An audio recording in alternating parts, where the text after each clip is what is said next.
Came from the storm, I was lost in it. Now I got racks, I'm a boss with it. They didn't see when I was down bad. Now every move got a cost with it. I had to grind through the madness. Pain turned me into a savage. Now I just glide through the chaos. I made a way out the damage. Well, down I was scum, I was fighting myself. Had to build it alone, I ain't asked for no help. They was sleeping on me, now they watching my steps. Now I move like a king, I don't deal with the rest. I done seen it get dark, I ain't fold, I adapt. Every loss that I took, I just turned it to racks. I ain't chasing no love, I just stay in my bag. Now the same ones doubting, tryna say I'm the man. Yeah, I've been quiet, I don't speak much, but my vibe tell it all when I pull up. I was lost in the rain, now I leveled up. Now I'm floating above, I ain't regular. Came from the storm, I was lost in it. Now I got racks, I'm a boss with it. They didn't see when I was down bad. Now every move got a cost with it. I had to grind through the madness.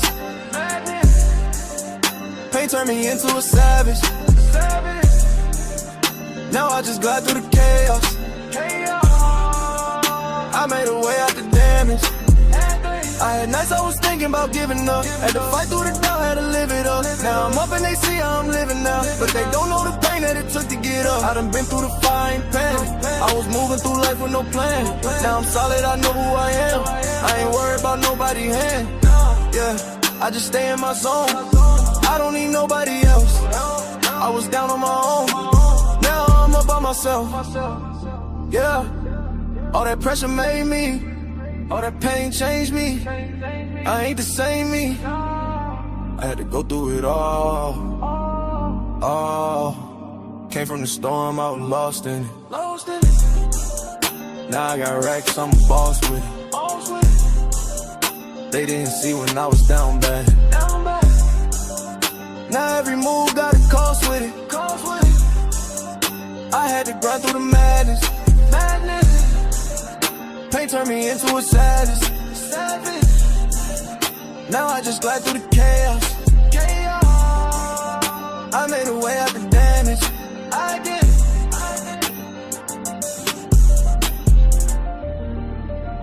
Yeah. Came from the storm. Still standing. Still. Simon, what it do? Hey Simon, man, I'm gonna give you some props, man. You did great today, man. Early on the stream, you had an intellectual conversation, man. First time that I really seen you hold a good conversation. So I'm gonna give you your props, man.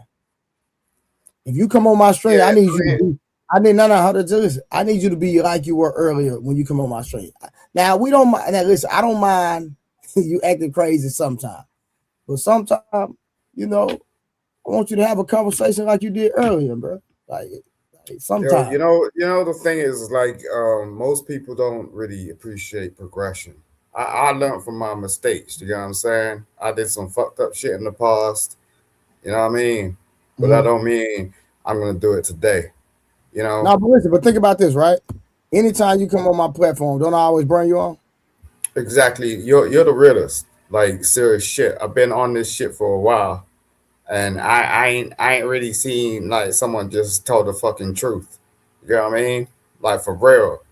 And like everyone wants to just take you at face value and shit. No. You know what I mean? Like, people progress. That's the whole point of this shit. No, like, I agree 100%. I agree. And that's the problem with our people. Like we don't give people any grace. And it's like somebody will trigger, make you mad, whatever the context is, right?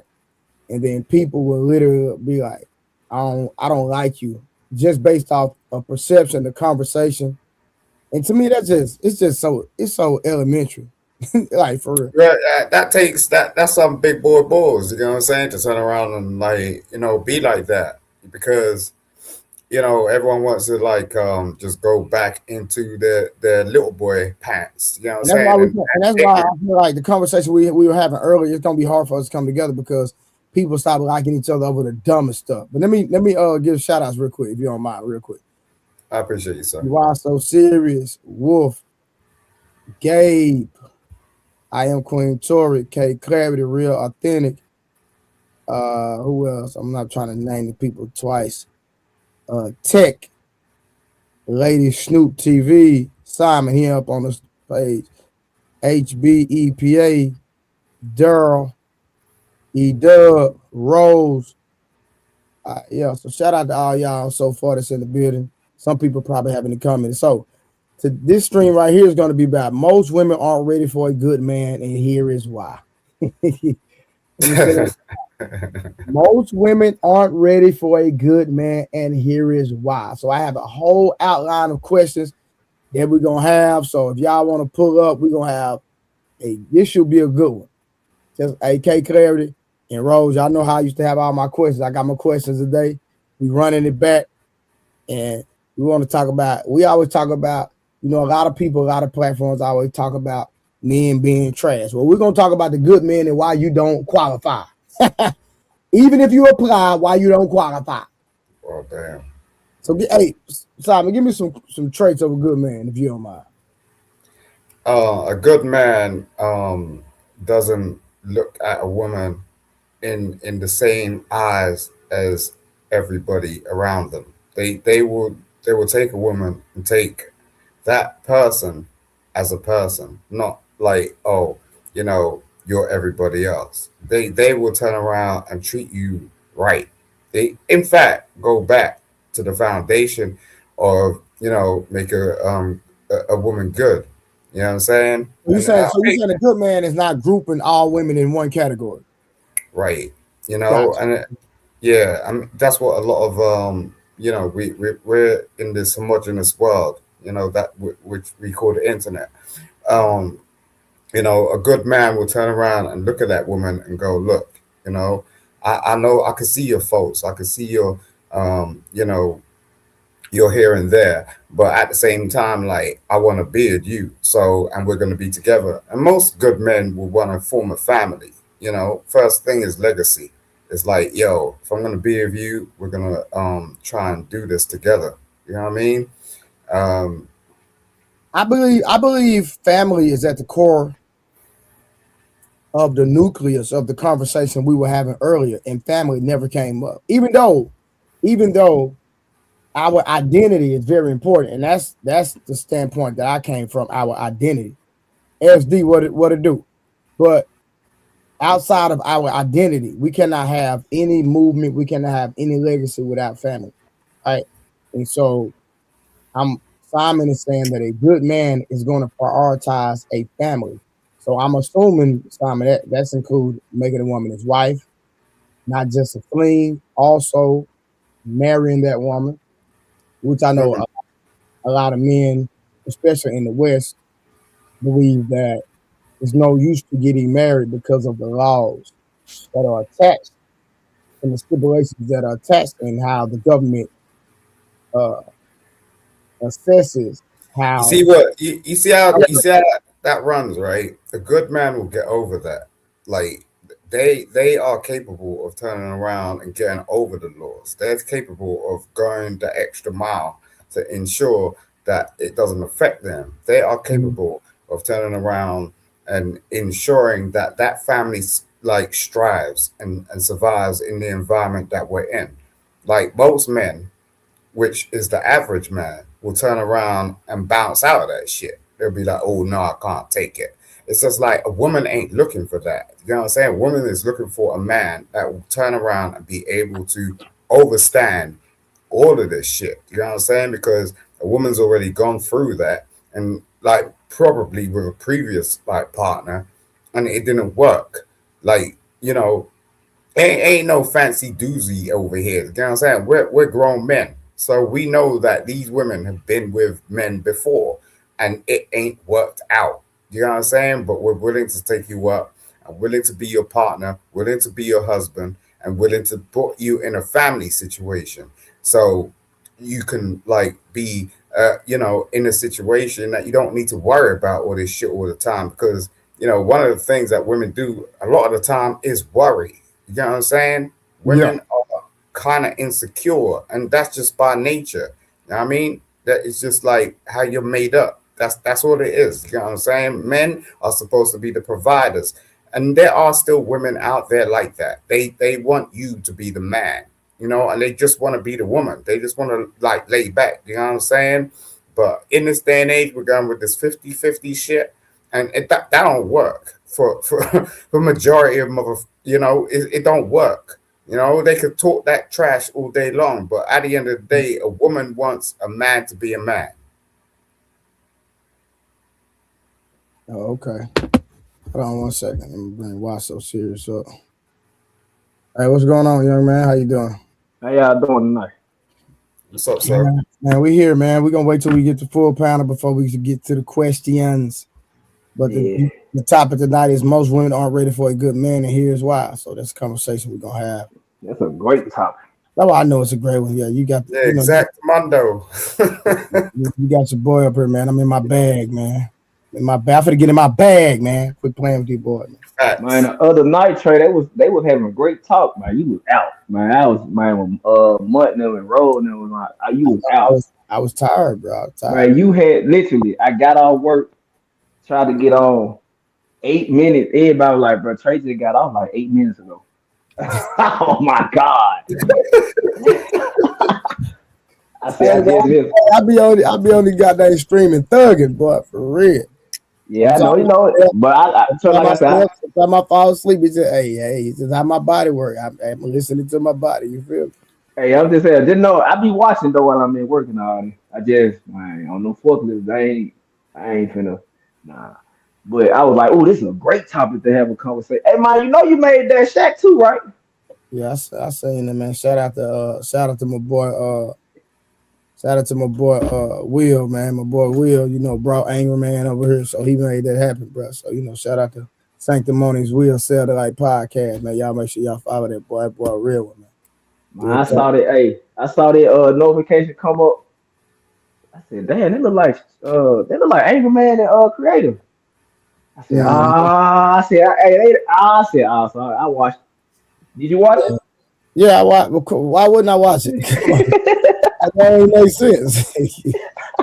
Why did I watch it? Come on, man. You know what I mean? Like we out here just being organic, having real conversation, man. Being real, man. And the real gonna recognize the real. The fake gonna fade away. Ain't no gimmicks. Ain't no crazy promotion. It's just straight. Hit the button and keep it 100, man. That's all I know, bro. You know what I'm saying? You know what I'm saying? I would go a little extra, but I'm chill on that. I ain't, some people out here hating, don't want to see a real one win. You know what I'm saying? But you can't stop me anyway. Like I said, I've been doing this a long time, bro. I've been successful in everything I've ever put my hands on. You feel me? Yeah. So, it ain't nothing changed, man. Anywhere I go, I change the weather. You hear me? Why so? Okay, where I go, I change the weather every time, man. That's why I said y'all been cooking for the last. I just want to bring real to this YouTube streaming, bro. It took, bro, these niggas out here, like everybody out here for the money. Niggas out here fake. Niggas ain't real, bro. I'm not with none of that. I'm not with no politics. I ain't with none of that. I'm about being an authentic man. That's all the thing I know. I don't know nothing else. You know what I'm saying? So I come over here to bring truth. You know what I'm saying? I'm not coming to play games with niggas because, I slap niggas in real life, so. I knew you were going to say that. I ain't gonna punch on. I'm gonna slap a nigga just show how pissed. I agree though, cause like it's a lot of people they be performative on this social media shit, man. Hey, let me tell y'all something. Hold on, K Clarity. I'm the only person y'all need to see anyway, man. I'm the handsome. I'm the hamsterest nigga on the internet. Hey, Damn. Well, they roasted y'all about they talking about I'm the only person on screen. Y'all got y'all black screens or so. I'm clean. I'm cleaning up, man. Once Karen I get Karen being funny. Yeah, Karen ain't seen me with a haircut, have Just because she got green eyes, she thinks she cute. She light skinned. That don't mean you cute, Carrie, because you green. I got light skin. That don't count. Zun. I mean, she thinks she exotic. You know what I'm talking about? Okay. Exotic. Hey, Kia. How you doing? Hey, I'm sorry. I got off the panel the other day. You was up here. I heard you was up here being crazy, but I ain't gonna say nothing. I'm gonna ask Samson. Samson said you was talking crazy. I hadn't even watched. I hadn't went back and watched. I'm gonna go back and watch it. See what you was over here talking about. Oh, you that intellectual nigga. Okay. Hey, Rose. I was about to say something disrespectful, but I ain't gonna go there. I was gonna say something very disrespectful. I'm gonna act good tonight, Rose.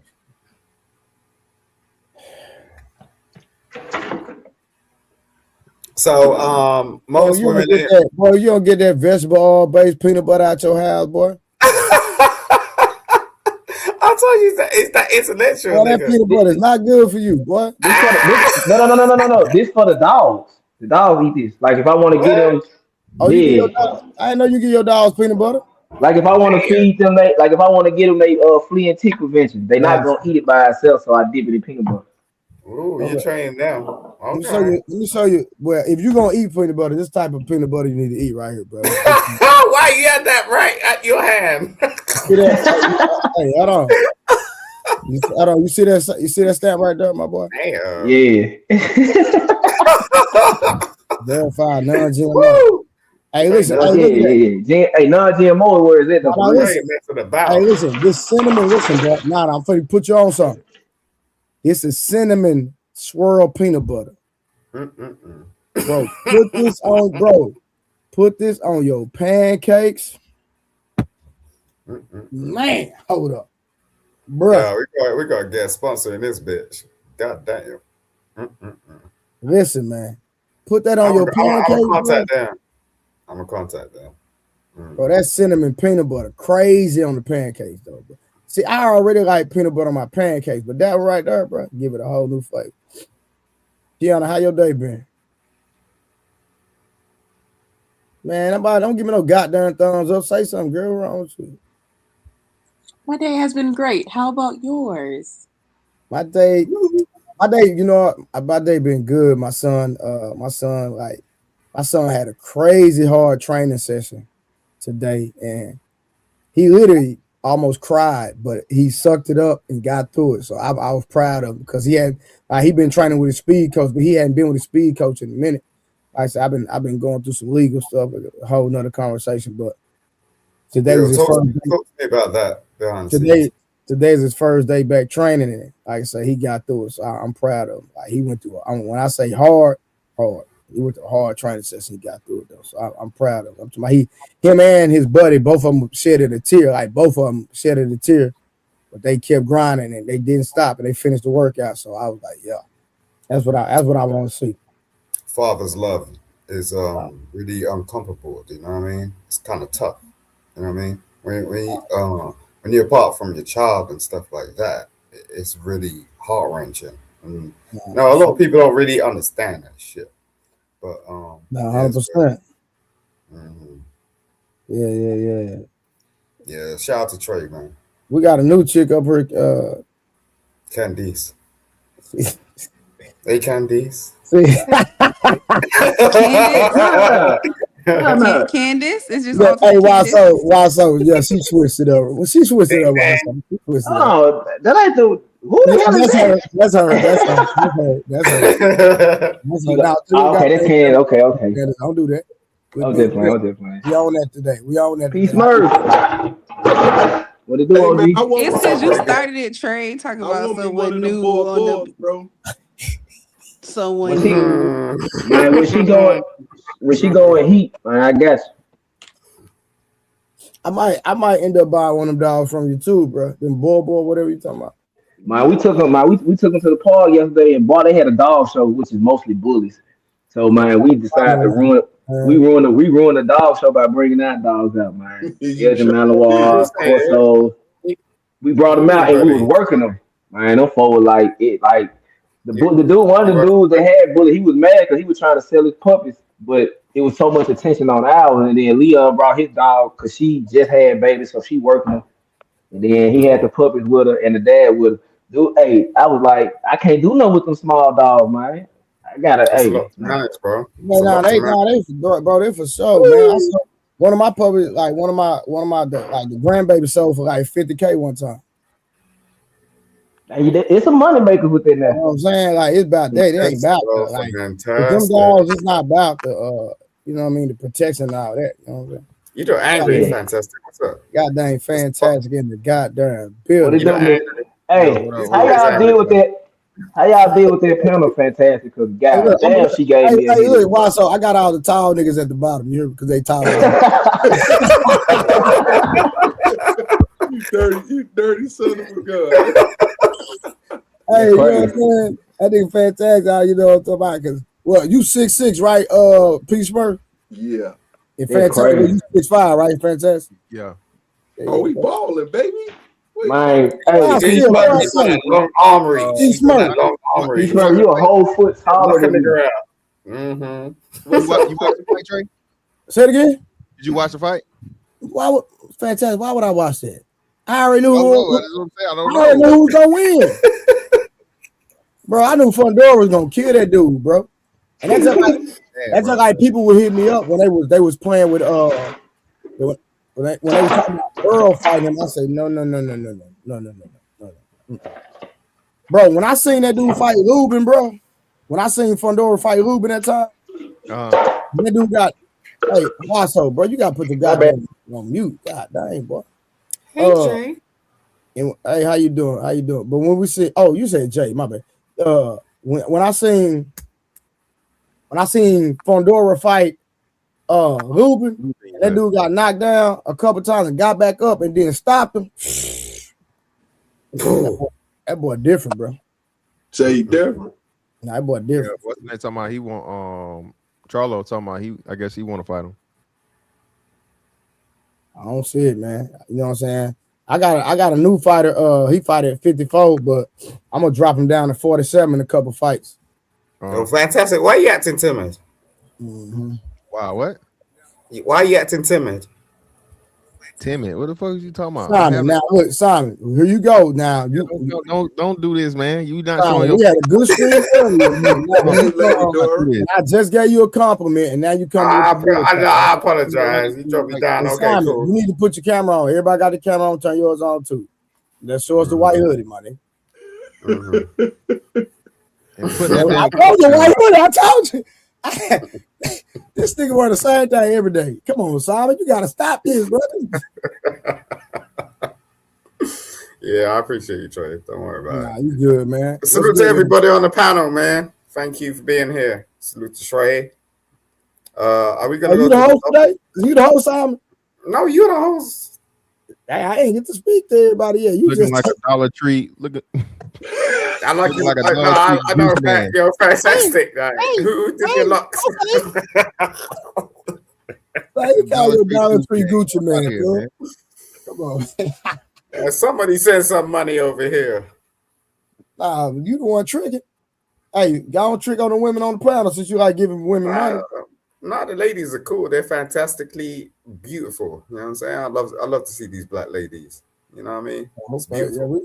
Yeah, we had one switch our way up this today though, but it's all good. Hey Candace, how you doing? Candace, how you doing? Okay, Candace? Yeah, she had a whole head of hair last time, right? Yeah, that's her, fantastic. That's her. Shout to do man, I hate when y'all do that. Stop that.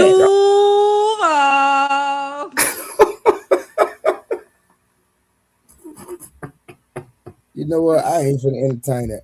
All right, real quick. Let's start. Let's go and get this show started, man. All right, so the topic of the day, creative. Hey, creative, we seen you. Dak Shack got you creative, but I'm gonna deal with you later on. But all right, so most women are ready for a good man. All right, so I'm gonna ask my brothers up here. We're gonna start with the men. Ladies, y'all want to hear from the men first? No. Jay, Dory, Candace, Kiana. Like, what we doing? Jerry, you can hear from the man first. Yeah. Say what? We get it from the men first. That's what you asked, right?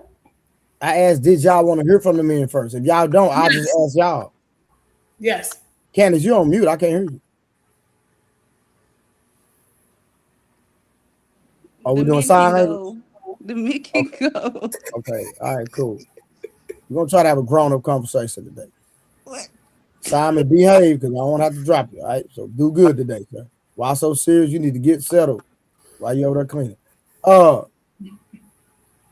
Samson, what do you consider a good man? A man that provides for his family, protects his family, and does whatever is required to make sure, you know, their lives is, you know, better and make sure everybody has what they need, you know. Okay, fantastic. Yeah. A good man. Character, principle, duty, and protecting. Okay. Peace, Murder. First of all, ain't no such thing as a good man because only God is good. No, I'm just talking stuff. Man, get that Hebrew Israelite stuff out of here, man. One that seeks God, builds his mental, his physical, his finance to be able to provide, take care of his family. Okay, Simon. A good man is a man that listens to his woman. Wait, what? What'd you say? Well, you didn't hear? Well, a good man is a man that listens to his woman. Oh, my bad. Okay, go ahead. Do any other let me get the why so serious before we talk about that. What is a good man to you? Man, y'all pretty much said it, but it's like he stands on moral, ethics, principle, values. He provide and protect, and he gonna do the necessary. He gonna do whatever it takes to protect his bloodline of those of his bloodline. Okay, so do any other men agree? So most men agree. Simon didn't say nothing about providing, protecting, none of that. So I guess he's just gonna let a nigga walk up and slap his girl on the butt. But hey, that's another conversation, right? So, no, Trey. The thing is, say nothing about protecting. None of that. No, wait. No. The thing is, a man that listen to his woman. That's what you said. So hold on, Simon, before I let you elaborate. Do any other men on the panel agree with that? Making me drink. It depends on what we listening to. Like, as far as the kids go, I delegate that to a woman because you're more suited for it, especially if I'm going to work and, you know, I'm working and provide. I listen to you then, but I mean, outside of, unless you can give me good advice on something, you give me different type of insight. What are we listening to? I think men get that misconstrued. I think women don't really want a man to be, in this day and age, like the provider. Most women are quite capable of providing for themselves. What are you doing?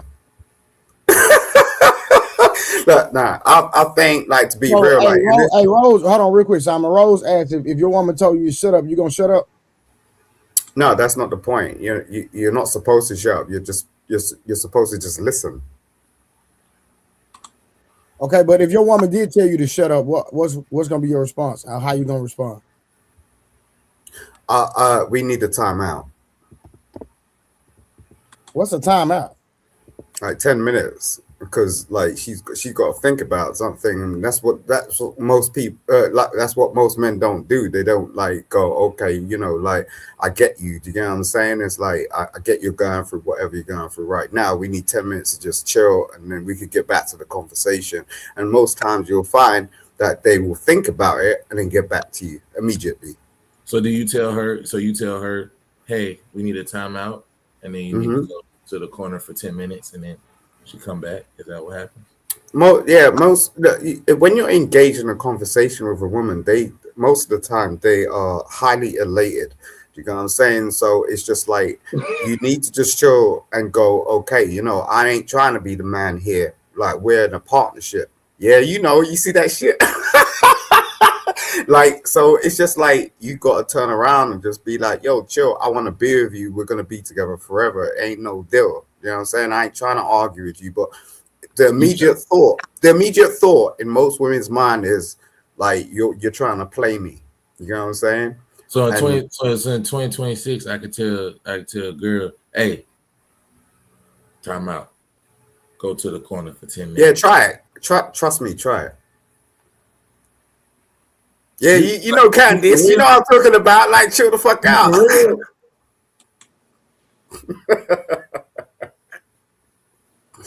You're not telling a man to say it like that, is come on, man. You're not telling him to say it like that. Look, men are aggressive. Women don't like that shit. You know what I'm saying? At the end I mean, they of only the day, like it when it benefits them. No, you can say that if you want. You see, that's the problem. You see that shit? What you're talking about? When it benefits them. Like, no, women don't benefit from anything. You know what I'm saying? Women are your primary, and you try to make it secondary, and it's a problem. You know what I'm saying? You ain't nothing without that woman. Like, you need to chill the hell out yourself. So by you turning around and saying time out means like I appreciate you. You know what I'm saying? I don't want to break up with Simon, you. real quick. So you're nothing without a woman? I don't think at the end of the day, I don't think so if you're heterosexual. So let me ask you this. Did a woman help you acquire your wealth? Yeah. The woman did. Yeah. So you're a lawyer, correct? Yeah. So how does how did a woman or that woman help you when it comes to litigating your cases? No. She didn't get involved in like my actual work, but she was just there for me. And the significance of the comfort that she provided and you know, her just being my companion enabled me to do the job that I needed to do. So you wouldn't be able to hold on. So you wouldn't be able to do the job if you were single, correct? I could have, but it was worthless. Like, what am I doing it for? Are you listening to yourself? So you saying your whole idea is that you work, make money, and acquire status and income and power for a woman? No. Listen, all right, okay. I think you're getting this shit a bit twisted. At the end of the day, like, what are you working for? Like, I'm a lawyer, right? So at the end of the day, what am I doing it for? I'm helping. No. Hold on, listen. No, were you successful without the woman? And why so? I gotta mute you, bro, because you over there. Yeah. Pants, bro. Pots of pants kind of getting on my nerve to echo. Respectfully. Now, Simon, so were you successful before you had a woman in your life, in your field, in your profession? Yeah, but it felt so like, you didn't need a woman to be successful, sir, respectfully. I didn't need a woman. I wanted a woman. Exactly. So you contradicting yourself, right, Samson? Yes. Okay. No. All right. Let me line this up. So it's just like, look, at the end of the day, you aim towards something. So it's just like if I'm trying to be successful, I'm trying to be successful for a reason. And my aim was to have a wife. You know what I'm saying? I wasn't doing it for myself. I could go and clean toilets all day long. I could go and clean toilets. That's all I want you to take tonight. I could go and clean toilets all day long. You know what I'm saying? If I was just a regular specular. But at the end of the day, I was aiming for a particular type of woman. And that's why So K Clarity said, so you didn't feel successful without a woman, even though you were making money, you were lonely in your profession, you were lonely. I think it's more so. It sounds like he's saying a woman added value to his life. Thank you. Okay, and Candace, and that's fine, but he has to articulate how she added value. Well, because basically what he's saying right now, he's saying that hey, she was in the house, so maybe he's working on the case. She's cleaning the house, she's cooking, doing that. No, wait. No, she was a teacher. I think he did ask that. He did say how she added value earlier by saying that she provided the support and the calmness for him to be able to carry his caseloads. Okay, so she was his piece. So what does that look like? That's fine, but that's what I'm saying. What it look like? I need more details. Like It's that added thing. It's an added barrier. So it's just like, look, she was a teacher, right? So that provided me with an end to what she was doing, and what she was doing provided an end to what I was doing. Do you get what I mean? So it just makes us that much more successful. No. Trey, hold on. Let me ask you a question. Hey, Simon. So she's supposed to be our primary, right? The woman I don't is, know. right? I don't know what you mean by that, but carry on. You said earlier. You said it. You said earlier she's supposed to be your primary, not your secondary. Remember saying that? If I said it, I said it. If I said it, I said it. You don't need to put your fingers up. Your fingernails look crazy. Go ahead. Just keep going. Just keep going, Sam. Don't fall for the bait. He's deflecting. Like that, he look like that lizard from Monsters Inc. And I'm trying not to say it. Yeah. So you said primary, not secondary. That's what you said. Okay, so if your woman is your primary, she bring peace, she do all these things for you, right? Let's go back to your original statement. She does all those things for you, and she's so important. Why would you think telling her to go to the corner for 10 minutes and be in timeout would be okay? Because it's like what most people don't do that in this day and age. That's why. Because like we're so full on, like we if you engage in an argument, the primary basis of an argument is that you're trying to be right. You know what I'm saying? And that's just natural, especially in this culture, in this Black community. Like we're really bad at that. Like it's like I want to get the best of the argument, but no one's turning around going, look, just chill. You know what I mean? Have a timeout for 2 seconds, and and then we could get back to it. And like we don't need to break up because we know that we need to be together. You know what I'm saying? The problem is like we do this thing where it's just like it's an ultimate in a momentary second. You know what I'm saying? So it's just Simon, like, yo, quick. Simon, real quick. Why did that relationship not last? I think relationships don't last because No. Why did that relationship, that woman that made you feel special, that supported you, why that relationship didn't last? I went through a really bad time. Like she had a pregnancy. I don't know if you want to get into this. This is a very personal thing, but okay. Yeah. I mean, I respect that. I'm just trying to figure out why it didn't work. Like we were together. We were together for 10 years. We didn't. Oh, so you're talking about your ex-wife? Yeah. Okay. Gotcha. Yeah. Okay. So yeah, and she had a bad pregnancy, and it wasn't her fault. She's in a mental institution right now, and she's been there for like the last 2.5 years, and I can't do nothing about that, And it's sad. It's really fucking sad, but I can't do anything about it. So are you still supporting her?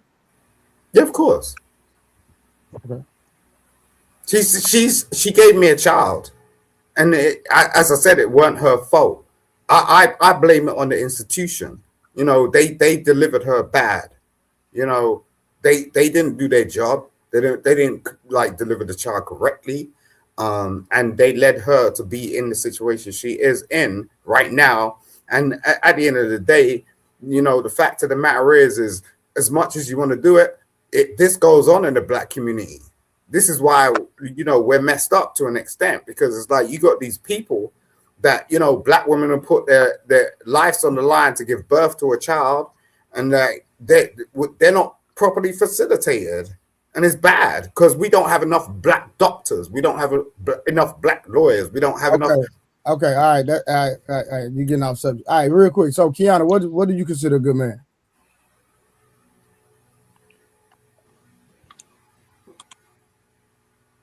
You gotta come on mute.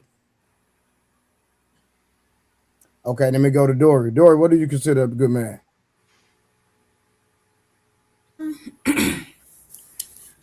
Somebody who is continuously trying to improve his quality of life, takes accountability, has good observational skills, can, and at least in a relationship, protect and provide, as everybody says, can be self-sufficient and has emotional intelligence and good problem-solving skills.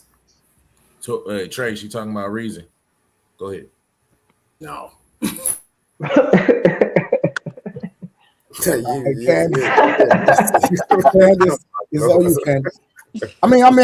Candace. Back on Kiana real quick. Kiana, back to you. You found your mute button? Kiana, what the hell you got going on over there?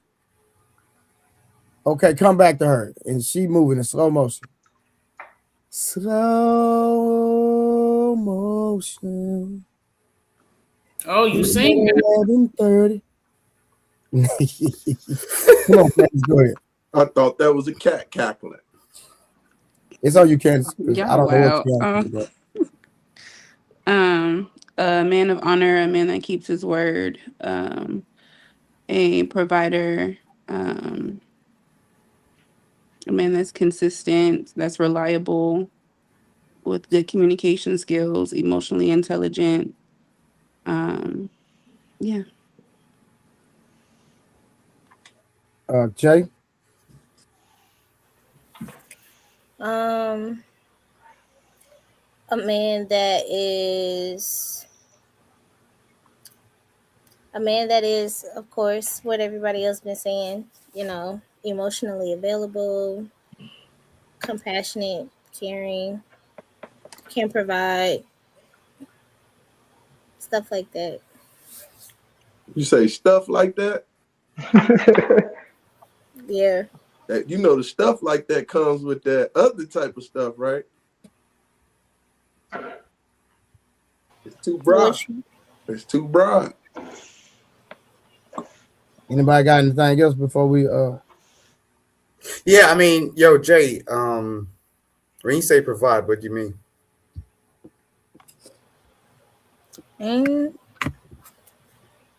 Whatever needs to be, whether it's food, shelter, clothing, or in my case, fulfilling everything that I am unable to at the moment. Hold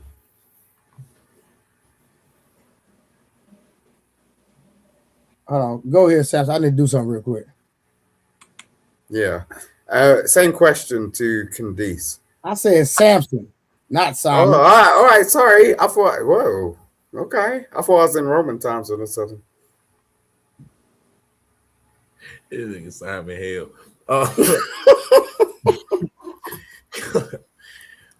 Kiana, you want to answer the question? Go ahead, Kiana. Thank you. The question was, what is a good man? Yeah. Yes. I think a good man is one who keeps commitments, who has a foundation of balanced morals and principles, one that is an active person in their community, one that does not sit back and watch but takes action.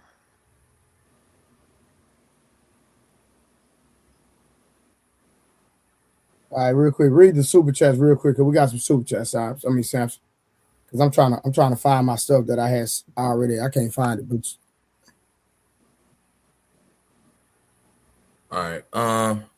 First super chat of the day. Shout out to Tori, man. I am Queen Tori. Shout out to Tori, man. $2 super chat. She got the super sticker. Shout out to you, Tori. Summer started off $2 super chat with Simon making sense tonight. Man, Summer, you don't make sense most of the time, girl. I don't know why you talking about what you on today. OG. Shout out to OG. J Speed. $5 super chat says, ask Simon, when he tell her to go in the corner, do he put a cone on the head? You put a cone to the corner. We need to find out if you do that when you put in time out. Shout out to Wanda. Wanda with the $5 super chat said, so nobody gonna say it? I will. Simon, are you okay? Blink twice. She said, blink twice. You okay? You gotta make sure you good. I am Queen Tori. Then followed that up with another $2 super chat. She said, a good man protects, provides, pleases, and apologizes. $2 super chat from I am Queen Tori. And then Summer followed that up. She said, a man that puts guys first. That's a good man right there. $2 super chat from Summer. Shout out to Summer. I got a question when y'all get done for the ladies. Shout out to everybody with the super chats, man. I appreciate y'all. Go ahead, Waso. I know your leg's swinging at the bottom of that chair. Yeah, you know what it is. Yo, Fantastic, you over there looking crazy, man. Why are you bumping your head like that? They love. I ain't gonna lie, you lost Fantastic with timeout. Hey, to the ladies, to the ladies that said a good man. What they do y'all? So would a good man be a dude that stand on a hard no? Like if it was something that y'all wanted, something that you thought needed to be done. If he's a protector and provider, and you came to him with something, he was like, no, don't ask me about this later. I'm not. I'm still gonna say no. Would that be considered a good man?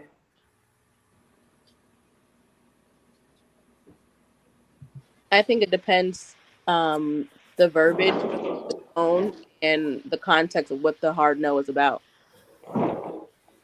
Agreed. Let me give y'all an example. Y'all want to go out. You want to go out of town. He don't. He don't want to. He don't want to spend no money. He don't think you should be spending your money, and it's gonna be a problem if you go without him. He says, "No, we gonna do something with this money. We'll figure something else out. Don't ask me about it no more." It's the don't ask me about it no more. I'm not a child in which you have to talk. You have to give me an ultimatum in that way. But th- again, tone, context matters. So So with a man that's so a man a man that stands on his boundaries, he ain't gonna negate his boundaries. He ain't gonna go against it. Would that be considered a good man? what is your definition of boundaries? And I just gave you an example. If my boundary is if I don't feel like doing this, and I think it's stupid to spend my money on this pointless trip, don't ask me about it. That's not a boundary. To the man, it is. What I'm saying, and that's it. You saying that's not a boundary. That's his boundary. If That I is a say boundary. no, That is a boundary in that situation. It is. A yeah. ba- What I'm saying is the boundary is if I say no, don't ask me no more. That's all I'm saying. It a don't ba- matter what it is. Just don't ask me no more. I'm gonna tell you no, and if you ask me in a month, I'm gonna say no. You ask me in 36 hours, I'm just gonna look at you stupid. so that's not the definition of a boundary. What you're talking about is just something he doesn't want to do. I wouldn't. If you stand it on your hard no, that doesn't make you a good or bad man. It just makes you one that doesn't know how to communicate, which is That's not necessarily true though. If I tell you no, Hey, I no, don't it's want nothing. to. If I say no, it's nothing to communicate about. It's not that I can't communicate. I said no. well, I think if we're partners or if I think we're in a relationship and there's a reason why I'm in a relationship with you, I do also believe that I deserve some kind of explanation so that I can better understand and No, possibly. if I don't want to give you an explanation, I don't have to give no explanation. Hold on, sir. So let me ask you this: you don't work 10, 12 hours. You come home. You gotta also cook. Your man here, he done help. You gotta help out at the house, and he doing his part. It's like 9, 10 o'clock at night. You gotta be at work at 4:30 in the morning. You gotta get up at 4, and your man wants some 6. You tell him no. Are you finna explain why? Am I going to explain why? Possibly, but that's Yeah, not. I think most women would say they're tired or whatever the reason. I would say that. But I think the kind of relationship Yeah, I know that. my partner is based on healthy communication and not just yes or no answers. But sometimes there are going to be situations where a man is going to say no, right? I'm not saying it's like all the time, every time, but there might be a situation where he say no and he don't want to explain himself. And I think that you should humble out and just accept the no. Period. Well, that's nice for you. So I mean, so because in certain situations, when a woman tell a man no, the man not going. He either gonna do one or two things: look at you stupid, or he just gonna go about his way because he understand. It ain't no point in me even trying to beg and plead with. It ain't no point in me trying to get explained. She gonna say no anyway. You Hey, know what I'm look, saying? Like, Rose talking about, okay, so when I say no sex, then it's no sex and don't ask why. I'm going to say I ain't want none anyway. you see what I'm saying? Exactly. I mean, what the hell's that all about? No, I'm saying like it's just an example, Simon. And Rose just proved the point. If y'all tell us a hard no on Hey, whatever the fuck you I say, don't know, bro. Where your mic at, bro? my mic on my ear. Oh, okay, he in a hollow room. I'm talking Yeah, about. I'm in the kitchen. I'm talking about. I ain't in the computer room. I'm in the kitchen. Yeah, you need to get in your computer room, bro. Be real talk. Focus, So bro. so I got a question. What is the question you ask that he has to answer immediately? That's a question though. Like, do you expect him to answer immediately when you ask him for something? Ladies? Are you asking about what, like No, a I'm man? talking to the lady. So therefore, if you ask him something and he say no at that moment, right? He has to give you an explanation at that period of time. No. Okay. Yo, to be I fair, think the stuff. issue was more so the tonality in what Why So Serious podcast said. The Hey, real the quick. ending of it. Hey, hey, if you can stay cammed up, please stay cammed up. If you busy, get out. I mean, let somebody else come up until y'all can get settled. I'm finna go in the computer room and set up. I'm just putting a PSA out for everybody. There's plenty of people that can have an opportunity to come up and cam up and enjoy the conversation. So if you're busy, just let us know. Fall out. We'll bring you back when you get settled. Okay. So let's keep rocking. How do you pronounce your name, Liana? Is it Liana? It's on Candace. Simon. I am. Simon, it's on Candace. Thank you. Go ahead, Kim. Oh, I'm so sorry. So I think it's more so the tone at the end of what you were saying, Why So Serious? Because it's not necessarily what you say, it's how you say it. In the dynamic of the relationship, if I married this person, that means I trust your leadership. So if I'm coming to you with a situation, I respect that as a man, you are typically going to be solution based. So if you're giving me a no, obviously because I've already entrusted you to be my partner or end goal, my husband. So I would respect your judgment. You telling me no on this particular situation, I wouldn't have an issue with it. But if you telling me no because I said so, and that's final, don't ask me no more questions as if I'm a toddler, then now we're going to have an issue pertaining to the communication. It's not necessarily that I have a problem with you telling me no, but now it's kind of seeming like you don't respect me. So what's a nice way to say no and y'all won't get an attitude when I'm just saying no? Well, no, You why can just so? say no. You can just say You don't gotta no. say that. Just say no, because look, if she trusts you, your no is your no. If she trusts you, Y'all get where I was trying to go with it, right? No, but I know what you said. Nope, but yeah, we definitely heard you. we heard what What you I'm said. saying is, I went on a tangent, but what I'm saying is, y'all have a conversation about anything, and he say no, and he know you feel passionate about it. Don't ask me about it no more, because I already know you're gonna come to me with it again. I'm not gonna. My answer is not gonna change. Just no. I can So, explain to you why. It's because of this. I don't want to spend extra money. It's stupid. That money can go here and there. If you want to go on this or you want to do whatever it is, it doesn't matter what my no is or my explanation. It's still not gonna sit well with you. you say it's not going to sit well with So you? I Like, believe your question, I think what you're well, asking is if it's something that the woman wants, but the male is saying no, does that make him a good man? Is that so? yeah. That's what you're getting If at? it's Like, something that you okay. genuinely want, and he says no, I don't. Regardless of what his explanation is, no, it's not a good idea. You stupid if you make that decision because it's gonna come back and hunt That's you. The We see don't the need to be. delivery is where you get it mixed. Cause now you're that's talking stupid and We all that gotta other make stuff. sure You don't gotta do we that. gotta make sure we separate stuff. Why so? Just because you say no to your woman doesn't make you a bad man. Just because you said no to your woman, we just gotta make sure we separate the two things. yeah. But Now I just want to know because there are some women out here who say my man would never tell me no, and if he know he's a bad man. These women on the panel they don't say that, so it's just these women on the panel. It ain't a woman on the panel that's going. I'm pretty sure Rose will probably say it, even though she might be trolling. But you get what I'm saying? Like some women believe that if they man tell them no, no matter how small or how big it is, it's a problem. Is that your Well, no. experience? Is that your No, experience? it ain't my experience. It's what I've So, heard. It's so, what I've so heard other how women do you, say when I debate them. Well, if the It's what I've no is heard men say them small, about their wife or their woman. we don't always get all of the complete context, right? There's two True. sides to the story, even three. So how are you putting out a narrative that's someone else's narrative when that's not yours? exactly. That's why I asked the question. If your man was to give you a hard no, how would y'all take it? Would he be a bad man or a good man? I And the got women you. on the women on the panel, I didn't just assume. That's why I asked the question. Also, that has nothing to do with being a good man or a bad man because you say no. Like that's crazy. I just want I to agree jump in. I with think you. like I for me agree. personally, I don't like to hear no. You know, I'll be honest. I don't like to hear no. I would absolutely love to hear yes all the time, but I also don't want a yes man.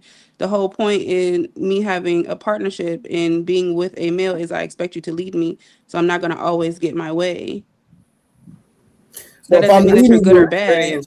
Candace. So if I'm leading you and I say no, then you're not gonna get no pushback, correct?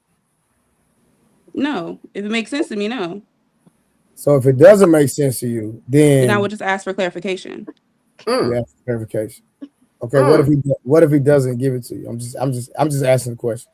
Honestly, I What probably would if he pout. just says trust me? I'm just saying, what if he says just trust me? I probably would pout, but I'm a concede. But Okay, cool. because Okay, I already set the tone that I respect you, I value you, I what's set up? you at the head of the household. So then I'm Hold going on, to hold. You said what? You said what? You said what? okay. I said what I said You because said if what? I'm with Hold the on, man, you are the hold on. head of the household. I'm going to allow you to lead me. So I will follow your lead because I chose you to be the leader. So I'm why gonna let would you you? I'm gonna let that sit for a second. So You all that's right? what. So why would you get into your feelings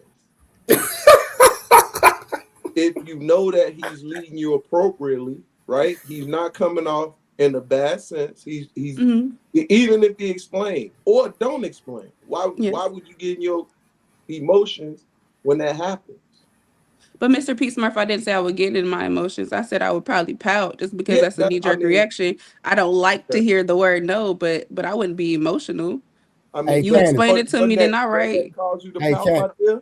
When that caused you to pout? Because for us, you getting in your emotions, right? We're getting it's a cause and effect. I said no, so now you looking at me strange. Hold on, babe. Well, I got to get all that.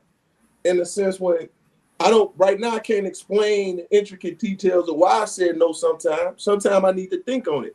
I may say no at this moment, then come back and say, you know what? I thought about it.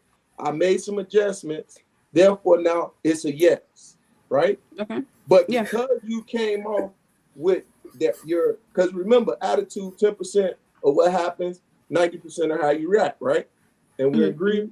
Okay. It's just food for thought. Candace, Eve had an explanation and she still ate the fruit. Now you going into that Hebrew stuff, bro. Man, shut up.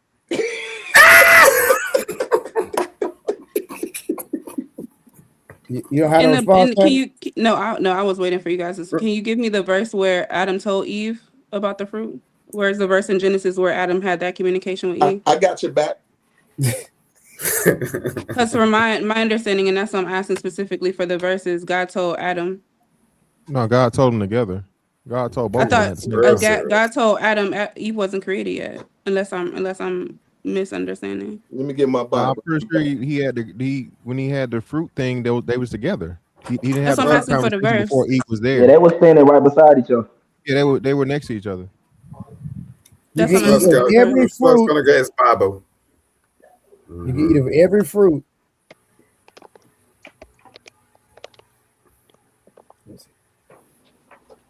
Dory, what do you think? What specifically? Yeah, like about like what we're talking about. I mean, I chose you, so before we even get in a relationship, I'm observing how you move, how you make decisions, and everything like that. So when I choose you and we're together, like, I trust your decisions because I vetted that before we even got to a relationship.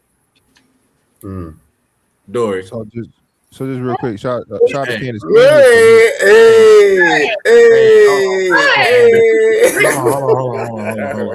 on. Dory. Hey, can I answer Candace's question after you, Samson? Yes. We're gonna go super chats after Samson. Then you go. All right, say so Dory, if your man tell you no more death metal and he don't give you a reason why, you gonna stop listening to it? I'm gonna need an explanation for that because that was a big part of my life. But it's your man. You trust him. You love him. You trust him. You love him. He's the head of the household. Why he got to give you an explanation? I could still trust you, but get an explanation.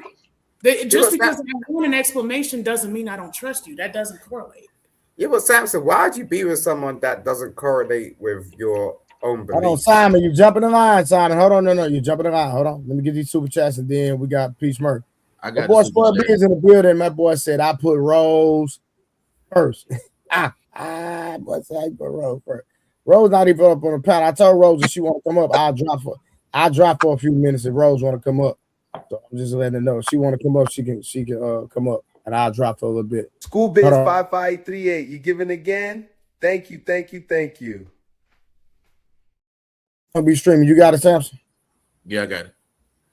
I'll be streaming. $2 super chat says saying I don't like to hear no is some child shit. That's $2 super chat from Uncle B streaming. He then followed up with another $2 super chat and said, "Allow you to lead. Leaders not allowed to lead." $2 super chat. Do it anyway. Then he followed that up with another $2 super chat. Uncle B streaming said, "If they only listen when they agree, you're not leading." That's $2 super chat from Uncle B streaming. Then my boy Harwin, man, shout out to Harwin. Shout out to Mr. Prove It, Mr. Harwin. That's my guy right there. He said, "Candace, why would God punish her if she didn't know?" That was a $2 super chat from Harwin. My boy gonna have all the facts and all the books and all the libraries. Shout out to my boy Harwin, man. You got guy right there, like straight up. And be streaming followed that up with another $10 super chat. He said, "Followership, the act of following a leader or the behavior of people who follow a leader, just as important as leadership, just different." You might have meant leadership, not shit. My bad, dog. On nigga YouTube, no one ever talks about inability to follow. As a $10 super chat from my boy Unc B streaming, man. Salute to y'all and salute to everybody with the super chats, man. Salute to y'all, man. Yeah, that's definitely ideal. Okay, so watch this, sis. Genesis chapter 1, verse 26, it said, "And God said, let us make man in our image and our likeness." And let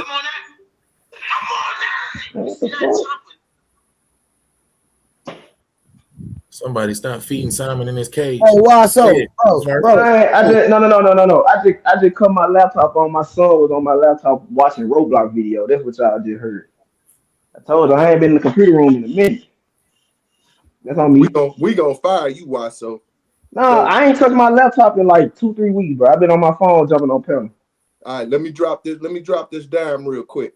So it said, "And God said, let us make man in our image and our likeness, and let them have dominion over the fish of the sea, over the fowl of the air, over all the earth, and over every creeping thing that creepeth upon the earth." So God created man in his own image.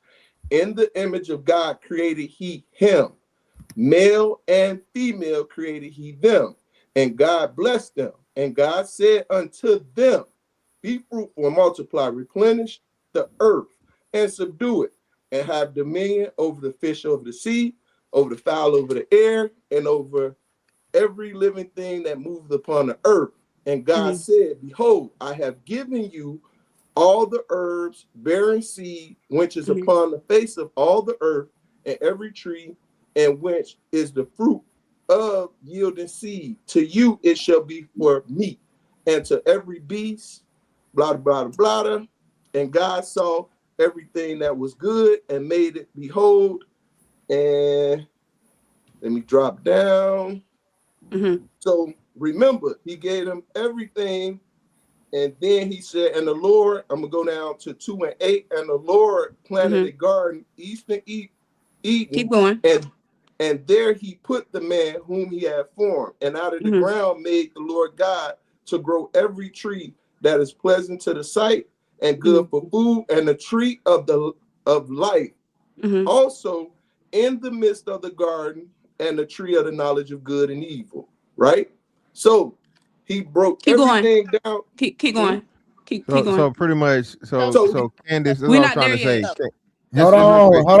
Y'all gotta let him land before y'all start cutting him off. No, it's okay. I okay. wasn't trying to cut him off. I was just trying to. No, I'm not talking about you, Frances.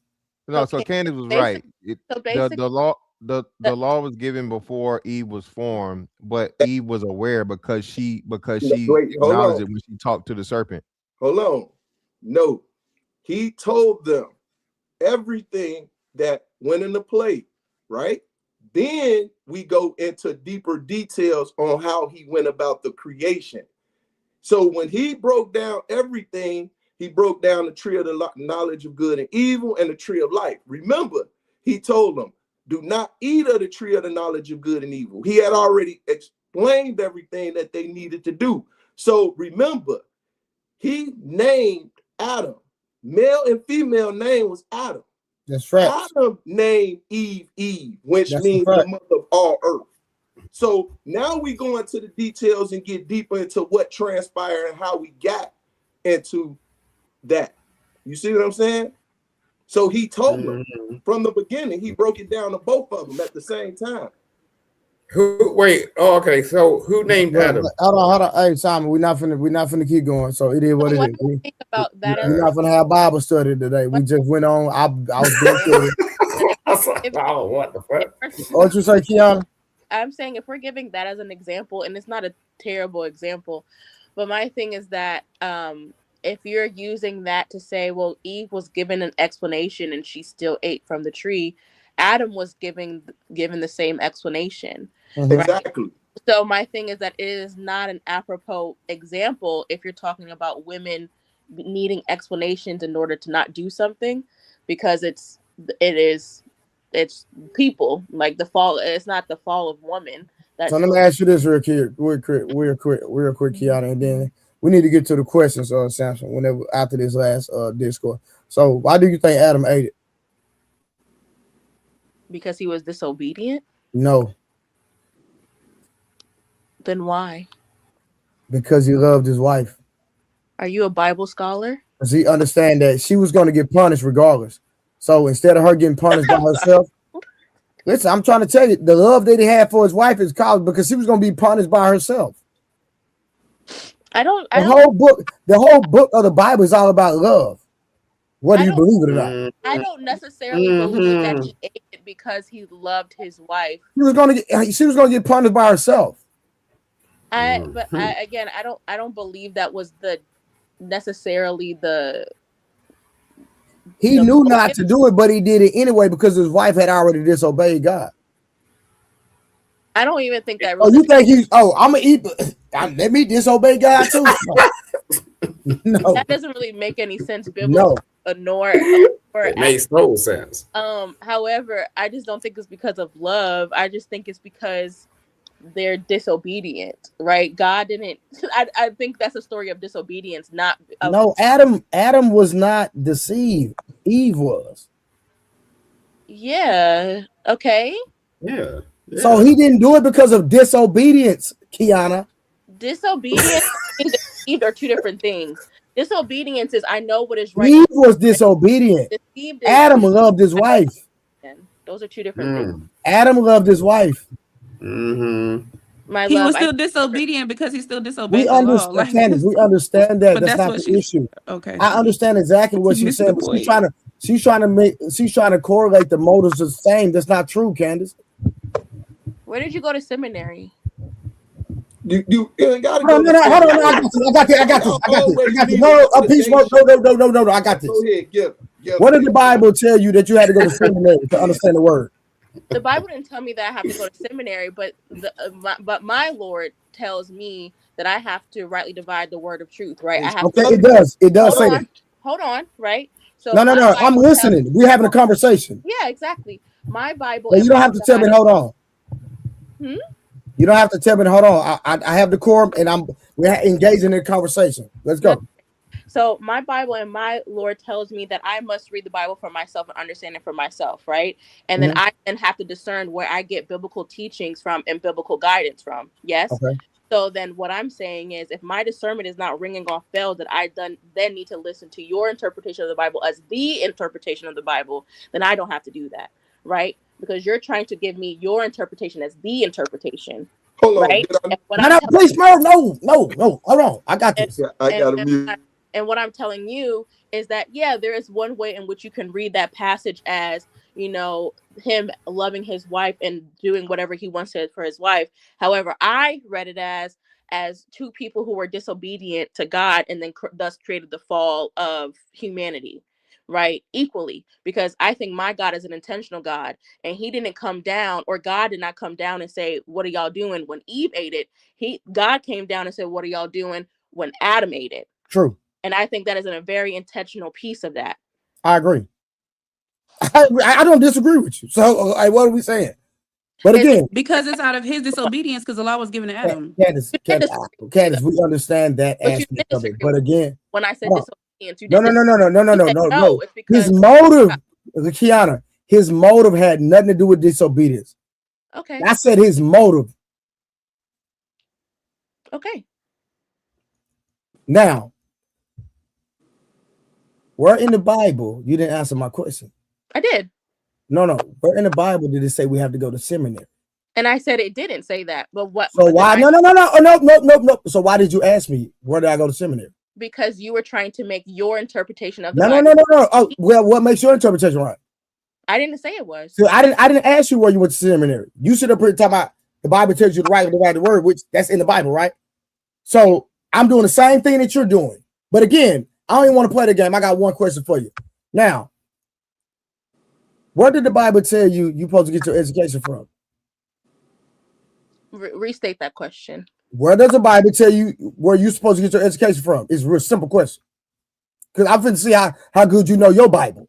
Where does the Bible say that I need to get my education from? Yes. In terms of like K through 12, to understanding the word. Oh, where am I supposed to get my education from about understanding the word? God first. No. Okay, well, tell me then. See, you talking about the Bible, and you don't even know what the Bible tells you to get your education from. Tell me. The Bible says that the Holy Spirit shall lead you and guide you in all truth. Okay. So not seminary. Checkmate. Go ahead, Samson. Wait, didn't she say God? Didn't she? You didn't allow her to finish. So I'm just curious. I allowed her to because she said God, but God is the Trinity. That's including the Holy Ghost. I quoted scripture. But I didn't finish her thought. She I said quoted, God. She wasn't said the Holy Spirit. Candy, she wasn't gonna say that anyway. My love. Candy, she wasn't gonna say it anyway. And again, my point is, you're talking about seminary, and the Bible doesn't even talk about school or seminary. Am I right or wrong? Incorrect. However, I'm incorrect that the Bible does not talk about going to school or seminary. What I'm saying. No. Am I incorrect? Am I incorrect? Watch your tone, my love. I'm coming to you. Really Am I incorrect? Are you incorrect about what? Because you've been incorrect a lot, but you have to identify what part. Go ahead, Sam. All right. Back to the topic. So when we talking about good men, just a couple of things. So just to bring clarity to the conversation, typically a good man breaks down what you said in the clear traits, has disciplined boundaries, strong priorities that aren't emotional based, doesn't tolerate drama, protects his peace, moves with conviction and not insecurity. Ladies, do y'all agree with that statement, or do y'all feel like that's a problem? Especially about the not emotional based part. Y'all agree with that? What I just said about defining a good man.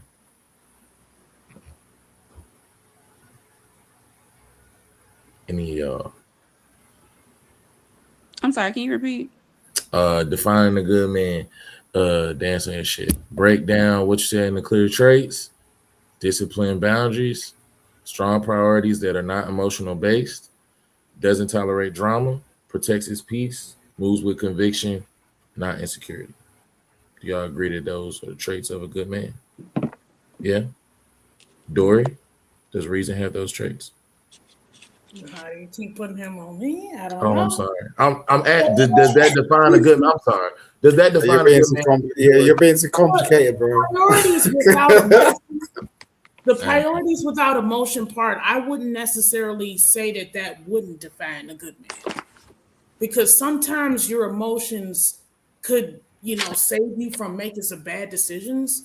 They kind of go along with instinct, so I wouldn't say that that's categorized. Insecurity, that is, every human has insecurities, right? And you can grow from that, or you can go in the other direction. So I kind of don't agree with that part either, but the rest, yes. If a good man is guided by emotion, not primarily emotion, there needs to be a balance of no, I'm emotion. saying, is he a good man if he's guided by emotion? I'm asking. He can be, yes. He could be a good man if he's guided by emotion? That's correct. Ladies, do y'all agree with that statement as well? If he's guided by emotion, is he a good man? Kiana, Candace, Jay. I think it's one of those things where there has to be a balance. So you consider him a good man if he's guided by emotion? He's still good.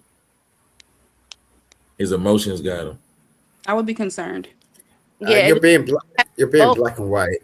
Yeah, I'm asking them a question. I ain't asked you nothing. I try my best to lead my life with logic. So I would prefer if my partner did the same. But I cannot lie and say I've never made a decision based off emotion. And it wasn't a bad decision. It was just where it was based.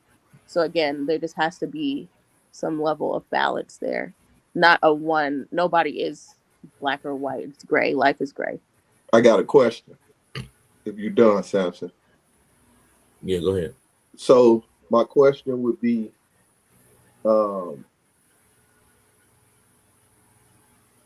is there an issue with women identifying what a good man are, or they're not just a plentiful of good men out there for women?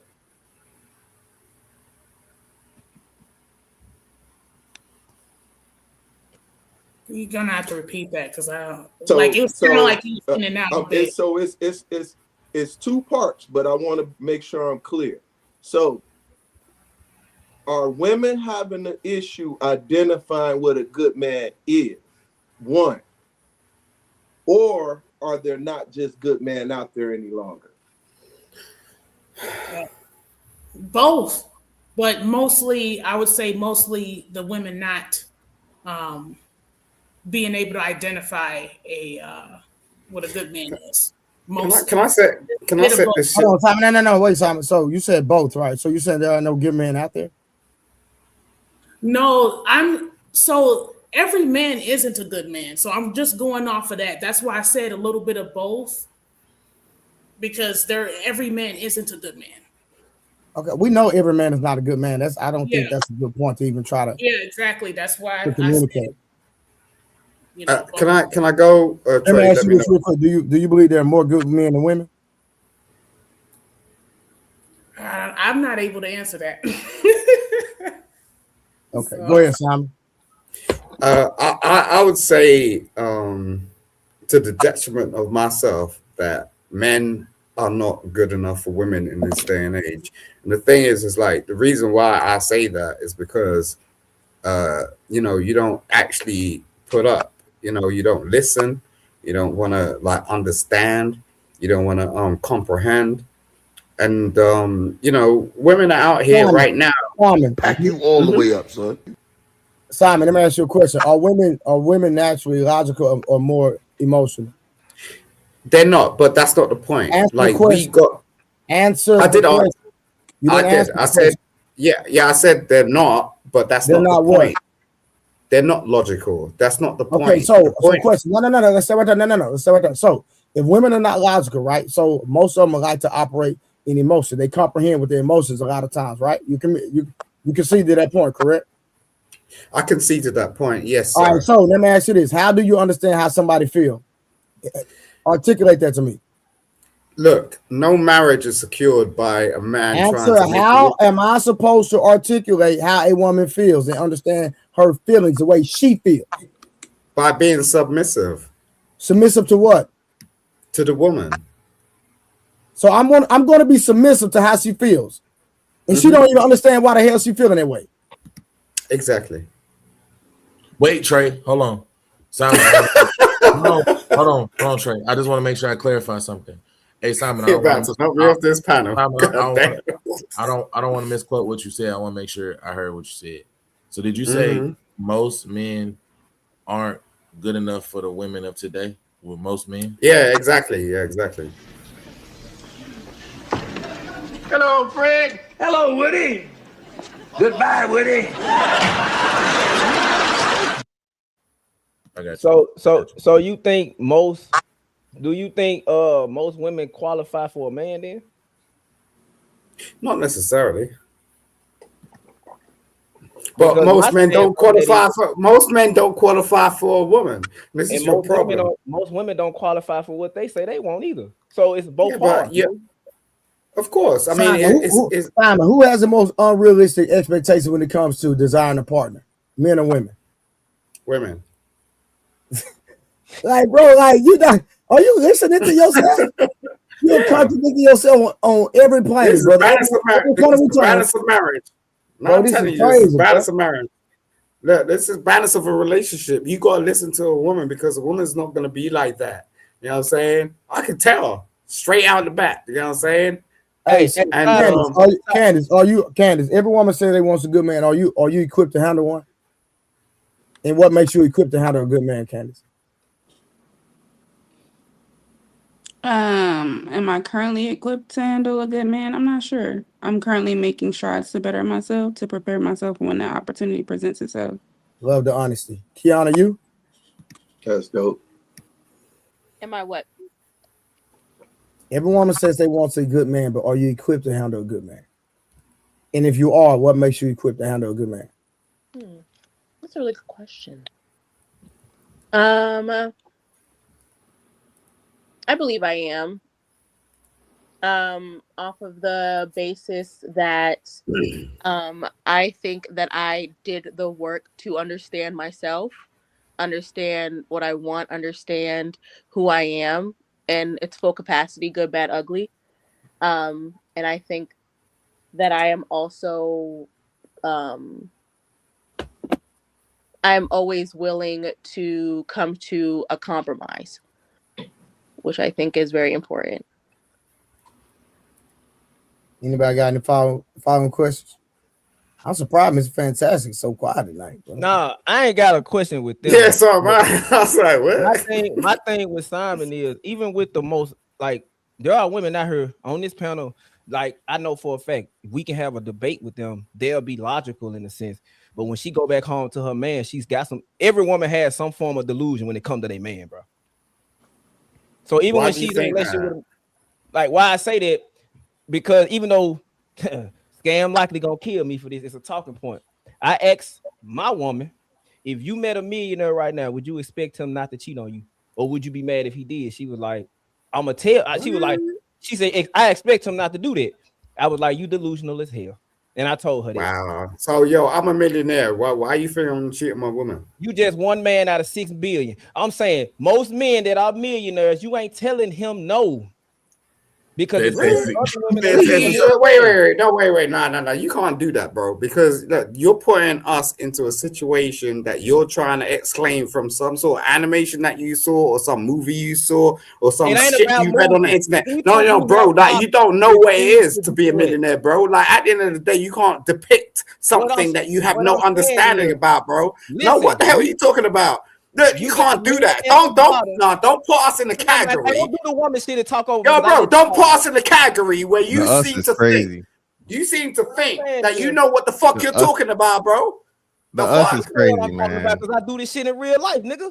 You don't do shit in real life. We're talking about you're turning around, bro. Listen, bro, you don't know what it's like to be a millionaire. Don't try and like talk your duck fucking language about some bullshit that you don't understand. You know what I'm saying? Talking about? Listen, Simon, 3-4 niggas running through the crib, all black, mask on, running through the crib and shit. One nigga run to the front door. I hop out, I start shooting. Bow, bow, bow, bow, bow. Shot the nigga. Bow, shot his ass. Bow, bow, bow, bow. All the niggas run out the door. They run out the door.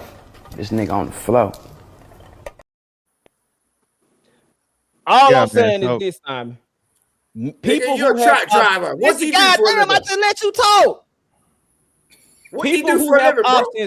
People who have options refuse to do what? What do you do for a living, bro? You want to run your damn mouth? Yeah, you. What I do for a living? You live in your mama's house and all that shit. I'm a Go ahead. E5 in the Hold on. What do you do, bro? What do you do, bro? What do you do? In the Navy. Simon, you just gotta let him respond. What the hell are you talking to? Simon, you have to let him respond. Then you can respond. Let him respond. Yeah, you can't say you stay in your mama house and then don't let him respond. I'm an E5 in the Navy. I'm a CB. I'm part of the construction battalion. I'm a construction electrician. I'm home right now because of something that happened while we was in Qatar. Because you're unemployed, right? Hell no. No, he just told you. Simon, you have to let him respond. Fuck no. So I do work. But also, like I said, I breed dogs for a living, and I'm also part of the military. What I'm saying is, when I will say, even before I joined the military, nigga, I was making over $150,000 a year just being an electrician by myself traveling the country. And that's me going to JCAT and getting my gold ticket before I joined the military. So I've been a part of the 10th percentile income earner. What is you talking about? Just because I don't look. I mean, like no disrespect, bro. I guess you might be a millionaire, but wait 1 minute. Ross, Okay, you believe that? What Jay-Z saying? You believe that? Yeah, you already disrespecting them. You keep saying always in the dark, always wearing the same dingy ass white hoodie. Anyway, fantastic. You got your hair cut from your mama. I ain't got time for you. Look, at the end of the day, look, take the hood off. I bet you won't take the hood off. I bet you won't take the hood off. Take the hood off. You want to play me, bro? Take the hood off, man. You want to play me? Simon. Let's go hairline for hairline. Yeah, I know why you're Let's go hairline trying to play with me. You want to try and play with me? Yeah, you want to get like some clout chasing and get some numbers. Nigga, please. You're long ass fucking stretch arm, bitch. Listen, like, man, yeah, man. Listen to this guy, man. Listen, bro. Simon, over here. Simon, chill out, bro. You're gonna lose this. Hey, Simon. Hey, real talk, bro. You got to go her line for her line, bro. He don't want to do that. Take the hoodie off. Take the hoodie off. Simon. Take the hoodie off, bro. Let me tell Mr. Fantastic something. Okay, you can play around these fools. Okay. Play around, keep playing around, okay? You're gonna come across a real one day, and then that's gonna be your demise, bro. I've been watching you. You know what I'm saying? I see your shit, and you want to run your damn mouth, and you want to run your damn mouth all the damn time. You know what I'm saying? Good for you. Good for you. Good for you. Good for you. But I ain't your father, I ain't your mother. I ain't gonna spank you. I ain't gonna do shit. I'll just put you in the fucking ground, bro. Don't even fucking. Hey, no. Hey, we ain't doing that. We're not doing that, Simon. No. No. We can't do that. We can't do that. Nope. Gotta go. Gotta go. Hey, I got a question to the panel. Was I wrong? What I'm saying is, all I'm saying is, some women have certain delusions that they can call, like they'll call out reality on the panel talking to their homegirl, but when they go back home, like they are delusional in certain aspects of their man. And I'm not saying it's wrong because I think women are like that naturally. That's all I'm saying. So I don't know why he just shot off like that, because women, even the most successful man, a woman's going to expect him to be monogamous. And I'm not saying a man should cheat, but I'm saying that I'm just giving you a raincoat or a poncho to understand it might rain. So you need to be prepared for that. I asked my woman that, and I call her delusion in her face. Like, when you meet a man that has options, you got men at the bottom that cheat. So what you think the men at the top are doing? And they got the power to tell you or not tell you. They got the mentality, I'm gonna either roll with me or get rolled over, because people who have options refuse to settle. So as a man, that don't mean they're gonna have an affair, bro. I'm not saying that. That's you just said it. It's like Simon's telling you no disrespect before he disrespected you. I'm saying he might not cheat on you, but I'm saying a man that has that type of money power, don't be upset when he do. Yeah. Why wouldn't they be upset though? Wouldn't you be upset if a woman cheat on you and y'all chose to be monogamous? I'm not dating a woman for her money. What are we talking about? No, we're not talking. We're talking about a relationship. It's not the finance side of it. That's a part of it. That's only one part of it. Every it's men out here they ain't got no money and still getting women. So let's not put that. I said that it's men at the bottom. Let's keep this two men. We talking. At the end of the day, think of what I'm saying. If you're in a monogamous relationship with your significant other, abort mission. Abort mission. You can't have that conversation with me, because I'm gonna text you out. Abort mission. You can't have that conversation. Okay, gotcha. Yeah, I'm gonna text you out. Yeah, but everybody on the panel know why. But I'm saying, nah. You sure? You want to tell everybody? No. I don't give a damn. You can't have that conversation with me because my wife stepped out on me. Oh, So, but the thing is, I want the nigga that came back right after. It took me about 9 months. We don't have to have this conversation. I tried to avoid missing. I tried. I tried. I think I heard him say that before, though. I don't know. He has, but he didn't have to remind. Listen, he didn't have to remind everybody. Yeah, he Fantastic. definitely didn't have to remind me. That's something that I like to forget. But nah. This is my thing, man. Listen, relationships in itself is difficult. Women have their way of doing things, and men don't get credit for all the compromise that men make to maintain relationships. Right? There's a lot of shit that niggas just eat and sit on and put up with and whatever. Mind you, women do the same, but it's a whole lot heavier on the man than the woman. The man is always trying to make sure and consider the woman's feelings, even when it's illogical, even when it don't make sense, right? So, again, it's something that'll never change. Like I said, it's nothing new under the sun, right? But yeah, it's just now, like the girls on the fucking podcast and women are promoting this thing to where they don't need men. Women equate success with independence from men, completely and totally. Men never do that. A man is saying when he achieves the ultimate, level of wealth or success or finances, right? He feels like it's for him to do the more, the most or do more, what I'm saying? So that he lightens the load for the woman. The woman keeps trying to find a way to just eliminate the man from the equation altogether. The more she makes, and not have to fucking spend any money while requiring a man to have money. And, it's just crazy. So let me say this. Why so serious? On some real shit. And this is unspoken of. 50% of the time, spouses that's in the military, whether male or female, significant other cheats on them. No. Hey, and it's not spoken of. This didn't have nothing to do with the military, Peace Murphy. It had nothing to do with the military, brother. Had nothing to do with the military. Yeah, this ain't that, brother. We can have a personal conversation. No, we good, bro. Why so, man? Bro, why so? I told you, boy, if you stay around me long enough, boy, you gonna learn something. God dang, when I said abort mission, nigga, leave it alone. God dang, man. Why so? Jeez, I tried to help you out. You just, my wife cheated on me. No, bro. Why so? You knew I wasn't gonna say, come on. That's why I was telling Pete Smurf, abort mission. We could have moved the goddamn conversation somewhere. I ain't want nobody to know your wife cheated on you. Now niggas gonna use that against you. And I don't care what you say, like it matters. Sorry, brother. Cause I told you I ain't been. I know niggas. My wife would have cheated on me. She out of there. Bye. Take them kids and whoever else. Hey, somebody. But again, I want to change the conversation anyway. Gotcha. Kiana, when you say you worked on yourself, can you give me a little detail, if you don't mind, about what did you work on? I worked on my mental health. I wanted to understand why I thought the things that I think. I wanted to understand why I did the things that I do.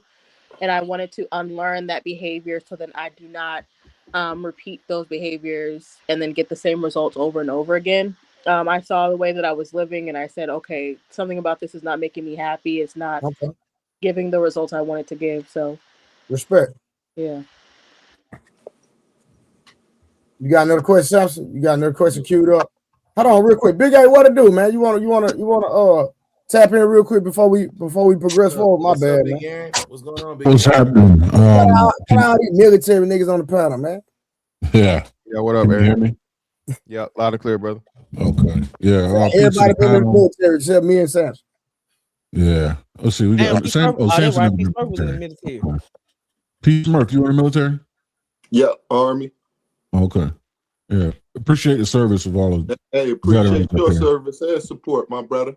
Yeah, no worries. And shout out to the rest of the panel, peace to the chat and everything like that. Please hit the like button. Like buttons let you hit for free. Capitalize. Teach them, Big A. Hey, listen.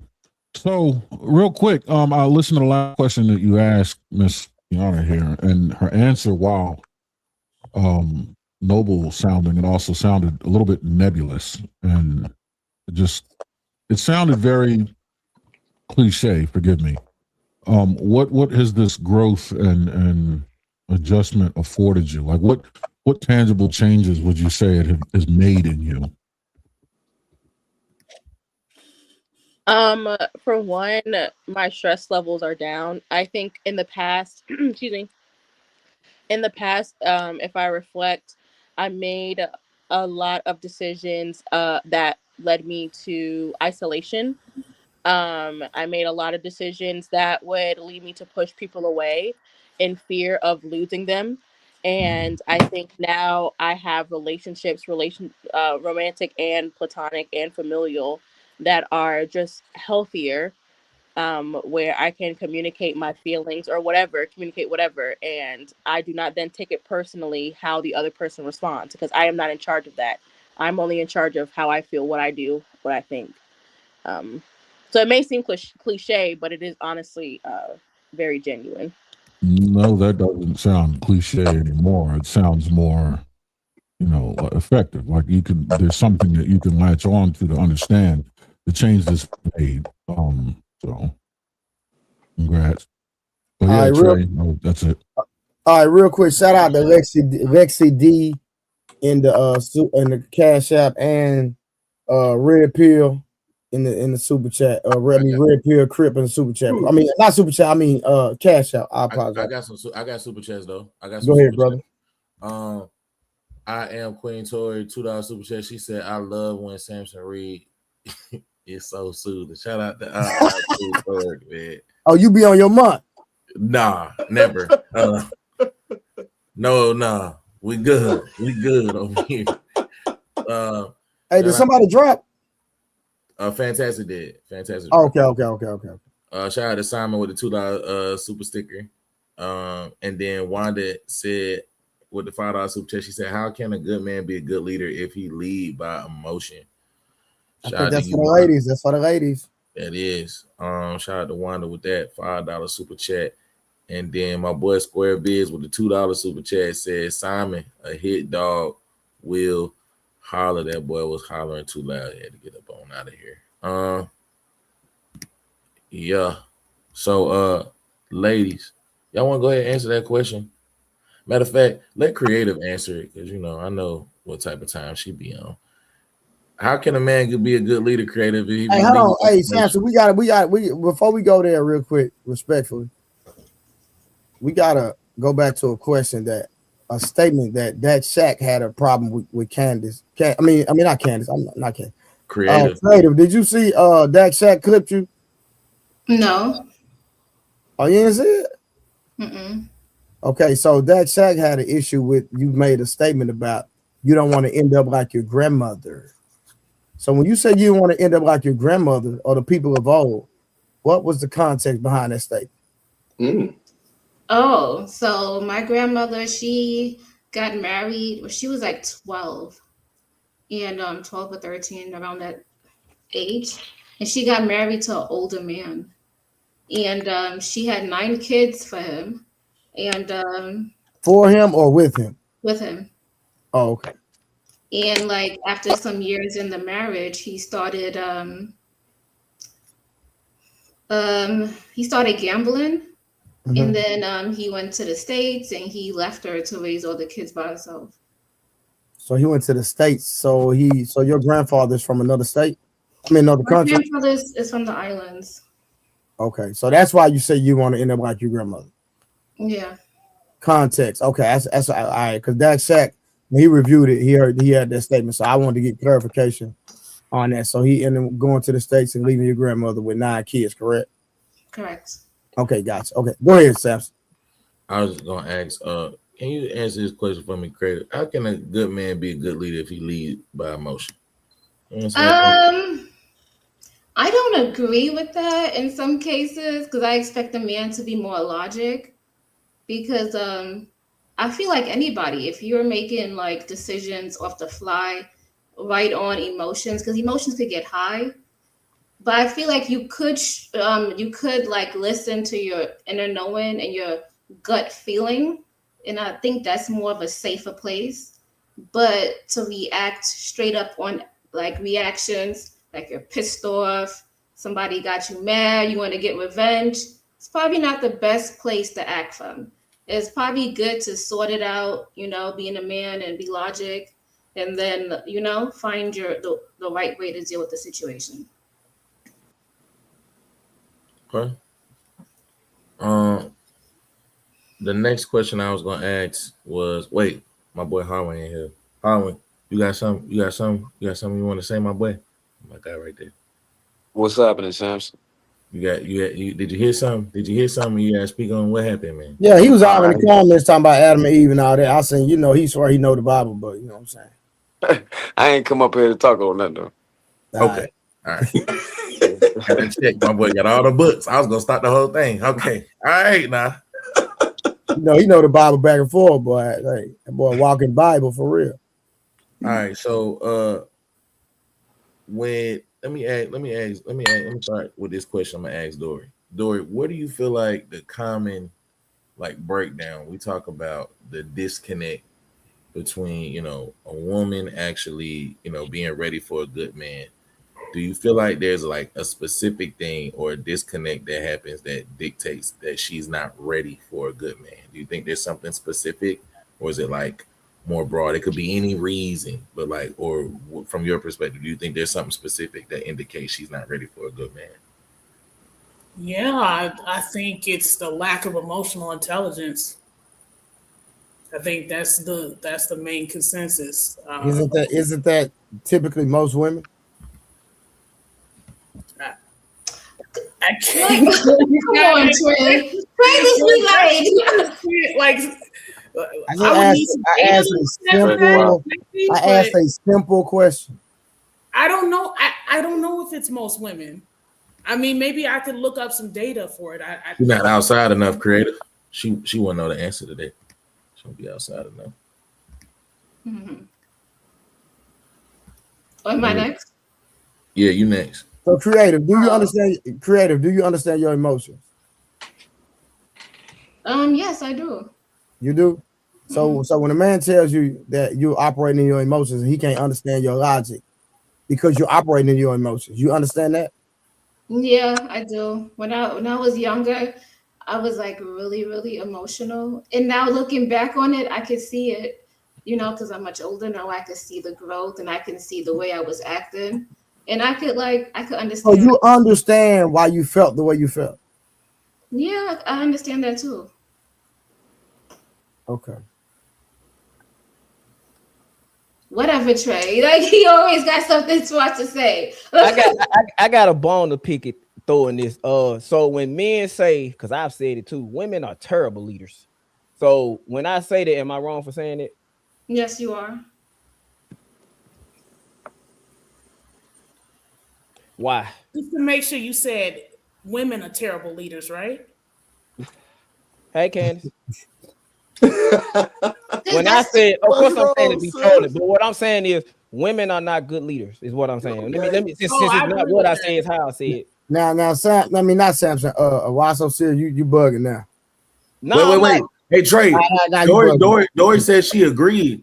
You say you agree, Dory? Why, Dory? You agree? No. To make a blanket statement to say women are not good leaders, that's not a good statement to make. I'm not. Now, hold on, because now you're talking about in every aspect, right? Now, me personally, when I think about a daycares, 9 times out of 10, I want my child in a daycare where women are leading. Straight up, I'm gonna be straight up with you. So when you say that, you're making a blanket statement across the board. We're not rocking with that. When I say it, I'm talking about leaders of like women are terrible leaders when it comes to power positions. Like if woman be smart, like if she was a dictator, a president, I thought or something like that. Now I'm using that. Now that when I say women are terrible leaders, I just raise bait to have a conversation. Most people get triggered by it. But what I'm hearing them saying from the stuff that they be saying, it seems like, not saying what I'm saying is right, but it kind of go along with it because they saying that a man can't lead with emotion. They don't want a man that's gonna lead with emotion. He got to have a balance of both. If women are more emotional than men, do that mean that a woman can't be a leader either? Is what I'm saying. A woman could be a leader. That's what I'm saying. That's all I'm saying. You just got to understand yourself. Understand, do not act out of emotions. Take some time and narrow down the situation. You don't have to act right away. Give it some time to breathe and then come back to it. Y'all talking about a relationship. I'm speaking in general. I'm speaking in general also. So you telling me if you was to go down your list, go down, in Congress and senator's office, Even in public office, you don't see women leading and taking the charge. You don't want my honest opinion on that. Why so I'm not serious? saying it's a lot, but there are women who are stepping up to the plate. There are, but then again, I question how much skin in the game they have. I mean, have you run for office? Did you try? I mean, if somebody's running for office, they got a lot of skin in the game. For you to say that, that's very disingenuous. I ain't never ran for office, but I done did some things across borders that I know for a fact that most of y'all would never do. So I got skin in the game enough to understand politics enough, because I've been asked to do some things for this country that I know for a fact people back home wouldn't do it. So that's what I mean by skin in the game. Everybody if a woman gets in a position of power, listen, hold on, let me land. If a woman gets in a position of power, most people, even men and women, are gonna say one or two things. She's either F and S her way to the top, or her daddy probably gave her the position. No, that's coming from you. That's the way you think. I didn't say all. That way. I said most. I'm saying most people understand that they said, like, let me get into that. If a woman was like she worked the blade, or she did something of that, and she was a stripper and she used that money to become a lawyer. She went to school for that. They're not gonna call her a lawyer. They're gonna say, "Are you talking about the stripper bitch? That's a lawyer." Why so serious? Who cares about that? Instead of a character flaw of the people who are judging. Why so serious? Talking about everybody judges. No, you but wouldn't be a human if you didn't. Everybody make preconceived judgments. Yes, exactly. So preconceived judgments are very emotion based. So my thing is, why is that a character? You think flaw? So if I see a woman walking on Figaro Ave, she dressed like she work on Figaro, and I say she a prostitute, that's me making an emotional judgment? No. What you said a preconceived notion about her based upon her past and her present, right? Because you said that she took the money that she made working, then she took the money, went to law school, and became a lawyer or an attorney, right? And you said that people are going to say, "Oh, that is just a stripper." She's a stripper bitch. That's a lawyer now. That's what they most likely going to say. Is my opinion. My question to you was, why is that then a flaw of her that she changed her life and became a lawyer, that she used to be, versus a flaw of humanity of judging of where she came from before? Why is that then on her instead of people who are judging her? I'm not saying it is. What I am saying is this. But you are saying you're what I'm saying is men have to work their ass off to be getting certain positions. Women and the man still gonna get judged. If a woman gets in a position of power, she's gonna get judged 10 times worse than that man. Because most people not gonna look to that woman to be like, this bitch ain't gonna. If we had a general that was a woman in the military, won't nobody listen to her. But why is that her problem? I'm not saying, you're taking that out of context. That's your problem. It's you walking around with that. People like you who think the way you do is the problem. Because you led the conversation. How is that? Listen, how is that when women say they want leaders? So why would I listen to a woman who wants to be led by a man? My God. The same reason why I didn't vote for Kamala Harris, because she has a male man. How old are you? 35. I already knew that. This is what I'm saying. This might go against the panel. Look, I didn't vote for Kamala Harris for the simple fact that she has a husband who she said is the man of her household, and he is one of them boys. So at the end of the day, we have a woman we have a black woman who's married to one of them boys, and she's saying he's the leader of her household, which means that you don't think she's gonna go for him for advice. So why would I listen to a woman that can be governed by somebody else? That's how a lot of people look at women. Y'all say y'all don't because of the sisterhood, but y'all do. Men and women. This is why there's feminists, because the shit that you saying right now make no look, listen to this. I agree with the first wave feminism. If you want to go work, listen, I agree with the first. If you want to go work, equality, yes. I don't believe in equity though. If a man is at my job right now and he's in a power position, the men at the workhouse know for a simple fact he's doing something we're not doing, whether it be i.e. working 16 hours and we only working 8, or he's ass kissing. But we not gonna do it because he's willing to go that extra route. That's all. Look, you might not. You saying feminist? Look. I believe that all women, if you want to join the workforce, you want to do that, go on do it. But you got to understand everything in life about choice and trade-off. That's all I'm saying. Like, I'm not saying you can't sit here and tell me that if y'all question, listen, women question, okay? Women question men who get in position of power. So you think ain't nobody gonna question a woman when women are physically inferior to men, and women are they're more emotional and less logical than men? I agree, women are more socially inept than men are. They can pick up social cues better. They can do all that better. But y'all, I was just asking the question because y'all said that a man has to be both. He can't just be emotion. You can't lead with emotion. If women are more emotional than men, Nobody y'all said prefer that. men to Nobody said that. Yes, they did. No, we did not. We understand that people have emotions. We say You wasn't on the panel. that. They said that earlier. A man can't fully lead with emotion. He has to have somebody said on the panel, he has to have a balance. He can't go full emotion. The connections you said there needs to be a balance between logic and emotion. Yeah. It's not illogical for people. Hey, why so serious? No one answered that question. None of the young ladies that answered the question about logical versus emotional when it comes to a man leading said anything about a man being more logical or less logical than a woman. No. So do you think? Do you think women are more logical than men, or men are more logical than women?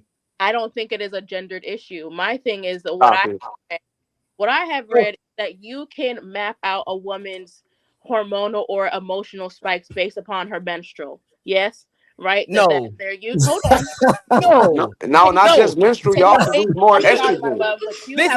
Listen. Sarah, y'all produce more estrogen than us. Listen, what I'm saying is, Kiana, respectfully, you read too much. Listen. If I ask a woman a question, I can ask every man on this panel a question. They're gonna. I'm very successful, so my bad. I'm dumb as hell. My bad. I can ask every man on the panel a question. They're gonna either say I believe or I think. If I ask every woman on the panel, most of the time y'all gonna say I feel. So what I'm saying is, yes, men and women both have emotion and logic. Men typically lead with their logic base when it comes to emotion, and we do it in relationships, which is why a lot of women be like, my man, when he talk to me, he be emotionally detached because he's dismissive of my feelings. You see what I'm saying? Because we're looking at it from a stoic position. I do want you to make sense so much because it would be so much easier to track a conversation. But what I'm saying is that it's just based upon data is that it is easier to track emotions for a woman or a female versus a male because of a cycle, right? So for you to say that a man is less emotional, to me, I don't necessarily agree with that because I don't think. Yeah, you gotta let her finish. Why so? I don't right. That I heard the delay. That's on me. I heard the delay. It's all right. It's one of those things where it's like, well, I don't necessarily believe that one is more or less emotional because I cannot track it, right? Your emotional spikes to me in my observations is based upon if you had a good day, if your sports team won or lost, et cetera, right? Versus for me, I know that I can track my emotions based upon certain things that are happening. But I think my problem is a lot of your talking points is that you are doing this. You're making these connections to this, and then it's kind of hard to then have a conversation with you because a lot of the connections you're making are illogical, and then you are then connecting it to, well, if a woman has a husband, she can't be the president of the United States. I'm very confused on how I said I'm not finna listen to a woman. If that's the case, I might as well just vote her husband in office then. If women are looking for leaders, women want leaders. So that means that your man has to find a way to, even in the most strategic, the most dire situation, he has to find, if y'all life was in danger, he has to get out of his emotions and become the most stoic he can to get y'all to survival, right? So if men have to do that, and women typically lead with their emotions.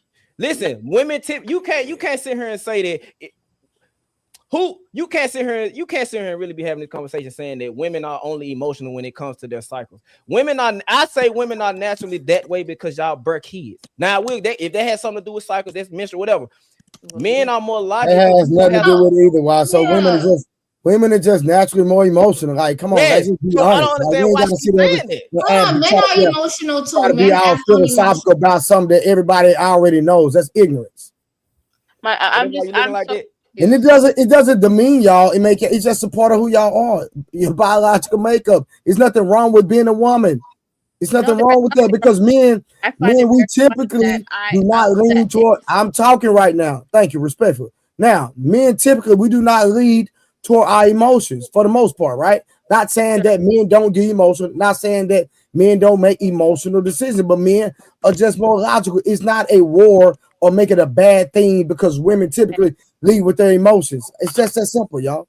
Okay, I think it's just if I'm using this panel as an example, I feel like I've been very logical, but one person has overshared, one person has yelled multiple times and raised their voice, and none of them were women. Oh, who's yelled? I just want to make that distinction. No, who yelled? You, my love. I don't yell. Talking about Simon, I think. No. She's referring to me. Simon But did also yell. Yes, there was a lot of back and forth amongst the men. well, ma'am. This what we do over here. So if you can't get with the program, I don't know what to tell you. I didn't say anything was wrong And with it. anybody, hold on. Anybody that know me, this is how I talk every day in real life. I'm not yelling. No, that's amazing. What I'm saying is that if I'm using It's not amazing. It's just reality. You trying to be funny. If I'm using this panel as an example, you saying that women are more emotional versus logical. However, the people who have gotten more emotional on this panel since it started an hour and 50 because that was men addressing men, so the energy gonna be a little different. Yeah, you having a debate. I'm not getting loud with you. I'm talking to you how I talk to any other woman I debate with. Kiana. That's very telling. Yes. Hi. The fact that women produce more estrogen, that don't make your emotions fluctuate more. I didn't say that it didn't. No, I'm asking. More or less, I don't know. I'd have to look into that, but I don't know right now. Okay, you might want to look that up and then revisit this. Okay. The fact that the element Why so? You Wasso. Oh, hold on. Go ahead, Harvard. After Harvard, we got Big A because Big A trying to get in there. Yeah. So, hey, Wasso, do you think a leader needs to know how to be a good follower? I think a good leader was once a good follower. Yes. Yeah. So, shouldn't women be good followers? They should be. Okay, so if a woman is a good follower, you think she know how to lead in her aspects of leading? Yeah, the shit that she's great at. Yeah. Okay, bro. So that just contradicted your point. I like that. I said power positions. I didn't say. I know what you mean. I feel you, but it is a powerful position. Very powerful position to be the first teacher of a child. Very powerful. Yes. Well, yeah. But I hear you in general. I get what you're saying.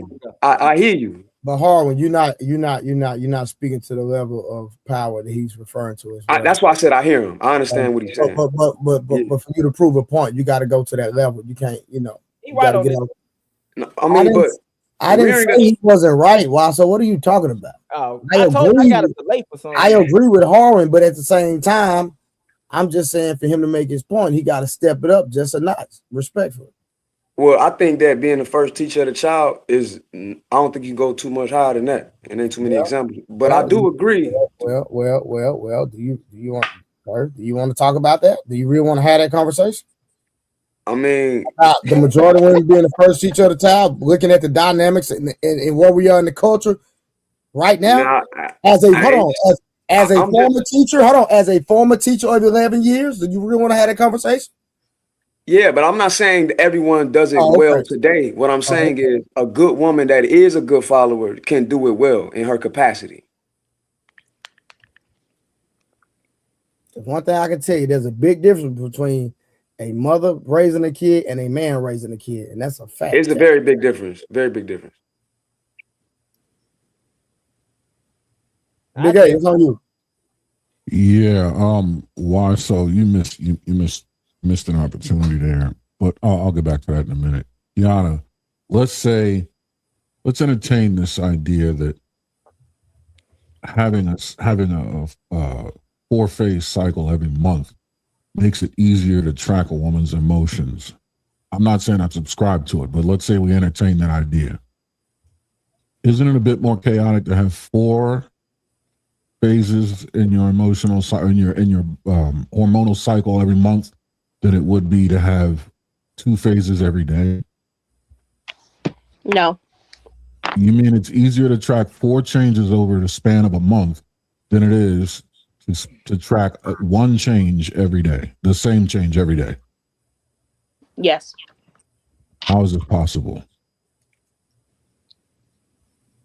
It's like saying it's easier to track the phases of the moon than it is to determine whether or not it's day or night. The sun goes up and comes down. That's it. 24 hours. One simple change is made. That change is reversed. Over the period of 28 days, the moon goes through 4 phases. No moon, full moon, half moon, and in between waxing and waning periods. That's far more difficult to track than it is to determine whether or not it's daytime or nighttime. Okay. Why wouldn't the same apply to this theory that a woman's menstrual cycle makes it easy to be able to track her emotional path? I don't think one person goes through 1 or 2 changes emotionally a day, right? So that's why I don't think a good example to use. It's the example. Let me clarify. So men have a hormonal cycle that bounces back and forth between one phase and another every 24 hours. Okay. So that's the cycle I was referring to. Women, they go through 4 phases over the period of a month. Okay. My point was not that one is more emotional or chaotic than the other. I think you guys are missing the point. My point is that if I'm talking about these 2 different phenomenons, right? I cannot then make a distinction of one is more emotional or if the other is more emotional, right? Because that is what the distinction that was asked. And that is what I was saying, is that I cannot then make a sound or level-headed distinction based upon one or the other. That was the point. All right, let's start this all over because I think I'm completely lost. And when you initially offered that, whatever that study is that you found, what were you saying? The question was, are men more logical or emotional, or women more logical or emotional? Whatever the wording was. My answer was basically, I do not have an answer because if I'm going to be frank with you, I think that is a dumb question. What was the point in introducing that study then?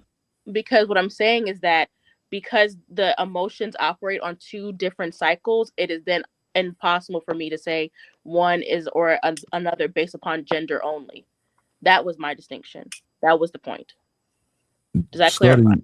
No, I'm completely. So you used the fact that women have 4 phases in their hormonal cycle every month to say that you can't distinguish between that and what a man goes through when they're clearly distinguishable. Well, I said it. I said that I and my observations, right? So it has nothing to do with respectfully. It has nothing to do with how you feel about it or what you understand or not. My observations and the way that I see the world, it is easier for me to do that. Now, I have a period. So of course it's going to be easier for me to do it because I can see it within myself, right? So how you feel about it is nice. That's cool. However, I'm in my observations. To be clear, I don't have feelings about any of this one way or another. I'm trying to gain understanding by compiling as much facts to look at as possible. And what you're introducing or offering is still. I'm gonna turn this loose for the sake of not destroying the quality of the show, but I'm lost at the point you were trying to make when you introduced that. And I think that at least showing that there are 2 different hormonal cycles between that men have other than opposed to women. I think that kind of makes the point that women's emotions are a bit more chaotic than men's. Okay, to you. I love that. Not to me. That's not up to personal. See, that's a different. That's just up to personal interpretation is one thing, but that's numerically factual. To have the choice of one or another as far as hormone phases is numerically simpler than to have a choice of 4. And then if you spread the choice out over a period of time that lasts longer than a day, that compiles the fact that it's more chaotic. I mean, this is mathematically correct. This isn't a case. Big Aaron, that's why I brought up the estrogen point. Well, I knew where you were going, but I was using her the language that she used. She honed in on the fact that there's 4 phases in a monthly cycle. Yeah, it was a more complex undertaking than to have 2 phases on a daily cycle. That is a much easier and simpler pattern to track. Okay. Numerically. Y'all definitely more emotional. Let's be for real. Okay. All right, Samson. All right, real quick, Samson. So we're gonna deal with where's the disconnect and do the comparison versus his or her misinterpretations. Do you want me to go there or you gonna do it? Yeah, you can go ahead. All right, so real quick, so let's explain how women interpret men's behavior. Rose, we know you need this right here. All right, so yeah, we're gonna sweat your hair out tonight. And look like creative, you already sweated yours out, so we gonna let you make it though. All right, real quick. So his behavior when he set boundaries, guess what y'all say about the man? He's controlling. When he protects his peace, then you want to call us selfish. When he don't chase you, he's not interested. Sound correct? Sound okay. Rose conceded. Okay, fine. Sound like you need to play that African video. No. The last one, yes, I have heard. The one about the boundaries, absolutely not. I've never. No. Oh no, man. When a man said boundaries, y'all don't call him controlling. No, I know. I don't. I've never heard. We're not talking about you. We're talking about so when a man say you cannot do something, you can't hang with her. When you can't hang with, hey, I don't like her. You can't hang with her. That's a boundary. That's different to me. That's not different. No. That's not different. No, that's not setting a boundary. A boundary yes, it is. A boundary yes, it is, Rose. No, a boundary is hey that. To me, that's pertaining to him personally, right? And saying, hey, if you're communicating with me, no yelling at me, no talk. Rose, watch this. Rose. I'm rocking with you, but what I'm saying is y'all looking at it from a woman's point of view. We're looking at it from a man's point of view. No, it's a okay. What point of view you want? Ma'am, are you a man? It is the language. Kiana, are you a man? See, that's hard. No. Why so? No, I want to answer that. Kiana, are you a man? No. Okay, so again, Rose. So again, I'm coming from a man's point of view, not a woman's point of view. I understand that what y'all deem boundaries might be look a little different, and that's okay, and that's fine. I'm not going to argue that, right? But I'm trying to tell you, that's just like Big A, right? Big A is a husband, been married. I think he's currently married on the panel right now, right? So I'll use Big A for an example, if he don't mind. I know he don't mind. So again, there are certain things Big A going to tell his wife to do. And when he tell his wife, that's a boundary from him. Big A, if I'm correct or wrong, please help me understand where I'm making a mistake in my commentary. You issuing a boundary can come in the form of issuing a command or an expectation. I don't see. Those are different words. Yeah, no, I agree. It's not. Y'all tripping. One is control and one is a boundary. Yeah. You definitely tripping. You definitely tripping. You can't tell men what their aspect of a boundary is. That's why he asked you, are you a man? So these men, there's a Big Aaron is a married man on the panel. And he just said that Trey was correct. You can cross-reference the intention behind words, even though those words are different. Right? So you can essentially determine what the intention is behind the word based on how it's used. Right. And so a lot of times when a man tells you something, so if Big A tells his wife, hey, I don't want you to do this, it's not about control, it's about protection. Right. If he postures it as if you do this, then I internally am going to do this, that is a boundary. Or I will leave if blah blah blah blah. Or I shouldn't have to tell you that. I should just be able to tell my woman that I don't finish the rest. Right? There's a difference between rules and boundaries and ultimatums. These are all different words, right? A rule is do not go out with that person. Right? That is a rule. Where that's still a boundary for a man. Okay, that dictates external. A boundary is internal. These actions make me do this, or I will do this if you do these actions. I agree. And ultimately is if you do this, then I will do this, as in like, or I'll take something away. Don't shake your head yes at that. So I'm about to wrap up all three. She go ahead. Keep spitting. Have different meanings and then different aspects of what they mean. Right. So watch this. Ready? I have a boundary set for myself that says I don't date women that don't allow me to pump their gas. So when we're in the car, don't get out and pump your gas. If you do, I'm out of here. That's external. That is a rule, a boundary, and an ultimatum wrapped up in the fact that she cannot pump her gas as long as she's with me, all at the same time. Okay. You want me to give it to you again? Boundary. I don't date women that pump their own gas. Boundary. Rule. When we in the car, you don't get out and pump the gas. That's not a boundary, though. Ultimatum. If you try to pump gas, I'm out of here. Oh, God. Boundaries, you are correct in the aspect that a boundary is about self-responsibility. A boundary is about yourself, right? I just said that. Yes. So and it's external what he said. And if you break the rule, that leads to an ultimatum. When you start dictating other people's actions, that is then a rule. Right. Or an ultimatum. A rule that is put in place to enforce my boundary. In a way.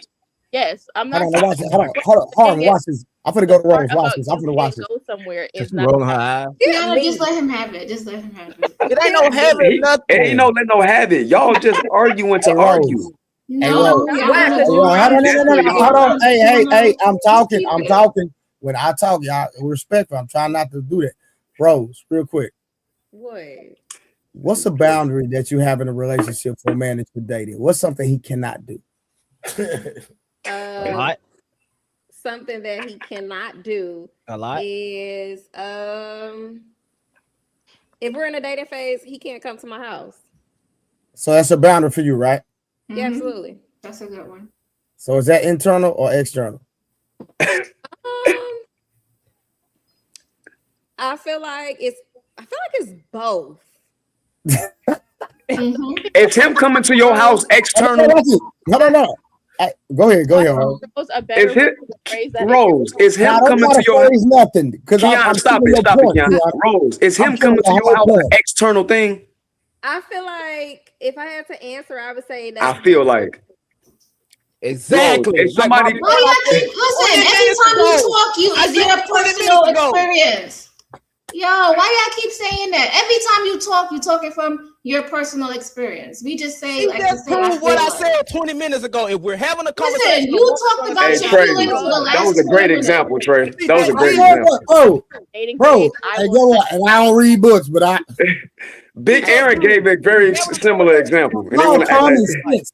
If people operate in common sense, come on, bro. We'd be good if we just come on. I just feel the whole logic with that example. She don't even see it, and she still don't see it. She's so intelligent. She just refused to see it. So intelligent. She gonna try to explain it when I just contradicted and killed the whole point. But again, let's keep going. Rose, don't chase. Hold on. I don't want to hear it respectfully. Hold on. If I don't chase you, listen. If I don't chase you, he's not intense. You understand what I'm saying? Hold on. He's not interested. Kiana, hold on. He's not interested. Let me get to my points, and then you can make your point. Emotionally stable. If a man is emotionally stable, then he's boring. Yeah, you're making this stuff up. They just want to be triggered. Repeat that, Trey. If the man is emotionally stable, then he's boring. I've never heard that before. Okay, that's fine. Me neither. I never heard that either. All right, last one. Hold on, last one, y'all. Last one, y'all. Don't. And if a man doesn't argue back, he doesn't care. All right. So lack of emotional maturity equals mislabeling stability as coldness. Y'all have the floor. Say that again. You were breaking up, Trey. I said lack of emotional maturity equals mislabeling stability as coldness. He's cold. He doesn't have emotion. Detachment. Like he's detached. Exactly. Okay. Yeah. But y'all have the floor. Go ahead. I mean, yeah, I agree with that because if you're coming off as cold to me, right, you're coming off as you don't care. I'm not sparking any type of emotions when it comes to the situation at hand. So somebody like Samson is usually reserved, right? And Samson, I don't know your business because I ain't never seen you in a relationship. But like, do you tend to argue when you're having a conversation, or if something else said, or do you kind of communicate like you do when you're on the panel? No, it depends on what the conversation about. I argue. Depends on what we talking about. It depends on what the topic is. Got you. I got you. Yeah, because we see you turn up on her before. My bad. I was about to. Yeah. So I'm gonna follow back on that one. Big A, are you typically how you are now when you having a conversation or disagreement with your wife? What you see is what you get. Gotcha. All right. So Rose, a man like Big A, he said what you see is what you get. I know you've seen him on the panel several times, right? So if you are raising your voice at Big A, I don't even want to ask you this because I already know. When a woman raises her voice at you in an arguing manner, do you engage or you just ignore her until you want to have the conversation? I'll just make it known one time that I don't tolerate this form of communication. You're not going to get anywhere with me. If you want to converse as adults, you should calm yourself down, lower your voice. I'll give you a chance to speak and be heard. If you can't do that, if you can't utilize the maturity that I know is within you to lower your voice, then this communication is it's beneath me. So Rose, could you deal with a man like Big A? I'm just saying with his temperament, the way he is, he's kind of like very mellow, relaxed all the time from what I see. I could, yeah. But do I think he's being truthful? Absolutely not. Because when I've seen men, right, that are laid back, reserved, that's just their personality overall, right? But when it comes to a woman that they love, they're intimate with, they're providing for, they're protecting, they're giving their all, and there's a point of contention and the tension is hiding in a conversation. Ain't no man I don't believe a man is just sitting back just like he is right now. Just sitting back, he's cool, calm, and collective and saying, hey, and she's yelling, just out of control. He's saying, hey, please don't do that. Don't yell. We're not going to talk until you stop yelling. I just don't believe that. What about Mont, Rose? I think he definitely is lying. Rose, you don't think a black man ever told the truth? Hey, Rose. Man, let me text Mark right now. Hey, Rose. Hold on, because that's soft. That man is married, Rose. He ain't married yet. No, who? Big Aaron. Oh, I thought you said. No, he said. No, I said Big Aaron, the guy you said you don't believe, and in the chat you said you've been looking for the guy, the good guys that's married to come up here, and here he is, and you said you don't believe him. Wait, hold on. That's a good one. Hold on, I never. What are we doing? Hold on, because I can't yell over y'all. I never categorized Aaron as a good married man. I've never said that. He's been married for years, for multiple years. Hold on. I'm not saying that he's not a good married man. What I'm saying is I know nothing about his marriage. I've known people that have been married legally for over 20 years, separated, can't stop arguing, and they just won't get a divorce for whatever type of reason. I don't know what type of man Aaron is. Now, if I go off of what I see on the panel, I would say, yeah, he's very well spoken. As a man, I think he's a good man. Now, a good husband, that could be something totally different. So why would you take a hard stance and say for sure that he's lying or you don't believe him? Shouldn't you just say, you know what, I don't know? Well, I took the stance based on what I wait. Because I know. Let me ask again. What I know is I know how men operate in relationships when it comes to a woman that they love, because men will say that they're not about emotional, the men right? You come across, not about the men you Rose, don't come respectfully, you ain't answer my why so? Because she's not gonna be able to answer. She gotta answer my question. Not even the men that I come across personally, right? You gotta understand.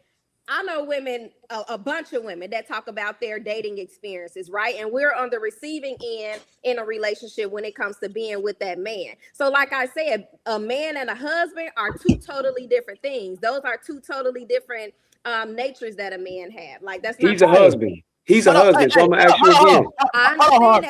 Wait, she ain't answer my question, why so? No. I'm gonna catch her up in something right quick.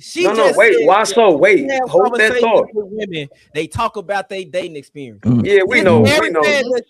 Why so? Hold on, bro. Don't believe him. So you believe women when they talk about their dating experience, but you don't believe this man has been married multiple years. Wait a minute, Rose. if you don't know for certain about Big Aaron and his marriage, why would you take a hard stand saying you believe? Why wouldn't you just say, I don't know if he telling the truth or not? Because I don't believe him. I'm not finna let y'all bully me into saying. But do you know or do you not know? Well, I'm not bullying you. I'm asking you a logical question. Do you know or do you not know? Yeah, Rose, you can't say bullying. Ain't nobody Wait, Rose, I've never bullied you. I said, do you know or do you not know if he does that or not? Do you know for certain? I didn't take a hard stance and say he's lying. I said I don't believe him. Okay, I'm gonna ask you again. You answer my question. Do you know or do you not know? I don't believe him. That's my answer. That's not my question. I said, do you know if he's a good husband or do you not know? I don't know. Okay, cool. So since you don't know, then why would you just didn't take that stance and say, you know what, I don't know. Maybe that's not likely. That's not what I seen. But I don't know if he is that or not. Because that's the stance I decided to take based off what I know. So do you think your stance? But you don't know him. You don't know him in his marriage. You don't know, and you don't know him either. So why? I don't. I didn't. I don't know. I'm not caping. I'm being logical. Okay, and what am I being emotional now? Damn right. I don't know what you call it when you just admitted you don't know and then say, you know what, I still don't believe you. Right. I don't know what to say. Either. You don't know. Clearly, so what all I can go off of is his actual demeanor and the fact that he's married and how long he's been married. That's the only evidence we have. So the evidence is leaning towards. No, it ain't leaning towards nothing. Okay. But outside of your personal experience, what would make you think a man like him would be lying if we're not going to go off your friends? We're moving on. No, we go right here, creator. We right here. Let me jump in. Y'all like to move on from that fire. Hold on, y'all speaking on Big Aaron, so y'all gotta let Big Aaron speak. Go ahead, Rose. Finish what you were going to say, because I'm going to converse. Yeah, finish, Rose. Go ahead. I wasn't talking. I'm talking to the men. Yeah. The only thing I was gonna say is I never said he's lying. I never said he wasn't a good husband. What I'm saying is I don't believe him because when we're on this panel, right? We're a bunch of men and women that he has no dealings with. He does not know personally. Whatever we say is not going to bother him, right? When it comes to the woman that he loves, that dynamic looks totally different because he's putting his all into that marriage. So if she's hollering and fussing or whatever the case is, he just might respond different. Like, and I said, I know men that are like laid back, reserved, cool, and calm and collected. But when it comes to that woman in their life, they tend to respond differently. So what I'm saying is, no, I don't believe that he talks to her like he talks to us when there's a point of contention or the tension is heightened in any type of situation. I just don't. And right, you don't believe nothing black men say. I got you. Let me take care of this. So you initially stated your opening statement was, do I think he's being truthful? Absolutely not. So that's pretty much a safe way, a safe assumption to make is you're saying he's lying. That's a hard stance. No, I'm asking you for you. No, I'm asking, do you agree or no? Essentially what you're saying is he's lying. I don't think that's a hard stance. Absolutely. You say absolutely. Well, Harlan. Let me converse with her. You said I called you a liar? I said you're lying? Your opening statement was, do I think he's being truthful? Absolutely not. Right. And say that you absolutely think someone is not being truthful. Is that another way of saying that you think they're lying? It could be. Okay. So can you understand why the gentleman are taking the stance that your initial stance was very hard and unwavering in the potential that I'm lying? I can understand where he's coming from. Okay. All right. Just wanted to clarify. Now, to edify you, the primary feature or component that I look for when vetting a woman is her ability to communicate effectively. The one thing in this world I don't tolerate, and I've used it to sever relationships very early on, as early as the first date, is once I see you communicate in a manner that does not align with my standards, then you that's it. That's probably the one thing I tolerate the least, is an inability to communicate in a way that matches my standards of communication. Because I present like this all the time. And I can't have a woman not only communicating with me in a way that combats that standard, but communicating with the world in a way that doesn't represent me well. So my wife, the reason why I love her so much and she's such a superhero in my book is because she's able to uphold an extremely high level of communication to the point where I don't need to have this conversation with her because she was hand selected for that very trait. But if there's any other woman that enters my life that communicates that way, that's the exact speech she gets. And if she can't get on board, then she's done with. It's the end of it. I don't have time to communicate with people who are incapable of communicating with me on a high level. You've already slotted yourself as beneath me if you can't communicate in a mature and objective fashion. Okay, so is it safe to say, since you made a statement and said that that person is over with or is done with, what if she changed up after about 3 or 4 years of marriage and now she no longer fits your definition of what a good communicator and an effective communicator and a mature communicator is? How would you deal with that? She won't. Because people, let's be honest, people change over time. Not saying that who they are at the core changes, but things change about them. To make such a dramatic change that would require her to have a personality change that would indicate some sort of mental health issue or mental illness, at which point my duty to her and, my marital sacrifice would have to be activated. At that point, it's like she's come down with some sort of terminal illness. It would be looked at as that. You know what I mean? It'll be a complete mental break. It'll be looked at as something like that as a complete mental break. Yeah, as if she came down with some sort of physical ailment or something that just completely rendered her, not who she is. For what you're saying to happen, that's not a small change. Something had to have happened. Either she would have to encounter some kind of trauma, ingested some sort of mind-altering substance. That's not something that life can just do. Which could be realistic because life be life, and sometimes people do, traumatic experiences happen. Something you might do might come off as traumatic or, affect her emotions in some type of way. So what I'm saying is, if it does, then what? I made the marital vows until death do us part. I meant it. Okay. Respect. I think when it comes to boundaries, when relationships, men look at boundaries differently, and most people, like women, look at their boundaries internally. Men look at their boundaries externally. Like if I tell a woman I don't like promiscuous women, so I care about how you dress. I don't I don't care what you wear when we around each other, but when you're not around me, don't be doing all that twerking bullshit. Don't be wearing clothes that another man, you know what I'm saying?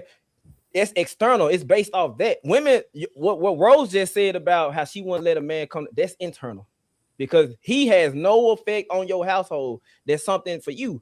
So that's the disconnect why I think a lot of women feel like if a man has a boundary, he's controlling this right there because y'all don't look at y'all boundaries the same as we do. I think sometimes it is control. Why it's so serious? Yeah. And sometimes it's not a boundary, it's a rule. But at the end of the day, so wouldn't your boundary be a rule? Like you don't like cheaters. Yes, exactly. It's a rule. You don't like cheaters. So if I cheated on you, that's a boundary. I don't want a man that's gonna cheat on me. And then if I cheat on you, or I show signs of being a promiscuous man or whoremonger, what you gonna do? You're done for. So when a man say, I don't want a woman to do this or act like this, and if you do, I'm out of here. That's the same thing as what you just said. So what would yours be? No, stop. Would you agree? I don't know if I could fully agree with that. Why is all in a frenzy? What is wrong with y'all? Get out of here. No, leave it alone. Stay over there. They like being triggered by me. What I'm saying is, so Rose, if a nigga is laughing at you, how's a nigga being triggered? I made a statement and I stand on it. I said y'all love being triggered by me because no. Again, if I'm laughing at you, how am I triggered if I'm laughing at you? Let's move on, Trey. You got it. No, I'm laughing at you, Rose. I'm laughing at you. I didn't know. Now I know. So again, no. Answer the question. I answered it. You just didn't like No, the you did not. You didn't. I don't listen. You didn't answer the I question. think it's the same thing. Dory, he looking into the camera again. I seen your Rose, comment I'm earlier, talking girl. to you. Try not to.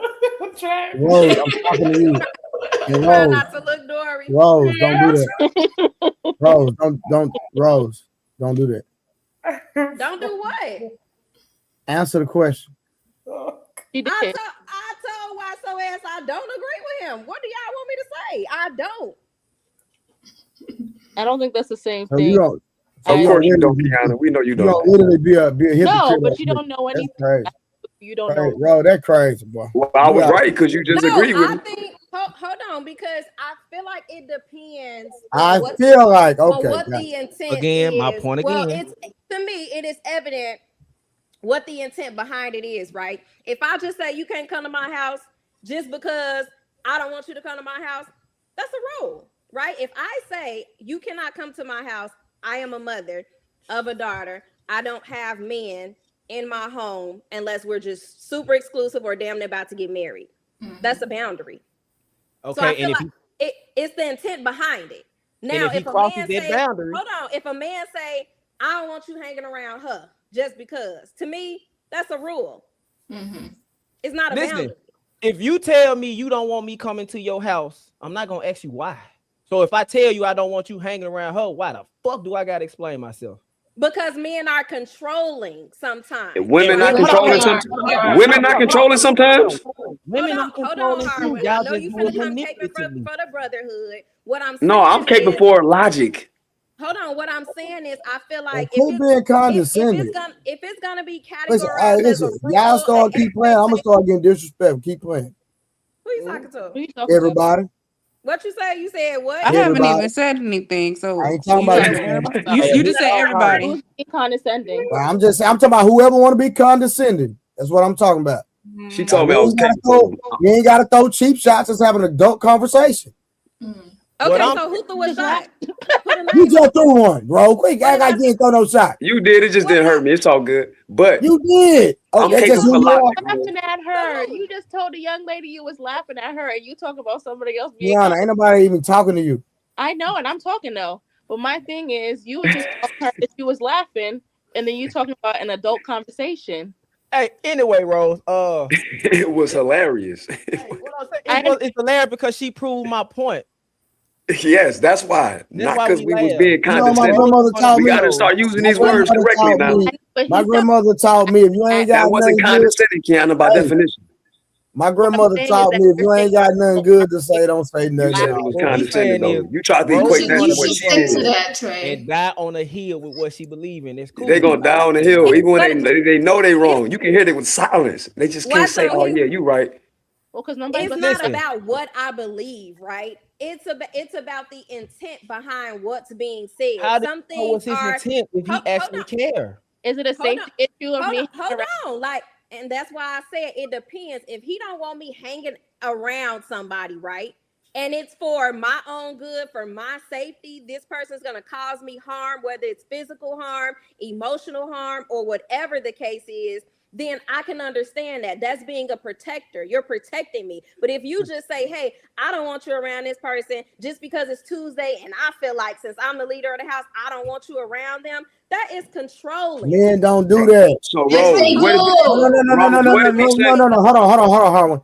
Listen, Rose, no, like y'all can't be that vague like that. When a man, Rose, when a man is telling you not to be around somebody, normally, in a general sense, he has a valid reason. He's not waking up because it's a Tuesday and because I'm a man. Okay, why y'all do that? Hold on, two things could be true because you don't know what these women up here experience when it comes to being with the man. So that can be true. Those the man they chose. What are you talking about? They needed that better.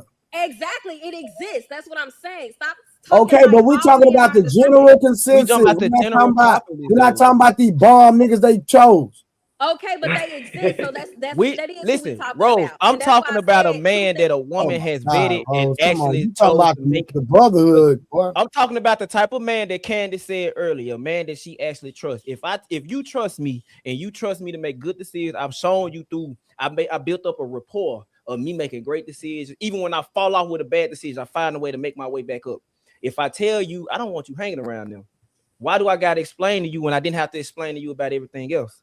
And that's a different type of man that you're talking about. So of course, if that man that you just hold on, the topic is about good men. What are you talking about? Hold on, my bad. I came in at the last minute. But now that you put it like that, if did you not read the panel? The name? Hold on. No, I didn't. But thanks for sharing that part. So what I'm saying is, if that's the type of man that is saying that, of course, I'm probably not gonna question him on that because he has a history of leading me during the right Hold on, no, hold on. It's on Candace. It's on Candace, Nick. My bad, Candace. I think for the most part, we're saying the same thing. The issue is that you can have boundaries and it can lead into being controlling if there's not proper communication. So with the context now that you've just provided, I think the women on the panel have a deeper understanding with the context and what I mentioned earlier. If this is a man that I chose to lead and I trust him to be the leader of the household and I'm submitting to him, then of course, if he says no, I'm going to trust that he has proper reasoning for that information. The same way we also said earlier, Why So Serious podcast, that is not what you say, it's how you say it. Once you get into talking down to someone, or once you get into, I don't have to tell you blase squaze, if I'm in a relationship with you, there's going to be effective communication and I'm going to respect you in my communication. I would expect you to respect me as well. And you also asked Rose, then how do you know? How do you know? That's the point, sir. We don't know unless you give further information if it's warranted. If it's not warranted, she's going to submit to your authority because you are the leader of the household. Right. Okay. So Candace, do you think it's fair to say that Big Aaron's a good man since his wife has been with him this long and she trusts him to be that leader? I can't speak to nobody else's relationship, sir. I don't know if he's good or bad, but that is a choice that woman made. So Candace, people can't make perceptions off of where a person is. No, but I don't know him. All I know, his name is Big Aaron. Why so? They do it every day. Every day, but it's cool right now. I literally don't have anything. No, but I literally don't have any information to base that on. This is so disingenuous. What I'm saying, I don't hold on because the question was asked to me. A question was asked to me. Can I answer the question? I would not want you guys to make a preconceived notions off of me. You don't know much about me. I don't know Aaron. I have never been on a panel with Big Aaron until right now. So I literally don't know anything outside of you just told me that he's been married for 20 years. So I don't want to judge him incorrectly off of the information that I have. Now, y'all having preconceived notions of other women on panels previous to me, I don't want you to judge me based off of that either. So I don't want you to speak on this man, and I don't know this man. That's fair. And that's why I said, let's speak in general. Go ahead, Rose. Basically called him a liar. No, I was gonna say I know from what he's shown, I know what type of man he probably is because I've been on a panel with him and heard him speak several times. But like I said, being a man and being a husband, two totally different things. I know good men, but they're not good fathers. I know good men and not good husbands. I know good men and they're not good friends. How can you be a good man and have kids and not be a good father? What the fuck? It's out there. Where? That's an oxymoron. Out here in the workforce. That's the perfect example of an oxymoron. Any man that's a man and he ain't a good father, he ain't a good man. But you tripping. Y'all would say a man is a good man and he's cheated and had money. I wouldn't say that. I said a man. Let's be specific and stay on what my example. No. You can't put a man in cheating and being a father. Yeah, we talk about being a father. A man. Because any man that is you told me you know a man can cheat and still be a good father. I don't know what y'all talking about. How? A man can be a good man and not be a good father. What? Because the way he treat that child, the things he's doing with that child has nothing to do with the goddamn mother at all. Disrespect. Like you can't. It has nothing to do with the child. It has nothing to do with the child. Kiana, can we concede that you can't be no good man if you ain't good to your kids? Oh, I didn't agree with her. No, I'm just asking you. That if you're a bad father, you're that's not. An infraction. Okay, so creative. Can we concede? Creative. Can we concede that if a man got kids and he not a good father to them kids, that he ain't no good man? I believe he can be a good worker. No, I'm talking to. I got your man. I'm actually He creative. He's just not a good father. That's Creative. Oh my God, Candace. Okay, we gon' they cheat tweaking. Candace, I'm gonna ask you. People Marvin, getting stop divorces. trying so hard. Like, I didn't insult. She really. I genuinely believe this. She tweaking. Anybody that agree with that is tweaking. Candace, I'm gonna ask you. Do you think? One second, sister. Do you think that a man can be a good man but have kids and not be good to his kids? That's not what I said. That's not what I said. You said you knew a man that's good man but not good fathers. Hold on. A bad father can still be a present father. He's probably around in his kid's life, but what I'm saying is he just might not be the best father he can be because. Well, that's subjective, but if a man doing his best for his kids, that's a good father. Hold on, because you're moving the goal. You moving. I'm not. Yes, I'm not. Yes, you I'm are. not at all. Hold on, because I know. Can we speak to what? Hold on. I know mothers that are present. I know mothers that are present 100% of the time, but due to whatever type of family they came from, they just don't know how to be good mothers. But I agree. That's a fact. I agree with that. So what are we talking about? But then again, it'll still be subjective to how you look at parenting. Then I understand what you're saying, why so, but Rose, what she said is 100% facts. You gotta understand, I was a teacher for 11 years, so I've seen it. Literally. Rose is correct about that. That's a fact. I'm just saying, it's still the parenting. Calling somebody a good parent, bad. You gotta understand, you got people that are parents that are in the home and still not in the home, but they're in the home every day, literally. But ain't doing nothing. I hear you, but any man doing that, we wouldn't consider no good man. Absolutely, you sleeping? But I think. You're mixing the. I'm not. I would never consider that a good man, Rose. For real. Hold on. That's your interpretation. You can't hold somebody accountable. You can't hold somebody accountable for what they don't know, right? So if you have somebody that their father or mother wasn't around and now they have a kid and they're probably just trying their best, that don't mean your best makes you a good mother or a good father. So you're present, you're doing your best. You're just not a good mother or father. Rose, everybody can do something better. You making this too subjective now. Everybody can get better at everything. I don't care what you at. But if a person is really genuinely trying their best for their kids, man or woman, if they legit, now I agree with you. Like you made a good point. There's some women or men that's sitting in the house and they present, but they ain't paying their kids no attention. That's a bad parent. But there are women, men. Wait a minute. There are men. That's why I'm agreeing on that. But there are men and women. There are men and women that can be there and paying attention, and they may feed the kid the wrong thing. They may be feeding them Fruit Loops, but then they might find out, oh, it's not good to feed my kid Fruit Loops, and they change that. They learn something new. Like, oh, I should feed my kids these things. That happens too. That's what we talking about. We not talking about the you moving the goalposts though. Yeah, no. What I'm saying, I'm being specific. What I'm saying is, watch this. So you're gonna compare somebody neglecting their child to not being a good parent, and then say, well, somebody's feeding their child food that is not nutritious, that makes them a bad parent when that parent probably does not have the education. No, I'm not saying that's a bad parent. What I'm saying is that person. I'm trying to understand because now I'm lost. Yeah, no, I'm saying I agree with Rose's point to that. That's why I said, yeah, I hear that. If a person is present, if they present, but they not paying attention to that kid at all, that's the bad parent. But if you present, Rose already said that, bro. That's the part I just said I agree with on that. Oh, what is your point of contention? So what is your point of contention with Rose? I'm trying to tell you, bro.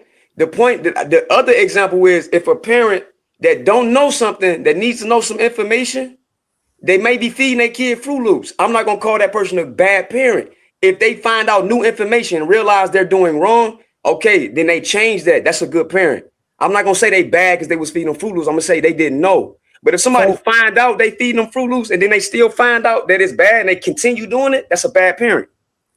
Okay, it's bad parenting because they can have different aspects of them where they're still a good parent. That's true. That's true. Yeah. Like, what are we talking about? So what? So I'm still confused. I was using an example though, but okay. So hold on, I got you. So where do you disagree with Rose at? Help me understand that part.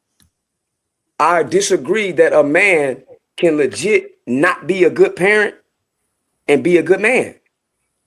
Because she did say that. That's why I disagree with. Hold on. They're bad parents. Hold on. You know I'm slow, so say it one more time. She said, man. I know men who are good men, but they're bad parents. Yes, and I disagree. I don't think you could be a good man. Yeah, explain that, bro. I feel like, okay, so you have men, right? He can probably be a good provider, right, for the family, financially. He can be a good worker. He's never late. He's always on time, probably the best worker there is.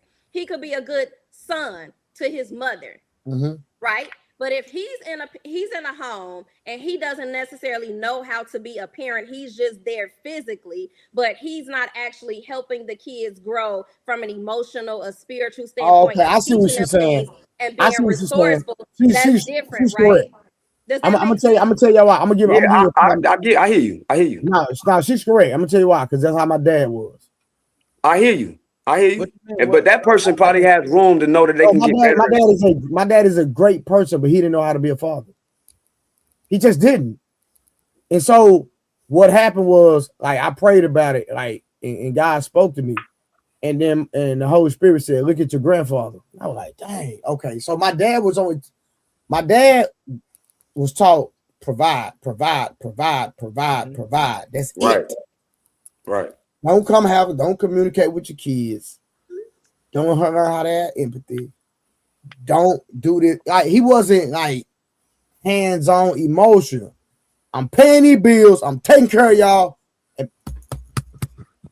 Right. That's how it was. So Rose is correct. I understand what you're saying 100%. And that's why I agree. That's why I am the way that I am. I got every aspect. I provide. Right. You learned. At the same time, I'm like this every day. We like this. Me and my kid, we locked in. You know what I'm saying? Right. I'm in all their business. They in my business. So I understand what Rose saying. I hear you. My mom was a great mom, but she wasn't very, very emotional. She didn't talk a lot. She showed more through her actions. But sometimes it'd be nice to hear your mom talk. But I'm not gonna say my mom's not a good mother because of that aspect. So I feel you. I was gonna say that Trey's example is a prime example of why you should have a balance of logic and emotion. I agree. I mean, his dad was raised in a different time, though. Like, people gotta understand the times that, like, I would believe that a lot of kids back then, during those times, you know what we went through back then. They had to raise their kids a certain way, so they had to be a certain type of harsh. They had to be, because at that time, reality in the world was already kicked against you anyway. So the world is gonna treat you like shit. So I gotta show you, I gotta prepare you what you got, I'm preparing you for how the world is. It's different nowadays. So I mean, that's how I look at it. It's just a different time. Back then, like my grandma, my great grandma said they used to, because if I didn't do that, they would do it to you. So I'll just we go get the switch. Matter of fact, go braid them just up into a braid. You better don't give me the small one, because if you do, I'm gonna go out there and get a branch, and they'll beat you with it. Because if we didn't do that to y'all, if we didn't do that to our kids, the society was gonna do it to them. So it's a different time. But I don't know. It's all right. That's enough. Samson, this is on you, fam. All right. So the next question is, I thought you had questions. I thought you had a question for. Oh yeah, my bad. Creative. Let me ask you something real quick. Do you feel like, as far as when, like, the topic is most women aren't ready for a good man, do you feel like trauma and conditioning at a young age, as a young woman, do you feel like that has anything to do with that?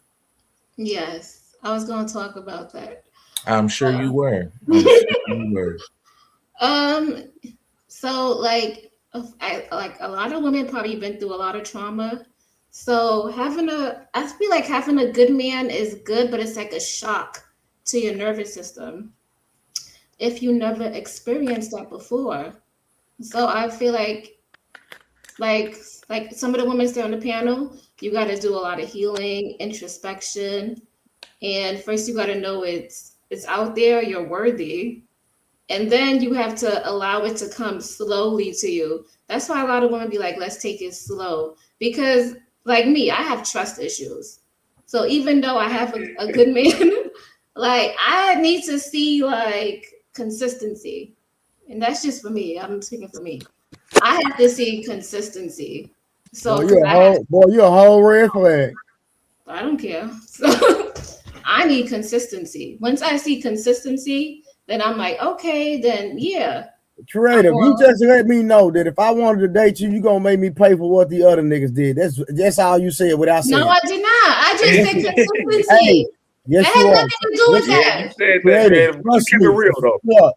Creative, I got a lot of experience with women. Trust me, I see it a mile away, baby. Why? Because I said I need consistency? No. Because you said you had trust issues, and I already know where those trust issues stem from. Yeah, you're right. I do. But if I see consistency, then I'm more open to trust, and I'm more open to take. Creative, let me ask you. Man is gonna go through hell dealing with you. Respect. Let me ask you. It is what it is. Creative, let me ask you a question. Crazy. It is what it is. If you have trust issues, Creative, Mm-hmm. and they're from previous relationships, right? Mm-hmm. This new guy that's trying to talk to you. Mm-hmm. He hasn't done anything to prove that he's untrustworthy yet, right? No, he hasn't.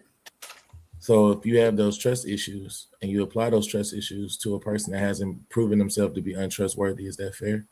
No, I'm not gonna take that. I just need to see consistency so I could believe in him. I'm not just gonna off the back trust him. We have to build that for me to, Is that right? That's You're right. not going off the. So you won't trust him off the bat? Okay, so let me ask you. All right, okay, that's fine. You don't trust him off the bat. You got trust issues, okay? If we reverse the roles, and he's trying to enter a relationship with you, and he has trust issues because women done played him and cheated on him and all kinds of stuff, is it fair for him to apply those trust issues and project them onto you? I wouldn't say project them. I would say take it a step by step. Like project, but when I say project, me the same way like I would vet you. Let me add context when I say project. This is what I mean when I say project. When I say project, I mean I had trust issues because of such and such that happened to me in my past. Mm-hmm. Therefore, I'm not going to automatically trust you because it's something somebody else did. Is that fair? No, that's not fair. But I'm not talking about that. What I'm saying is, like, I don't think that I deserve Trey's trust unless I show consistency and I show my value, my character. And then he might say, okay, yeah, she's trustworthy. You understand? Like, so he has to prove that he's trustworthy to you, right? Yeah, that's for anything. While you're in business, while you're doing anything, you have to show consistency. You have to show patterns. So do you have to prove that you're trustworthy to him as well? Yeah, I would hope so. But if he's already got, so if that's the case, then where does the term "who hurt you" come from then? I think that comes from people. People like to jump off the handle, but I still think people should vet people and go in there with some sense of bearing. Like they have to be smart. Like don't go out there and just trust people willy-nilly because there's a lot of crazy people out there. You should still have boundaries. You should still vet somebody. You shouldn't just give out your trust willy-nilly to anybody or be friends with anybody because you can be taken advantage of. Be friends with, yeah, that's fine. I understand that. But I'm talking about from the aspect, if we talking about a relationship, right? Mm-hmm. If you're engaging into a relationship with somebody and you already got your guards up, right? Mm-hmm. You guard it. But your guards are up because of somebody else that isn't there. That's going to be an unfair situation that this man is coming into automatically. How is it unfair when he could? Because he's not the reason that your guards are up. I understand that, but if he shows consistency, if he shows up consistently, if he texts consistently, if he calls me, those walls go down slowly but surely. Go ahead, Waso. Creative. The men that gave you the trust issues, did they have to show consistency? That was a pass. Why are you asking me about? Because you said it's a pass. No. You're passing your future with your future man. Bro, this is insane, bro. So the men that I do agree. You think it's funny? It ain't funny on peanut head. Look, Creative. I do agree with you when you say that, because I say it all the time. People give up, especially women, they give up too much in the beginning. Mm-hmm. People are too trusting, people are too this. Now the thing is, you shouldn't be dating another man if you got trust issues, because it ain't on the man to heal those. You need to go heal those before you deal with another man. So I'm asking this, and I genuinely want to know why women do this, because men do it too. Why people in general do it. Why does the next person that you say you like gotta suffer for the reason that this person that for a situation that they did had nothing to do with? Hold on, who said it was suffering? Maybe because how you is never it suffering? Because hold on, because you went through life, you learned from your mistakes, and now you know if I'm gonna go into a new situation, this is how I'm gonna go about doing it. Is that being That's smart not what you said, from though. trial and error? I'm not. Yes, you learn from it, but what you're saying is that's why I asked you the specific question. Do the men before, the men that gave you the transgressions that you have, did they have to show some form of consistency, or the fact that they didn't show consistency is the reason why you have the trust issue? No, they did have to show some kind of consistency. So creative, you're going to focus more on the consistency. I mean, as far as like the trust aspects of dealing in a relationship versus actually trying to learn that person. No, I'm going to learn the person as I learn, and he be consistent and I'm consistent. Then we should know where to go from it as time goes by. It's not, okay. I'm not doing anything fast. Let me ask you. No, and that's fine. I just wanted to see, because when you're talking about trusting someone, like there's going to be certain situations that transpire, right? And usually in the dating phase, if a man is not being inconsistent, it's going to be really hard. He can really trick you. Yeah, exactly. Like you talking to somebody that used to do a lot of tricking. When I say tricking, I'm not talking about money. I'm talking about fooling women and manipulating women. Exactly. See, exactly. Thank you. I don't mind being honest about that. I'm giving up some game if you just listen here. My thing that I have with that is when a woman gets with a man that actually likes her, and she might like him too, she puts him through the ringer that she didn't put the same men in the past through. That's the only thing that I have a lot of with what you just said. A lot of women. Hold on. Why so back up? Say that again. Because how so? Hold on, I want to hear this again. Hold on. Say exactly what you just said again. Hold on. Say it again. I might have said it stupid. Can I reword it? Nah, no, don't reword it. What I said was if a woman, if a dude genuinely likes her, let's say he really is putting forth effort, and she might like him too. She's gonna put him through the ringer that the other men before him didn't have to go through. What? You That's not true. I feel like that. I feel like that come from men thinking that just because she really like you, that you get that certain rules are bent or broken or don't exist. Just because. Bro, that's gonna happen to. Bro, that's gonna happen to a lame nigga. That's what's gonna happen. Ain't no real man accepting none of that, bro. What you talking about? Why so? I'm not saying he gotta be a lame. I'm saying you talking about yourself. See, now you moving. I'm saying so you're not gonna say that a lot. So a lot of women they'll put certain men through ringers that they won't put another nigga. Bro, I don't be bro. How I know? I ain't went through no ringers, so how I'm supposed to know? Man, because I ain't watching what I'm not watching what no bro taking on another nigga through anyway. So what we talking about? I'm speaking solely off having conversations with what women say. Why so? It does exist. It does exist. Yeah, we know it exists. It exists. Yeah, I agree that it exists for sure. What I'm saying is, I just want with creative, like the discernment that you have now. Why don't women have that in the beginning when they first start dating or actually give? Because a lot of women would say they don't trust this man, but you're giving this man your body. I think that if you have sex with a man, that man should be leading you all together, because at the end of the day, you're giving up the most value that you have. Let me tell you something, brother. The same discernment y'all don't have when y'all have a good woman in y'all 20s, but you don't see that and you fuck over her, and then you want to come crawling back to her in your 30s and 40s and be like, I think most men do that for the convenience. I think most men come back just because I know how to get you to tweet. We don't really want you back. We just want that convenient coochie. Oh, so you agree that men are manipulators, liars, chameleons? Women are manipulators too, though. What are you talking about? That's not what I asked. People are manipulators. You speaking solely on it. Hold on, Why? So we got to be genuine, right? We understand that both sides do it. She's talking about men right now, so you got to answer. Men are manipulating. Yeah, of course. If a man, I'm not gonna say because it's a man out here. In my opinion, I think most men who double back on their woman, most of the time it's just for the convenience. I'm gonna see, can I get back? Because at the end of the day, when he get her back, he gonna do the same shit he was doing, unless he really changed. Unless he really changed. Now, there are some men out here who got a point. There are some men out here who fucked up. She left. They broke up. He went out into the wilderness and realized these bitches out here cold the motherfuckers. So now he trying to get back with them. I agree with that. But for the most part, most men just come back because it's just convenient cooch. I know how you operate. Okay, so then how do you differentiate the two? How do we know if you're really coming back because you know that ain't nothing else out there?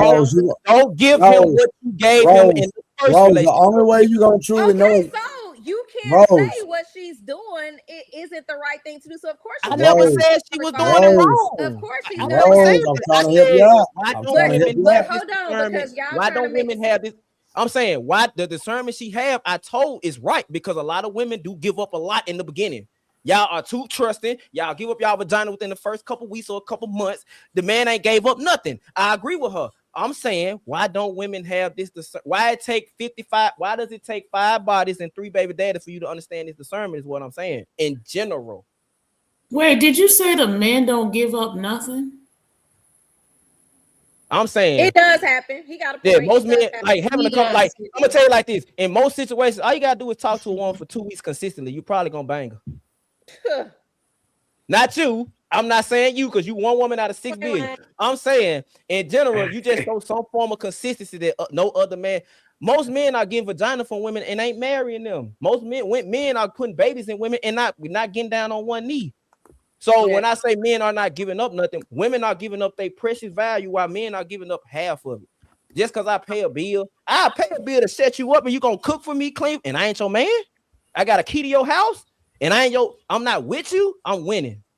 So when I say where is this discernment that women have after they get their heart broke, why don't y'all have it before that? Well, because there's no experience. How is she gonna have discernment if there hasn't been previous experience? I'm trying to speak, sir. I'm so sorry, sir.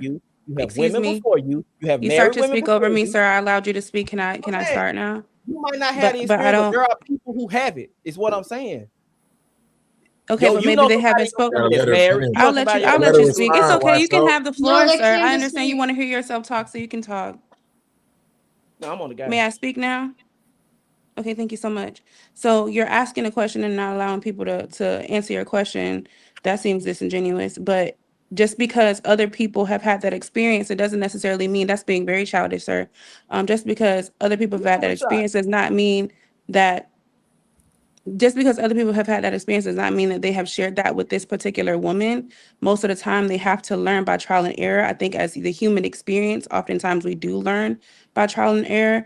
And then based off of what you gentlemen have mentioned on the panel, there has been times where men are manipulating women. Men are just in it for the game. So if you come in with no experience and you're just going off of giving the trust and it's unwarranted and it's undeserved, eventually you're going to learn that I gave up too much trust in the beginning and perhaps people should earn trust instead of me giving it to it outright. And that is why then discernment comes into play later on because of these said experiences they had. And that's not gender specific. That should be male as well as female. So how many times? Hold on real quick, while so listen, bro. Y'all can have all the discernment in the world and still get tricked and still get fooled. You can have all the goddamn know-how in the world and still get tricked and still get fooled. Let's just keep it real. That's further proving my point, though. That's why women set up boundaries because they're getting tricked and they're getting deceived. Even with boundaries, you still can get tricked and fooled, sweetheart. That's all I'm saying. Even though you keep adding that layer, that's still further proving the point. Right. So don't get mad. No. Nobody. First of all, nobody's getting mad. Stop that. So I'm saying men in general. Yeah. So what point are you talking about, Ken? You're saying why after however many times of dating is the woman then setting up that they want consistency. They need to see that your words are going to be proven with your actions. Mm-hmm. The literal reason why women are doing that is because what you're saying, because a man can play the long game and pretend and hold up a facade for however long because you are interested in a chase. It is the human nature. So if after so many times a woman has seen if I do this for a certain amount of time, a guy's going to do this, and then this is still the reaction. If I do this with a certain amount of time, or if I change my behaviors based off of this and that, and this and that, and then this is how the man is reacting. It is literally an experiment. Technically, that is what dating is trial and error. I have to gain experience in order to understand what I should do to navigate within this process. Now, I'm not saying she should give access to her body, but I'm still learning based off of the previous experiences I've had, how I should handle myself, how I should guard myself, how I should set my boundaries up so I don't get hurt, and I'm managing myself accordingly. The only way she can do that is with experience. Listen, I agree, but I don't believe it's human nature, but at the same time, I want to say, and how are you going to learn anything if you don't experience? Well, how is that not human nature? Can you explain to me how it's not human nature? No, this is what I'm gonna say, right? I'm not disagreeing with you in totality. So don't think I'm trying to like go against what you're saying, because what you're saying is true. But what I'm saying, that even without the discernment, without the experience, men and women can still get tricked. That's all I'm saying. I agree with that. And my only thing is it's ways around. Like, look, when a man is in love with a woman and she breaks his heart, most men turn into the nigga that be like, man, this is how these women coming. All y'all the same. So then they move differently. What I'm saying, I understand. Like, you get your heart broke by a dude once, twice, it's cool. You get your heart. If I ask a woman why, like, she explained to me her last 7 dudes was all the same. Like, I'm saying, like, why, if they was all the same, why are you? I'm not these niggas. I'm better than these niggas accordingly. Why are you putting me through the ringer that you didn't put them through? Is what I'm saying. Y'all laughing, I get it, but I'm saying, like, I'm not disagreeing with y'all. I'm not disagreeing with y'all. What I'm saying is, how many times does it take for you to get played by a dude that you learn? I don't necessarily think it's a matter of putting a guy through the ringer. I think what Creative was saying. Oh yeah, hold on, I'm delayed. My bad. I'm delayed. No, you fine, I understand. I don't think it's necessarily like putting the guys through the ringer, like putting out certain tests and seeing how you're going to respond. It's just a matter of seeing if your words line up with your actions. That doesn't necessarily mean that I'm going to be vindictive. That doesn't necessarily mean that I'm being manipulative. That's just me watching you and learning you while we're going through this dating process. I'm understanding who you are, the same way that you're learning me. I really don't expect you to put on all of the trust in me because you don't know me from Tim. So I'm learning you, you're learning me. I'm checking your words based off of your actions, the same way you should be checking my words based off of my actions. The Bible says we should judge them by their fruit. So that's all I'm saying, is that we both, it's mutual. It's not gender specific. But I think oftentimes, though, reality is often people are disingenuous and everyone is playing games and they're giving you a false representative in the beginning. But in anyone, you can only hold that up for so long. So that's why women are saying we are desiring consistency, because often than not, women are looking for that relationship. They're looking for a husband, and that's not always what the men are looking for. They're not necessarily looking for a wife. They're looking for a game. So Creative. Hold on, real quick. No, hold on. So Candace, so when we look at the marriage rate, black men, there's more black men married than black women, and then the marriage rate of black men has literally went up since COVID, like 0.5 every year. So when you say black men are typically not looking for marriage, and the black marriage rate amongst men are going up every year, I disagree.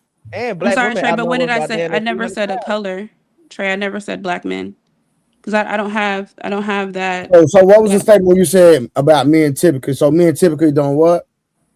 I said men aren't necessarily looking for wives. I didn't say black men. I didn't say so it doesn't matter. Hold on, no. But I understand what you're saying. But what I'm saying, even with my point, when you say that's a statistic that I know because I've studied it, right? So I'm just using black men because that's a statistic I can prove that the marriage rate amongst black men have been going up every year. So even if you say typically men are not looking for marriage, well, the fact that black men marriage rates are going up, I would disagree with that based off that stat. Is all I'm saying. In our generation. Yes, 100%. Since COVID. He said since COVID. 100% since COVID. I can send you the research. The stat said that I'm just asking her. Black women outnumber men. Black women outnumber men. I think, be ready for me. He be ready. Listen, Rose, I think the stat said black women outnumber black men like 1 million, 2 million, but black men are getting married 300 times more than black women. Like 300,000 more than black women. There are 300,000 more black more men. married men. It's 300,000 more married men than black women. So yeah, and black women outnumber us by almost 1 million. So you think those men that are getting married are really looking to be a husband and really be faithful in their marriages, or do you think? Hold on, Rose, you don't get started, man. Man, hold on. Let me hit her with the what? Hey, pack you up, son. Hold on. Where we at, man? Pack up, pack you up, son. Come on, Rose. All the way up, son. I'm gonna say this, man. No. Look, Rose, I'm gonna keep it real with you. How do you know what I was As a divorced man, right? Ain't nobody talking about you though. Just listen, just Rose, just hold on, just listen. Let me make this statement. I'll ask the question later. Just hold on, Rose. You gotta listen. It's your problem. You don't want to listen. My bad. I need to do more listening than asking. Thank you. As a divorced man, and I'm gonna just speak for me, right? We do not go through getting on our knee, buying rings, paying for weddings, and doing all this stuff to get a divorce. Because it doesn't work in our favor. I didn't get married. I didn't go to the altar planning to be with this one for the rest of my life to get no divorce. I didn't even want a divorce with my personal situation, right? So what I'm saying is that, yes, men are usually going into it intentional. Now, for whatever happened and what transpired in the relationship, when what happens, I can't sit up here and give you stats on that and articulate that. I'm just telling you as a man that has done it. It was never my intention ever. That's all I'm saying. But go ahead. Okay, and thank you for sharing your personal experience, Trey. But what my question was, when men get married, do y'all think for the most part that men are actually going to the altar to really be faithful in a marriage and want to really uphold their vows, or are some doing it for I say yes. Aesthetic because remember, yes. Hold on, you got men that do it for small minority for religious reasons. You got some men that do it because that was the example that their parents had before them, and they want to follow in their mother or their father footsteps, right? What's wrong with that? That's what they're. I'm not saying anything is wrong with it. What I'm saying is, sometimes I see people go into marriage for the wrong reasons. It's not really to be husband and wife. It's for other reasons. That's what I was asking before Trey. Good question. But all right, so let me ask you this, Rose. Let me ask you this: who you think really goes into a marriage with a pure heart, based off love and love only, men or women? I think women. Insane. Rose, come on, G. I don't think I agree with that. I was finna be with you a little bit. Thank you, Candace. What you say, Candace? Thank you, Candace, for Men being get married because we love y'all, Rose. Now, we I may make mistakes. I ain't saying men don't make mistakes, Rose. We do. Whatever happens, like Trey said. Okay, Hold on. Let Rose go, and then I want to hear Candace speak on that.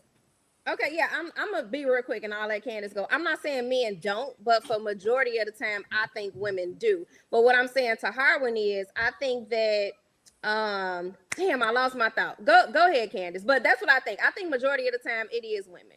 Now, Harwin, when you said men make mistakes, a lot of times ain't no mistake. When you don't prioritize your woman and your kids, when you're out cheating and being disloyal, that's not a mistake. That's a decision that you made, because first it had to be something you were talking about, then it's meant to, and then you're following up with the physical action. And that's why I said I don't think certain men, I'll say that, go into it ready to be a husband, because I've known some men that sleep with their side chick the night before the wedding. So it's clear that you're not ready to be married. So there's some women that did that too. Well, you don't even want to have that. I'm not saying women don't. I'm talking about men right now. But we talk about men and women in this context, because we said, dude, who do you think get married? We talking about men. No, we talking about men and women. Because I said, go ahead.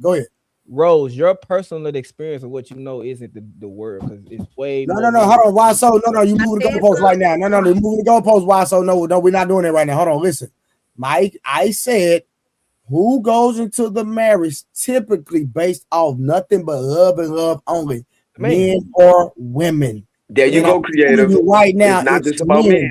is not women. I promise. Right. Okay.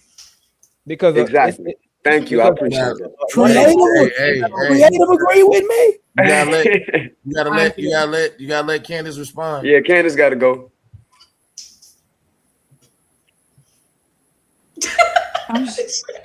What's the jig for? No, I'm messing with because creative agree with me. I'm Okay, flabbergasted. Go ahead, Candace. I don't quite agree with that. I just think because the dynamic of the situation is a little bit different when women go into a marriage. It could be for a myriad of things outside of just love, especially for them to be taken care of. There's a lot of things that women are going to gain access to within the marriage. And then I also just have a probably hot take or controversial take because I do believe that women.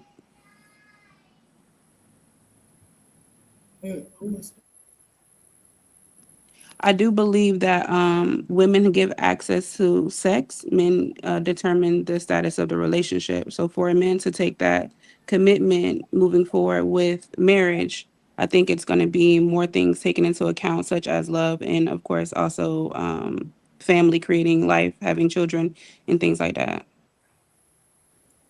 Rose, can I ask you something? Yeah, I understand. Hold on, I understand what Candace is saying, but I've seen men get married just because she was pregnant, and they know in the church or their family is gonna be looking at them because, hey, oh, we got a baby on the way, we need to hurry up and be married. I mean, but it happens more than just a couple of times, is what I'm saying. Now I'm gonna be real with you, Rose. That used to be norm, like back in my father's day, like in my dad and granddad at that time. That was the norm back then, but it's not the norm now. Okay. And creative agree with me. He's so sad. I'm so warm. I feel like a warm. What's your question, Harv? Oh my goodness. I feel like a warm brownie. I was just gonna ask, wasn't you that was on here? And you can correct me if I'm wrong. I could be wrong. Wasn't it you on here before on the previous panel saying that the wife should more so be thinking about respect and being a man being able to provide for her over love? Say that again. You said in the Bible verses were being used too, because we were talking about respect. Should a woman respect her man or husband, or love, or more so love her husband? And that's why I said, correct me if I'm wrong, because I could be wrong. But was it you, one of the sisters, that agreed that it should be y'all get married more so for respect and stability and other things other than the love being the main thing? No, I don't think that was me. Okay. Yo, how comes over here with a sheet of paper for Rose? I ain't got no paper. That we did. It's off the talking dome. boys. Did you say this? I mean, I admit it. I could be wrong though, because there's a lot of people be on these panels. We had a conversation about, like, would men pick a woman that loves or respect them? They would pick respect over love. And so a lot of men said they will pick the woman that respects them over the woman that loves them but don't respect them. We definitely had that conversation. Yeah, we did. Yeah. Now that was I agree with that. But that's just because a man looks at if a woman if I would love a woman that respects me. The Bible say you should do both.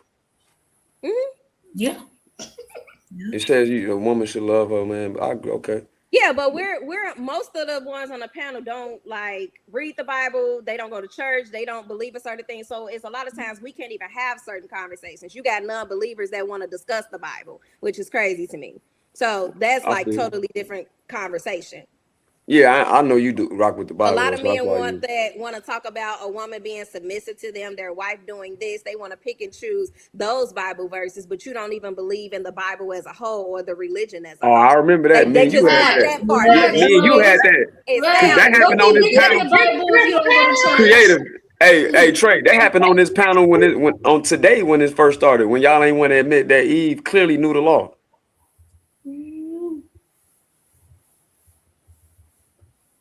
I wasn't here. I wasn't here. You was in a chat with me. Oh yeah, okay, yeah. I was at work, but yeah, that's crazy to me. Candace, you ain't gonna touch that real quick. What happened? Who you talking to, Trey? I'm talking to Candace because she was here for that conversation. What am I supposed to touch? I'm sorry. What they Go ahead, talking about? Oh, Rose had said that it's crazy that people get up here and talk about the Bible that don't even really believe the Bible, or people that pick and choose, men pick and choose things just to say things that agree with what they might say. Repeat it again, Rose. I don't want to misquote you. Yeah, I said a lot of men that don't know the Bible, don't study their religion, don't go to church. Right. It's amazing how they know that specific verse and what a woman is supposed to be to them. And I'll even add this on as an honorable mention. Those are the type of men that think they qualify for a submissive Right. wife, and they don't even submit to God. They Right. forget that they got to do submission too before somebody comes under them and submit to them. Right. You so wanted my Candy, opinion on that? So Okay, I'm no, sorry. so No. I'm talking about my reply to that. This is what go Trey talking about. My reply to that was, yeah, that happens, and it happened on this panel today. And then the example I used was when some people wanted to believe certain things about Eve. Some sisters up here wanted to believe certain things about Eve, like she didn't know the law, but the scripture clearly say in Genesis 3 that she did know the law to the serpent. Nobody addressed it after that. It's like it never happened. So we both do that, men and women. Disagree. We pick and choose. It's clearly in Genesis 3. I ain't finna go there, but we you can go there. Go ahead. You got 5 minutes. Please don't, Arwen. Just say I'm not. I'm just saying that men and Rose. I'm just saying men and women do that. Like we pick and choose, and then when we see something new and we learn, like, oh, okay, dang, I was wrong. But we both got to be humble and just say, okay, I got to change to that. For example, women admit when they wrong, Harwin. I think some do, but it's hard. It's real hard for y'all. You know what I'm saying? I'm but just trying. What was the point? I do apologize. What was the point that I was supposed to respond to quickly? I guess he was saying you was responding to me. What I just said. Eve knew not to eat of the tree. I thought we just said we wasn't doing that, so we going back to that, or I was using that example to something that Rose said though. I didn't bring it up. Rose brought it up. Was not on the panel at the time, so he brought it up. He made a correlation. So I said, "Hey, go ahead and have the conversation." Yeah, I made a correlation to what happened earlier to what Rose just said to agree with her that people do that, and I said it happened today on the panel. Okay, I got you. So I will agree to disagree, like I mentioned before, because I don't necessarily follow your rhetoric pertaining to that. I also feel like I don't feel comfortable with going back and forth pertaining to the Bible on this panel. However, what I will say is I think what you are getting at, Harwin, is people, again, human nature, people are going to use the Bible to fit whatever narrative they want to fit if they're not actually applying that lifestyle to themselves. So if you're not truly submitted to God, if you're not truly following your faith and being corrected by the Holy Spirit and operating in full discernment, then you're going to misinterpret, you're going to fly by whatever you are understanding versus going off of what the word is meant to be used for. As you even said, Trey, the Bible is a book of love. So instead of using the Bible to go against someone else, we should be using the Bible to edify the kingdom of God instead of tearing each other down. No. Wait. I wasn't using to go against nobody. I'm not saying that you are. I'm not saying that you are. Nobody never did that. I'm just saying generally. I said a lot of things, but so don't hyperfixate on what I'm saying because you're trying to find the negative in it. That's not what I'm saying now. No, you made a statement. We gotta clarify this. Okay, what part do you want? What part do you not You agree said with? we agree to disagree, and it's like, and you said people going to interpret things and y'all, et cetera, et cetera, et cetera. So I'm just going to read this. Genesis 3:1. Now the serpent was more subtle than what any version are beast. you reading? Which I one got you my want me to Bible up read? also. Which one I you got want me to King read? James, but which one you want to go to? I got King James. Okay, let's go. All right. Now the serpent was more subtle than any beast of the field which the Lord God had made. And he said unto the woman, so the serpent talking to the woman. Am I misinterpreting that, anybody? Okay, cool. Ye hath God said, ye shall not eat of every tree of the garden? It's a question mark. Genesis 3:2. And the woman said, so now the woman is talking, said unto the serpent, we may eat of the fruit of the trees of the garden, but of the fruit of the tree of which is in the midst of the garden, God hath said, ye shall not eat of it. So she knew. Nobody's misinterpreting I never that. negated that she didn't know. Okay, cool. That's all I was saying. That's all I was saying. I asked the time frame. I never negated that she didn't know. Okay. I asked, when was she told in the Bible? Was she told the same time that Adam was told? Because the question was pertaining to, why did Eve, if Adam told Eve what we're just discussing pertaining to the tree of knowledge, the tree of life, right? If Adam told Eve this, and then Eve still made the decision to go against what Adam said, that was the context of the scriptures being used. So I said, when in the Bible can you give me the verse that it says that that Adam told Eve? Because Adam was told by God. We went over that.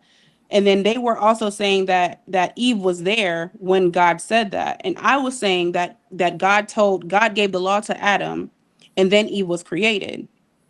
Right. And then P. Smurf gave you Genesis 1:27, and he showed you that Adam in that context in Genesis 1:27 says he made them, man and woman.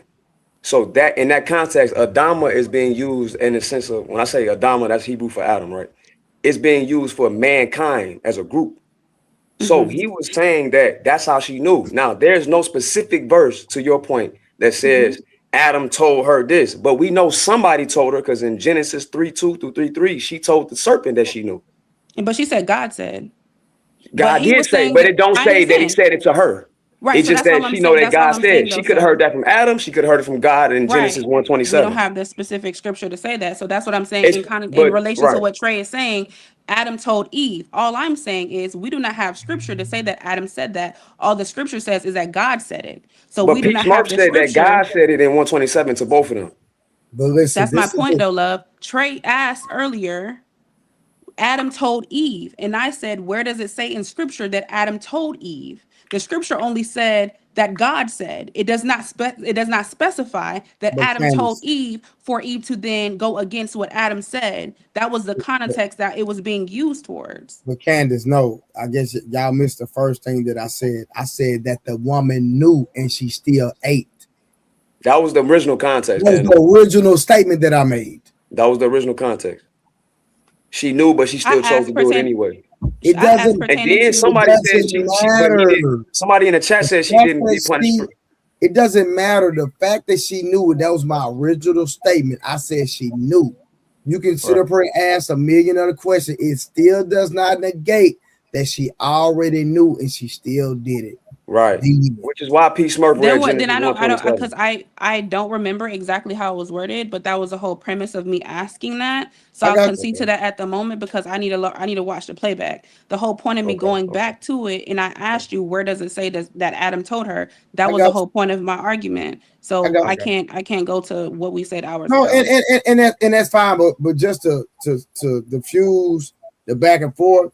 If we go back to my original statement, and that's the fact that I said that she knew, and that really kills the whole argument because the scripture that Harwin read confirms that. So that's how it is. That's cool. Yeah, that's what I was saying. What P. Smurf was saying in Genesis 1:27, he was using that to prove that she knew. P. Smurf was saying that God told them. So I understand that. That's again why I'm saying that does not line up with the whole point of me mentioning it, because I asked the question specifically for a reason. Oh, yeah, no, I because understand what you're saying. My understanding is pertaining to him mentioning Adam. If it's just she knew, obviously she knew. I know that because God said it. That wasn't what I was arguing. But again, like I said, I will concede because I'm going to watch the playback. Okay, I understand what you're saying. Rose, is something stick in your house?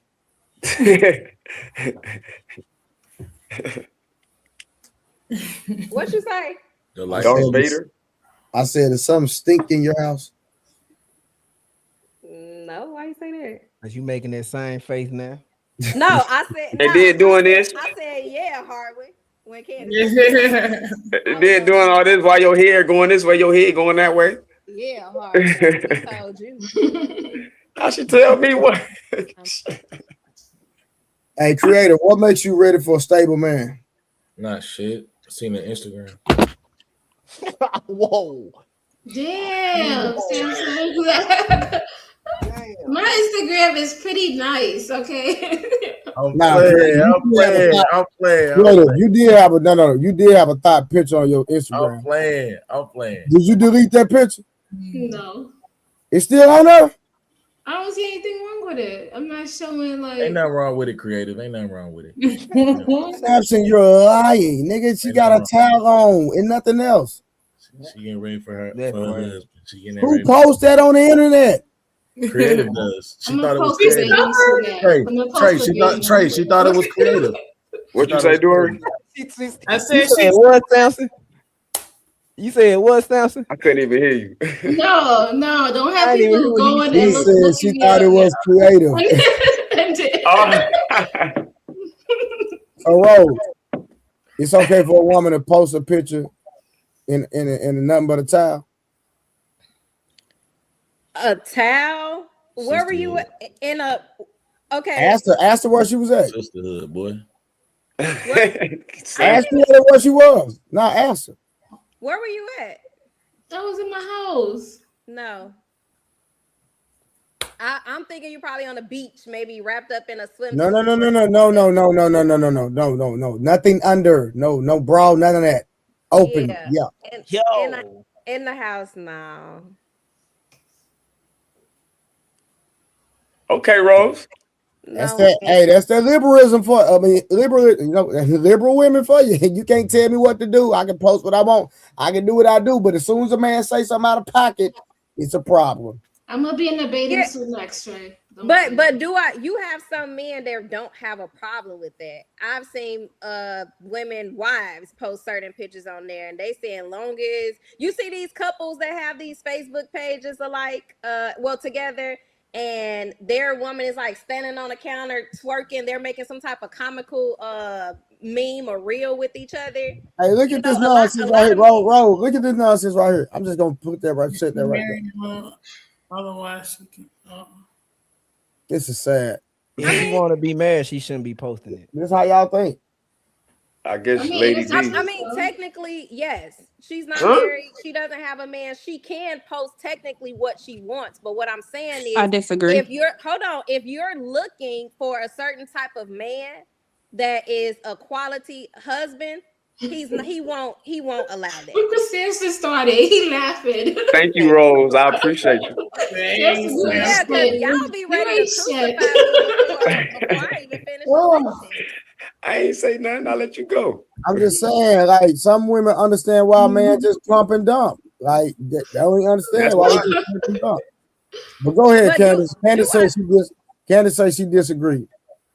I think Rose came back and brought it home though. Like if you set the standard for yourself that you are desiring for a certain type of man, then you are going to present yourself accordingly. So that's all I was saying. Oh, okay. Yeah, because it's certain men, like I said, certain men don't care. For some women, as long as you ain't showing nothing, they don't care. You got some men that will panic if they seen their wife or their girlfriend post something like that. You got some men that don't even like for their girls to post in a swimsuit if she's at a beach or laying on a beach. So it depends on what type of man that you're trying to attract. Real quick, I don't think that defines what type of woman or wife she could truly be to a husband, and a good husband at that. It's just those things men do look at, and unfortunately they do pass judgment on things like that in the dating phase. Rose, can I ask you a philosophical question? Of course. What's the difference between a two-piece bathing suit and your bra and your panties? I think, aesthetic wise, right? There's really no difference, right? Thank you. I appreciate that. Right. So I get where you're coming from. I think mentally it's probably something different for some people, because bra and panties, they're thinking like, that's something you wear under your clothes. Swimming suit, it's it's necessary to go inside of a swimming pool. We conditioned to do a lot of backward stuff. What do you mean? Meaning that you just admitted that they're the same thing, but for some reason our brain don't connect that when we see it. Yeah. I mean, I feel like a person. Creative, I know you ain't talking about, you had a whole towel with nothing up under there. Girl, get out of here. I wasn't showing anything. I was just showing from right here up. How did I know you was naked? It's the illusion that you're showing, though. Oh, wait a minute. Hold on. Creative, what? What was the picture? I'm sorry. You could go on my Instagram because Samson started it. Samson, he just had this part She was completely covered. No, she was not. How did I know? Hold on, Dory. How did I know she didn't have no bra on? Because you took a wild guess, Trey. No, I did because I could see. She could have had it probably right here. Oh my God. She could have had a strapless bra on. That's Hold on, shoulda, coulda, woulda, but she okay, right? Yo, Samson, this is funny to you, right, Samson? Yeah, but she didn't have one on. So what were you talking How about? you know she didn't have one on, Trey? Dory, I mean not Dory. Craig, did you have one on? I could have had one a dress. You didn't know what I had on. No. I'm asking now. I'm gonna see if you're gonna be real because I already know you didn't have one on. Did you have one on? Yes or no? I don't know. I don't remember when I took that photo. There must But have been Trey, something you saw, Trey, that made you think that. I mean, but Trey, No, I'm a grown man. I'm not. I love I'm a Dory. grown man. I'm a grown man. I'm not dumb.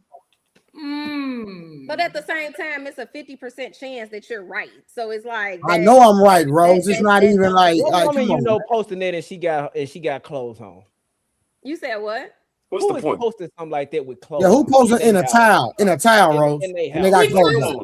in their And she's swimsuits not a look model. getting out of the She's pool. not getting paid for or none of that. She just said We she just was at established home. that What was are the you same talking thing, about? though, Dory. No, I'm just saying that those are the people that do that. And then some of us, you know, if we're going to take a shower, we'll have Rose. underwear and put on the towel before we get into the Rose, shower. read that comment. Oh, the boobs was booby and laugh out loud. Is that right, Samson? I wasn't even showing any breast. Oh my God, in the photo. She wasn't even showing no titties. He's talking about maybe You can he see, bro. You so hold on. So Samson, Because he's seen the picture. Samson, you can see this right here. Yes, you could. Okay, that's what I thought. Okay. what cleavage? Is that Dory, what Dory, you don't No, need to chest. run out of there. Get out of there, Dory. you said? Talking about chest. Get out of there. Get No, out. the Get out the judgment house. is Get out of real there. right now. Come on. Drop everything. Craig's in trouble. Not Come smart. quick. Not smart. I mean, all Leave of it this alone, was- Dory. Leave it alone. I say you're not smart. Don't do it. Hey, Samson, drop everything. Craig's in trouble. Come quick. Oh, man. But y'all funny, boy. I swear to God, boy. No, Samson started this. He did. Why did you start this? I didn't do nothing. I Let me thought I post- was let me- stating the obvious. Let me post my gray sweatpants in. Post it. Whoa, creator. I'm not gonna look at it. I don't care. Hey, Harlan. That's Hey, his Harlan. body. He can do whatever he want to do. Hey, Harlan. Yeah. She want them gray sweatpants. She want to see something creative. Yes. Oh my God. Stop it. Oversized with the gray sweatpants. Yeah, the reach is crazy. I can't with y'all. Oh, funny, man. They ain't funny. I ain't do nothing. Anybody doing that? Y'all crazy. Trey, go to 5. 5? Nope, don't go to 5. Never mind. I gotta ask this question anyway. Go ahead. So when it comes to when I was asking you about the trauma and conditioning before, as far as like that could potentially be a hindrance for a woman finding a good man. So going off of the conversation we was having earlier, so if she's been through like a bunch of bad guys, right? Bad experiences and everything like that. Those things could cause traumatic experiences for her from a relationship standpoint. You already brought up affect her trust in a relationship, right? If you've gone through a bunch of negative experiences, how are you going to be able to recognize a positive one if it's coming? Like if you're introduced to a guy that's, you know, a good man, how are you supposed to recognize it if you've been running into a bunch of bad ones prior? That's a good one. That's why you got to change your belief system and you got to heal, because it's for both men and women, because some people, they don't see a good person if it hit them. So I think you have to heal. You have to know that it is possible. You know, you have to believe that it is there. So creative. I asked you the question earlier. What makes you ready for a good man or stable man? You never answered that question, but you want to sit and give commentary on what Samson just asked you on. So I want to hear that. Make sure you answer that too. Oh, I think now, you know, I've healed and I'm come from a place of better understanding. So I'm not as judgmental as I used to be. So I think I have lots of growth in that department. So And I'm you willing said to you're healed, but then y'all help me out. go Then ahead. what did she say she gonna do when she first meet a man or in a veteran process of being in a relationship? She don't trust. Don't I thought trust. yeah, okay, there we go. I knew she said something. Yeah. So you say you don't trust a man, but you say you're healed. Which one is it? Trusting and healing is two different things. All right, Trust has to educate me. be I'm earned. lost. Huh? I'm in the soul class. Educate me. You meant what? I'm in the soul class. I was in the soul class, so educate me. Wow. Okay, so trust must be earned. Like trust is like putting a deposit in the bank, right? Every time you show up, you gain trust. Every time you make that text message, you gain trust. You know, So because hold you on, got to keep no. Hold on, depositing money in the hold on. bank to build You up that literally trust. said, hold on. You literally said something ahead. about not trusting men because of your past experiences, right? I said I won't easily trust. Yeah, that's for Okay, me. so Yeah, based off what you've been through, right? yeah. But I thought you were healed. Yes, I'm healed in some. Yeah, I am healed, but I'm not openly gonna trust people based on my experiences and the things that I've been through. So you I used to am make a lot of bad choices. I wouldn't say a lot of bad choices. You were like Rose. You had a type. Oh my god. So let's just say I had a lot of colorful That's why you experiences. ugly, Rose. Wait, creative. You said you had a lot of. You said colorful. Yeah. Would you say your experiences were creative? Was that a joke? I'm asking. I'm just asking. No, when I mean colorful, I mean different. Not every situation is the same. Hey Jay. Hey Jay. So How I you doing? think creative, if you were like healed, right? Mhm. You would say that you wouldn't trust a man because you don't know him. Yeah, I you don't know him. Yeah. to trust, not because you had the past experiences. Yeah, it has nothing to do with that because I don't want to Yeah. take my baggage and put on somebody else and it's unjustified. When I'm Let's- meeting somebody new, I want to vet them for them based on their experience, how they show up, the things that they say. Right. What you gonna say, Rose? Let's be honest, because y'all killing me here, right? Ain't nobody meeting a random person entering a dating phase and just giving them all the trust in the world. Right. Unless it's your first couple times. Yeah. That You does do it to not the first exist person. whether you've had bad or good experiences. Certain things have to be earned. Y'all ain't out here putting no ring on no woman's finger unless they're showing you that they are capable of being a good wife. Watch this. Like, come on. So based Women on are out here giving it for the free 99, baby. I don't know what you're talking about. We understand. And you like that, Trey. We get they it. can give up their No, body. but that's y'all Hold on, value but though. like y'all said, a woman will give her up Creative. her body before I'm him. she cooks for you. So if a woman is giving her body, that don't mean she trusts you. She ain't gonna trust you to take her to the corner store because Rose, women will give you sex before they cook for you. but that's what I just said, Troy. Y'all not listening. I just said that. So a woman having sex with a man she doesn't Hold on, trust. let her finish. Let her finish. Hold on, let her finish. Yes, That's what we've been saying. That's what y'all all have said. Because you gotta think like some people just have sex for recreational purposes. Like some women just have sex because they think a guy is he fine or he tricking off. It's different reasons. So what I'm saying is whether she had bad experiences or good experiences, nobody is out here just giving out trust. It don't happen. You said that. Hold on, boy. So when men and women have intercourse on the first date, that's not giving out trust. No, it is. You trust that person. What? So hold on. So that man Either it ain't trust or she a daredevil.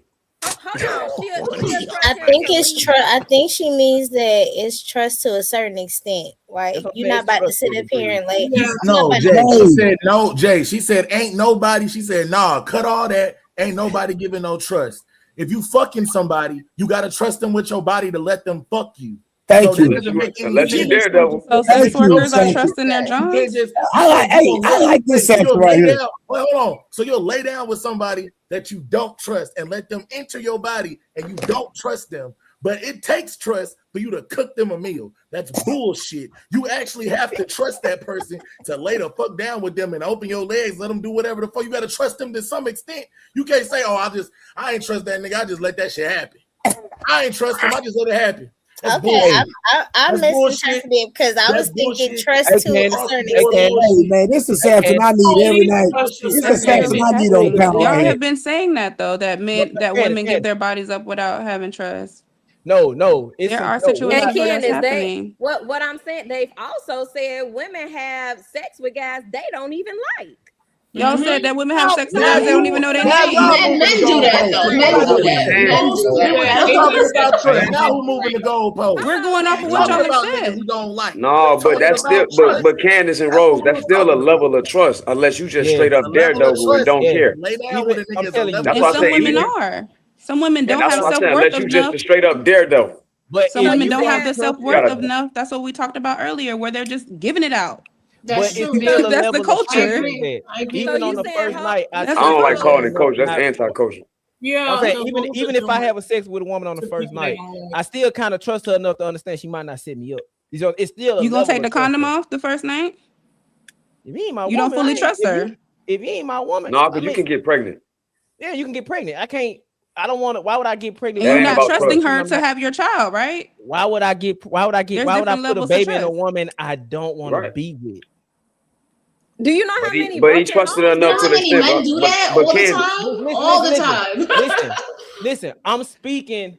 I'm talking. I'm saying. She asked me a question. I'm not, bro.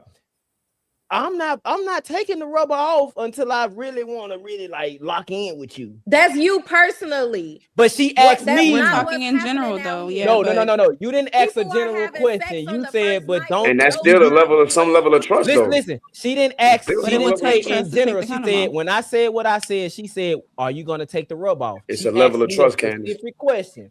I'm spitting this shit. She asked me a specific question. Every guy they lay down with, y'all saying they trust them to a certain extent. You gotta trust somebody. Yes, you do. Even the men. Look.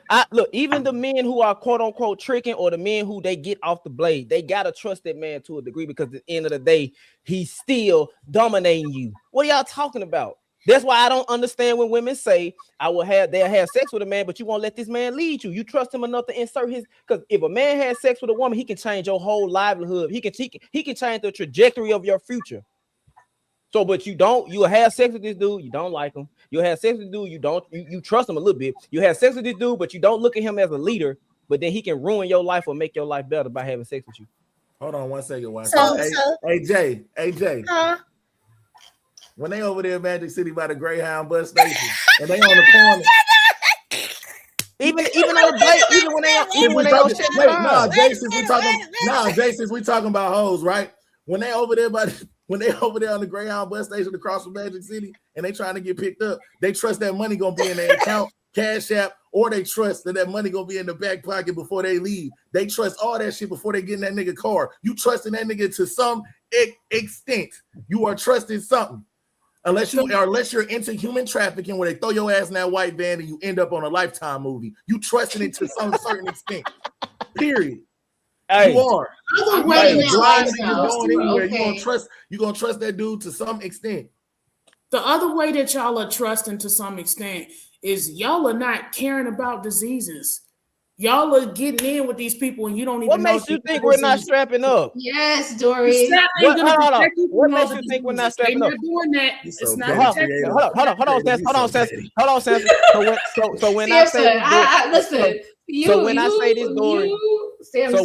this, Dory, am I lying? Women really don't require men to wear rubbers anymore. Am I lying on it? I don't think they care, honestly. Yeah, I guess you're not. So they're not required. So you're right. I'm saying, and men are going to be men regardless. If you tell a man to put a rubber on and he want to have sex with you, if he has a point of contention, that should be a red flag, right? But if you're not telling this man to not wear a rubber, and then you're and some women do it too. They'll tell him, "Don't come in me." They were like, when the last time you got tested? Mid-stroke. They're not even doing that, right? So if I get you pregnant or I catch and I give you something, you can't really place all of the blame on me, right? Right, you can't. That's facts, yeah. Oh, okay. Somebody agree with me? That's crazy. Yeah. With that point. Hey, he said that's crazy.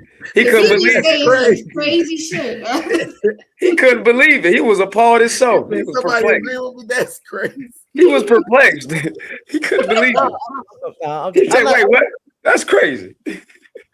But now though, I don't know. All I'm saying is when it comes to certain aspects with the trusting, I'm just saying, like, when a man loves a woman, and I'm gonna use that example, and he gets his heart broken, he changes his whole mindset to relationships to where when he gets with a woman, he loses discernment.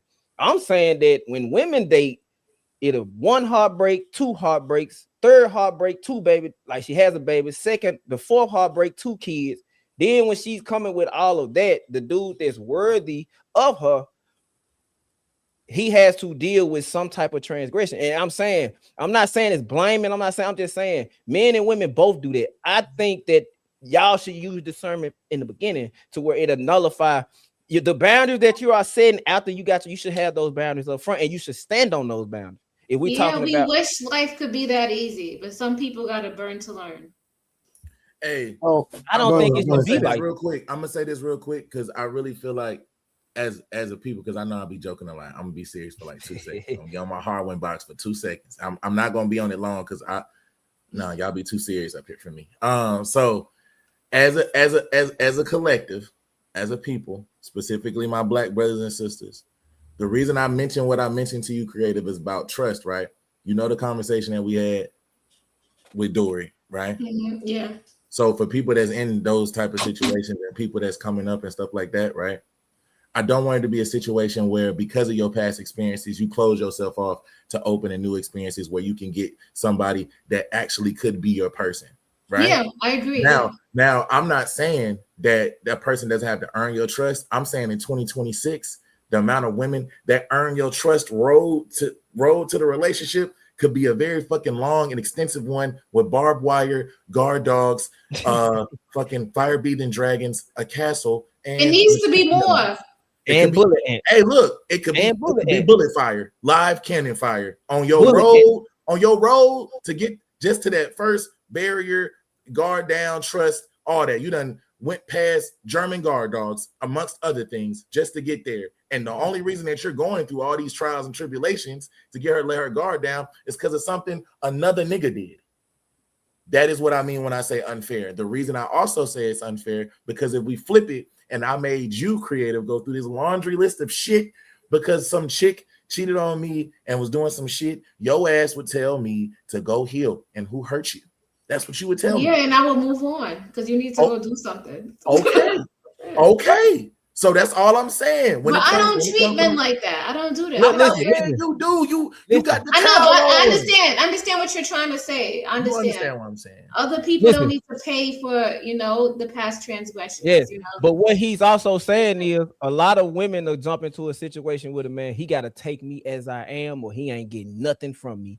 Whether that be 5 kids coming in tow, or it be my dude, I got a baby dad who's a killer. I got a baby dad who's stalking me. He ain't gonna like whatever comes with her. The man has to accept that if he wants any type of part of her, but they will never accept that from a man like that. Is what that's, and I think he's choosing the woman. That's selfish and unrealistic. Yeah. But I'm saying though, am I lying though, Candace? No, you're not lying, but that's just selfish and unrealistic. That's what I'm saying. What I'm saying is the disparity when it comes to relationships. Most women will not accept a man as he is. He either is going to have to rise to the occasion, or is that's nothing not true. else. I'm not saying all. That's not necessarily true. Most women will not accept. There are some good men, like y'all said. Somebody said women might jump into a marriage for love. There are some good homeless men out there that will love you to death. Y'all ain't gonna give them no goddamn chance. No, and you might have the money to help elevate that man. You need to be the best version of yourself. That's what you gotta just say that either he has to rise to the occasion or nothing at all. But it's not for himself. He gotta do it for himself. Creator, how you the best version of yourself, and you still ain't told me what value you gonna bring to a stable man? You still haven't told me that. Oh, comfort. I'm gonna bring it. Here we go with the general stuff. Here we go with the generality. I just general. That don't matter.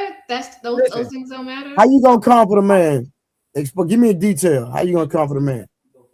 I mean, when he gets up, I say good morning, how's your day? And then whatever he's going through, if he has a project or something, I'd be like, oh, you're gonna nail it, you're gonna do good. Hey, creative. If you actually found me attractive, did you just say, speak life into his ambitions or whatever. Did you just say you didn't know at the end of that statement? You said I don't know. I'm just saying whatever he's no. doing, I'll figure something out. No. Did you just not say at the end of your statement, I don't know? I plead the fifth. No, did you say that? I said I plead the fifth. Did you say it? Wow. Did you just hear what I just said? Did you say it? Yeah, she said it, Trey. No, I want to hear her say it. Wow, why you want me I to heard say you it? say it. Why you want me to say it? Why you just want to be honest? Okay, I did say that. Okay, bet. My question is with this, because Scam says a talk. Okay, I ask women this when I'm debating with them. What can you give a man that he can't go outsource and buy, that he can't go find another woman? Me, my uniqueness. I can get that from a woman. Every no, woman you can't. You could. There's only one of me. But then, can you explain that? Can you double down on that? What about you? Her collarbone got Bluetooth. Wait, what? It's very unique. No, the way I talk, the way I love, the way I show up is only one of me. You're not going to find another one of me. How do you show up? How do you talk? How do you love? How do you show up? All of that. The way I do all of it is only one of me. I'm unique. What does that sound like? One. What does that look like? What does that sound like? Well, whoever I'm in a relationship, they'll experience that. Even why so? You gotta understand, he's gonna get someone that's creative. I keep trying to tell you this. Shut up, Samson. You're not what I'm saying is, listen, what I'm saying is every woman is unique. No woman is the same. So for a man to be like, oh, I'm gonna go find somebody else, you could go find somebody else, but you're not gonna find the same person that you was dating before. It's not. Listen, when the fact that you really can't pinpoint any quality of value, unless you might not want to say it on a panel of people you don't know. But what I'm saying is the fact that you're giving vague answers, a lot of men might question the value that you really bring into me, because if we're gonna be honest, vagina is so available, I can go buy it if I want to. I could go buy companionship. I could go hire a maid. I can hire a chef. Most people eat out anyway. If you're making a lot. So outside of that, if I can go and let's give it, even if you're not having sex with me, if I'm good enough, I can find multiple women who will have sex with me too. Then why are you talking to me then? Listen, hold on. Let me finish. Listen. The point I'm trying to make is there is no man on the corner selling love, which is the love, commitment, prosperity, which is the one thing that women want.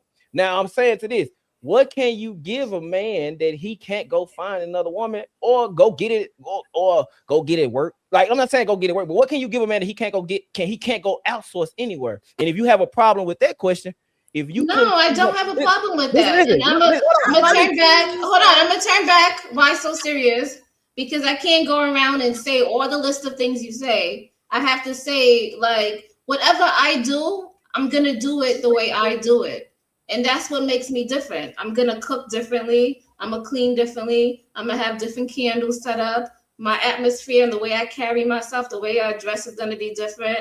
You know, the way I love you, the way I show up is all gonna be different. Listen. Well, and if you don't like me and the way and what I do, there's millions of women. I'm gonna give you one example I'm of the type. Curious, though, why so serious? Like, isn't that like pretty broad? Because let me rephrase that. Wouldn't that particular question be for a specific somebody? Because every person matches somebody specifically. They don't look just for like broad answers. You can get that shit. Hold on. You done, Jay? Yeah. Okay, go ahead, Watch. Jay, if you ask me that question right now. Ask me outside of money, outside of the net. What I'm a Muslim man, but in any given situation, I'll go against God. I'll go against Allah to protect my family. God, even if they say thou shalt not kill. Any man touch my child, my daughter, he's a dead man. Ain't no going to jail, nigga. I'm doing the 25 to life. That's me. And I can. That's something. That's any woman asks me that. That's the type of man I am. The fact that most women can't answer that question is a red flag. Because if you are great at what you're doing, you're gonna brag about it. You should. The same What are way we Trey bragging about? What is but you're it? telling me that you're bragging about protecting your family, going Listen, against whatever whatever powers there because the is. woman I said, if we're dating, if she asking me that question, she generally wants to know. I'm going to tell her, and I'm going to have conviction behind it. So if a man is dating a woman and he asks you some question of that form, he really wants to know. And if you can't, all you got to tell me is, or any man is, you got to date me to find out. Huh? So But you mean y'all I gotta, dating already? What they got to date you to find out for? because there's levels to dating. I should have said, what I said was I should have said courting. Because it's levels to dating. You got dating, courting, then you got relationships. So by the time I'm courting you, we passed the dating stage. I'm taking you serious. I gotta wait till I take you serious to figure out what it is about you. Because we already established early in the podcast that people don't put their best foot forward when they dating. So if I'm why asking so you serious? Hold on. Why so serious? mindset. Why so serious? When you dating somebody in the courting phase, you getting to know that person, right? If that person has charisma, if you can hang out with that person, what that person likes to eat, how they dress up. You looking at all of those things to see if you guys are a good match, right? And that's what make that person unique, because it's like, okay, I could actually, I fucks with this person. I could actually watch, I could go on a road trip. I could do this. But that surface deep. I want to know that surface deep. I want to know how you handle a situation where it gets too goddamn stressful, and it may come a situation where I might not have the answer. I have to figure out the answer. I want to know what'll happen if we get into a disagreement that I don't agree with it and you don't agree with my take, and we get into it. I want to know that even if we are into it, are you still gonna let me have an umbrella that you're holding in the rain just because you mad at me? I want to it's certain. Okay, you naming surface level things, but I'm naming. I want to know past it. So the things that you're talking about takes time and consistency. Hold on one second, creative. Hold on one second, creative. Yeah, and we'll just answer it like this because I got other questions. Why so? Yeah. I might be pushing to go. What's the thing that's unique about your wife and why you chose her? The one thing I can say, she's selfless. Meaning most of the things that, like some of the, I don't even say some, most of the things that she does it and don't expect nothing behind it. Like her telling me to push for the podcast, go because you do, they don't benefit her because she don't care about it. And she don't like it. Like it's certain things that she do. Like I got another child that's not hers. She the first woman that ever called me a deadbeat. You a deadbeat. What you mean? I take care of my kids. You take care of the kids in the house. You don't really do too much for your daughter because of the situation how you and your baby mama is. You a deadbeat. How are you different from any other man that says that? We don't know if you. I know it's true, but the people that like she calls me out on BS. You know what I'm saying? So she's selfless. She's supportive. She holds you accountable. And she handles like she was like, Ishmael, you like a nail. So at times I gotta beat you like a hammer. She accountability partner. She accountability partner. Yeah. Right. Now I want you to think about this. She's selfless. She's supportive, and she holds you accountable. Right. Mm-hmm. You asked creative about something unique. Those things that you just named, do you feel like those are unique qualities that other women don't have? I don't think most women have those qualities. I think listen. I'm asking this. I don't think most women are selfless when it comes to dealing with that. There are some women. I do believe there are some women out here who are. I'm not saying it's all women. I don't think most women. Like you. So imagine this: any woman out here, your man is behind on child support. Are you gonna use your tax money to pay his child support off? There have been so many posts and readings that I've seen. Hold on, I'm not asking the post. I'm not talking about posts. I'm asking the 4 women on this panel. If your man was behind 40 and we're unit, yes. Are we married? Yeah. I'm saying, what you do if your man was behind 40 bands and you got taxes back? Would you use a portion of your taxes until he pay his taxes off? Would you give it to him? Yes, because now, let me ask you, hold on. Especially if we're married, because you gotta let them all answer. You ask all of them. You gotta let them all answer. Let them all answer. I would say yes. If we are married and we're a unit, Joy said yes. Creative said yes. Jay said yes. Candace said yes. Let me ask you this, dude. Outside of what you, because we already know people on social media are performative. It's a lot of people out here that say one thing on social media and then they whole lifestyle is totally different.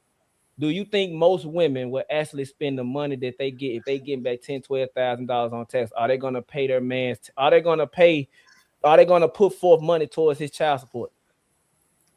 Yes, if we're married, yes. We all Most yes. women aren't married. I'm not. You saying if we're married, would you do it if y'all dating? No, because we're in the dating phase. Why would you want a woman to do that in the dating phase? Would you want your daughter to do that? Hold on. Would you want your daughter to do that in the dating phase? My wife did it in our dating phase. Would you want your daughter to do that in the dating phase? If the man is worthy, yeah. If you see yourself being with him long term, yeah. If you know for a fact you want to be with him long term, she did it with me. In today's market, but why so? I want you to acknowledge. I want you to acknowledge the logic that you're using when you say that, though, because the big piece of that is all the ladies asked, "Are we married?" Right? As all of them asked that. They all asked that for a reason, right? Because if that's their husband, they riding with their husband. Now, when it comes to this child support thing, I want you to think about this too. When if I'm her husband, she trusts me. What did I tell you in the beginning? She trusts me. So if she trusts me, it doesn't matter. I can say no, and I don't have to give an explanation. All that delivery, little mush mouth bullshit. Yeah, all right, cool. But if she trusts me, I can say no to stuff, and I don't have to give no explanation. If she trusts me, and I need this money for child support, she is gonna give it to me because she trusts me. So that's what I'm saying. Like, if she's your wife, if she's your wife, there's not a lot of stuff, within reason that she just not gonna do. Man, most wives ain't even having sex with their husband right now. So that's different. We ain't not. What I'm saying is,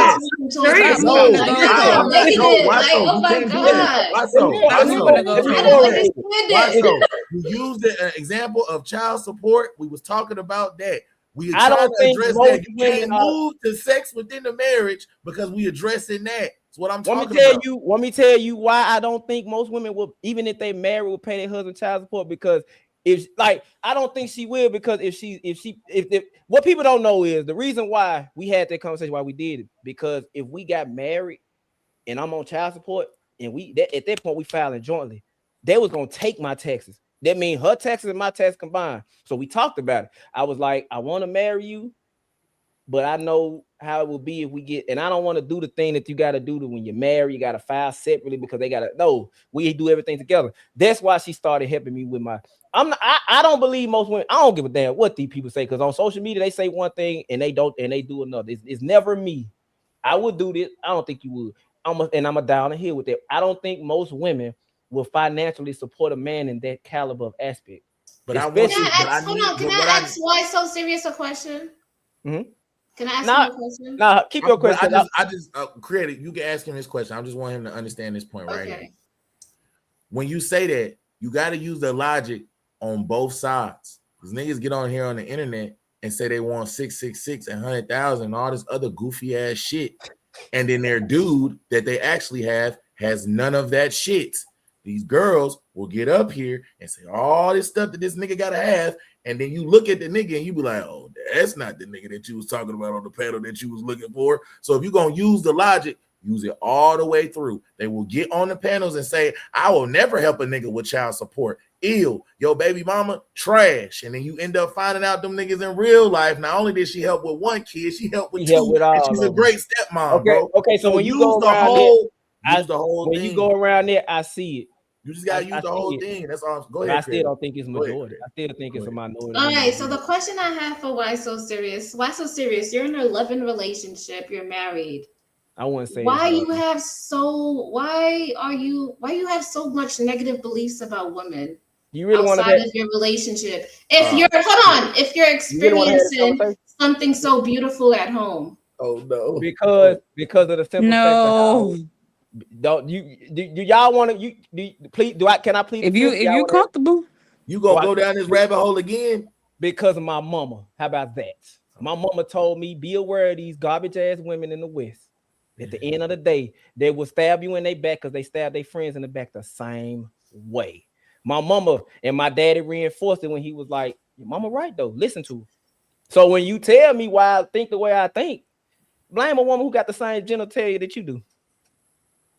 No, the reason is if you're, I can't like fathom it is that you're in a loving relationship, right? You're in this beautiful relationship. I never said it was How loving. can you I how can you be so venomous about women? Is my connotation. Listen, If you know the goodness about hold on, why so niggas serious? ain't You know the goodness that they are capable of because you're experiencing it right now. Why do you have this type of venomous Please don't ideology? make him go down this. Please don't let him. No, she really want to have this conversation. No, look, don't. Listen. You don't want to hear his answer. You don't want to hear my answer, but I'm gonna do what other people. I'm gonna delegate it differently. I don't listen in the culture, in our culture specifically. Even if I am a teller, I'm still my wife is still black and my kids. She's a woman from South Memphis. It doesn't matter. In our culture, if we can't talk about the darkness that we have in our culture, we still gonna be doomed as a race of people. So the fact that if we can't talk about the bad, ain't no point in talking about the good. The thing is, you don't like my verbiage when I'm talking about women. Samson, tell this woman, I'm hard on men too. You are. Niggas ain't shit. A man will do and say whatever to keep a woman on a sexual carousel, even if it's lie like he in a relationship with her. You can agree to that, right? Can you agree to that, Creator? I could, but I don't see it for all men because I have. I'm not saying for all men. I'm not saying for all men. I'm just telling women be aware of the game that men play. I also tell men the same thing with women. Be aware of the game that women play. Don't listen to what they say. Pay attention to what they hear. A woman to say this, just like Samson said, a woman say this and all that, but the last 5 dudes she had was bottom feeders. These bitches are liars and niggas ain't shit. The only thing you hear is me saying bitches are liars. You're not hearing me say niggas ain't shit. That's what most women hear. They don't hear the other side. The fact of the matter is, do you think all women are queens, Creative? I think they can aspire to be. You know, if Rose was on the panel and I asked Rose that question, she'll say all women are queens. And then if I ask are all men kings, she'll say no. Like, I get y'all saying my verbiage and how I talk about women, but it's kind of reinforced with what I saw growing up. Is reinforced in today's culture itself. But I understand this. I get hard on men. I'm really harder on men than I am women. Creative. Honestly, creative. Honestly. Because we've already had this conversation. Yeah, let's just move on. It's accountability thing. All right. And that's just on the male side and on the female side. I've had conversations with YSO. I've had conversations with the other guys. There's no problem about having accountability conversations. It's just when we had accountability conversation, you should know when we had that conversation, I had to hold you accountable because you was over here caping for somebody. We gonna talk about that because you stopped doing it. Because you stopped doing it. So we good. But that's an example of what I'm talking about. That's all. My thing is though, I just hate the fact that speaking the truth about something means you're shaming something. I don't like that. The way the way me and Kiki talk, I'm very detached to the point where I take meds for that. I'm on sertraline for it. Something happened in the military, it brought it out. Look, so I'm very I can emotionally detach myself from a situation immediately. She has to deal with that. For a period of time, we slept with a pillow between us. For a period of time, I had to sleep in the living room because of what I was going through. So, like, one thing I will say this, and it goes this. I don't give a damn how I look and feel. Women and kids need to be protected at all motherfucking times. I don't give a damn about none of that. The way I talk, I'm trying to protect women. I'm trying to protect the kids too, because women are the ones that bear the kids. If you don't like what I say, I don't give a damn. 2 + 2 is 4. And it don't matter if I say 2 + 2 is 4 or you the dumbest motherfucker in the world. 2 + 2 is 4. 2 + 2 is still 4. I would expect for you to talk to me the same way. I don't give a damn about stop tone police. I hate that. I don't believe it ain't what you say, is how you say, because people care too much about the messenger instead of the goddamn message. I hate that. Talk to me the way I talk to you, because I ain't gonna get emotional at all, baby. Go trigger. I did want to ask this question as far as when we talking to the ladies about most women not being ready for a good man. I did want to ask y'all. I'm gonna have to ask y'all this question, okay? Don't y'all feel away, because y'all know You know, I fuck with all y'all. Don't feel away about this question, okay? Mhm. All right, so I'm gonna start with Dory. Dory, have you ever? It's probably gonna be unfair. I don't even need to ask you this, but I'm gonna ask it anyway. Dory, have you ever had a good man and you weren't ready for it? No, not that I know of. Not that you know of. Okay. Creative, have you ever had a good man and you weren't ready for it?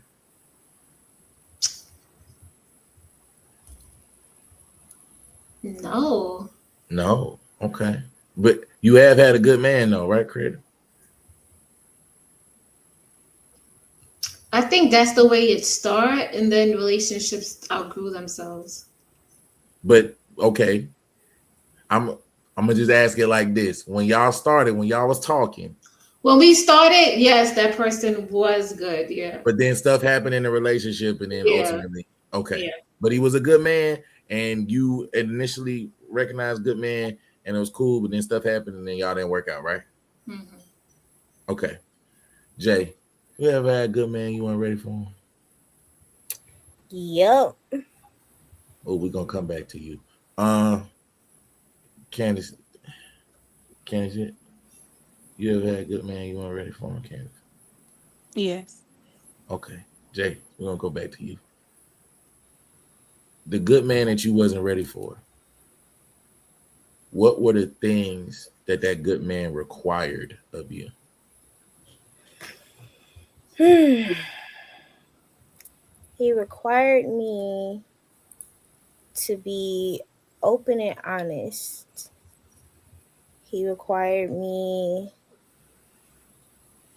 to give him as much grace as he gives me or gave me.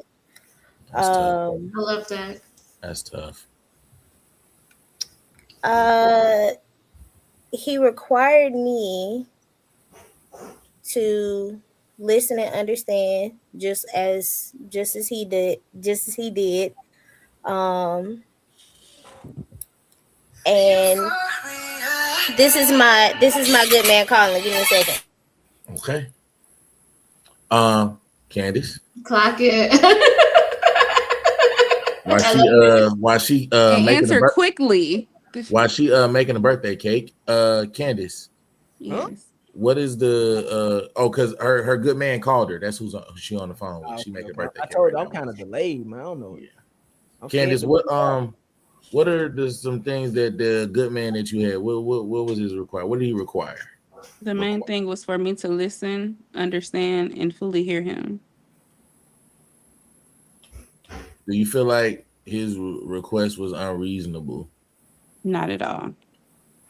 But I do also feel like it was more difficult than I realized in the beginning. Do you feel like, and just in your opinion, do you feel like the good man, we're going to talk about the good man, do you feel like the good man require things that are unreasonable? Just take a shot in the dark. The majority of good men, do you feel like they require unreasonable things? Not at all. Okay. So then what do you think it is about the women that they're not ready for that type of guy? Because it sounds like you don't have that many, demands, not that, you know what I'm saying? It sounds like from what Jay and what you said, don't sound like it was that many things. So what do you think it is about them specifically that the women aren't ready for that type of guy? I think that is one of the main things, is that they don't require much because they don't need much because they're secure within themselves. But that also means if you are all of these characteristics that will fall into with being a good man, the woman should then mirror you to have those type of attributes to make her a good woman. And so within that requires a level of self-awareness, accountability that oftentimes women lack because the way society has conditioned women to not be accountable and to not acknowledge when they're wrong, right? And so because of that, they have to condition themselves back into how to be that. I personally feel women are not ready for a good relationship because they don't have experiences with a healthy relationship. It is going to require a good man in order to teach a woman to then be able to be in a healthy relationship. Because now you're helping her navigate that. So do you feel like in that regard, do you feel like, is that like an example of like I guess you could say getting in, they tend to get in their own way, self-sabotage, stuff like that. Absolutely, 100%. Jay, why would a woman knowing she has a good man, right? Knowing the stuff he requires and the list of things that he requires and stuff, why would she knowingly want something like that, like self-sabotage? Why would she want to get in her own way? For what reason? Why? Fear. Either fear or insecurity, because she could be scared. She's scared that he is going to end up like all the other bad men that she dealt with before, or she feels like, oh, wait a minute, this is entirely too good to be true. Something is going to fail. Something is going to go left, and it's gonna go to straight shit. Haven't you heard the song "Sabotage" by Wale? Mm-hmm. Definition right there. Mm-hmm. I ain't never heard that song. You need to. Well, it's we're a good song. You like right it. now. You need to go ahead and listen to it. Man, I'm not a Wale fan. Well, that's a problem. You need to That's fix a big ass problem. Ew. Yeah, I'm more of a Tyrone Davis, Bobby Womack, Isaac brother type dude. I don't listen to new age music like that. That ain't true. All that jigging and dancing you be doing, you can't do that to Bobby Womack. I'm talking about what I listen to when I'm driving down the street versus when I go out to have fun and dance to. Like it's different. When I'm at the house, I'm listening to Sir. When I'm at the house, I'm listening to but like I said, Tyrone Davis, Bobby Womack. I listen to the old Bone Thugs and Harmony. Like I listen to that, but I don't listen to the new age stuff. Trash. I mean, it's I know what you listen to. I know what you. I know rock. She listened to that dirty rock. And I listen to a lot of country music too. Like I like bluegrass, like the banjo type music. Real talk. So then let me ask y'all this then. Knowing the information that y'all know, all the ladies, what y'all just said about this self-sabotage, doing it out of fear, doing it out of insecurity, all of that.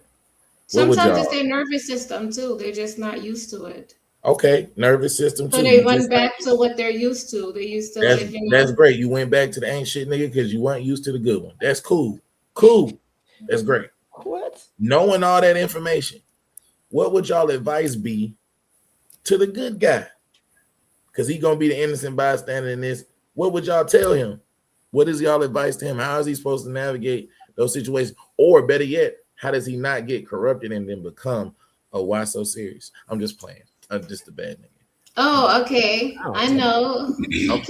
Address the situation and talk to her. Like, be upfront, be forward, and be like, I think we should take a break and actually give it 2 weeks to a month, and then come back around and see if she reflected and if she grew. Because so this happened. You would advise him to take a break from her. Yeah. Explain to her why. Okay. And call everything out. And you saying circle back and then see where we get after some time has passed. Yes. So she can reflect and she can see that he's not there because of this, and is this what she wants? And the reason why I say that, not yet. Why so? Not yet. Wait, and the reason why I said that because this happened to one of my homegirls. She was dating this guy, and he's an older gentleman, and he was a really good guy, and she had 3 kids, and he had kids of his own. But he was really nice. He had money. He wanted to take care of her. But the thing is that she was taking care of everybody, and she wouldn't put herself first or her kids first.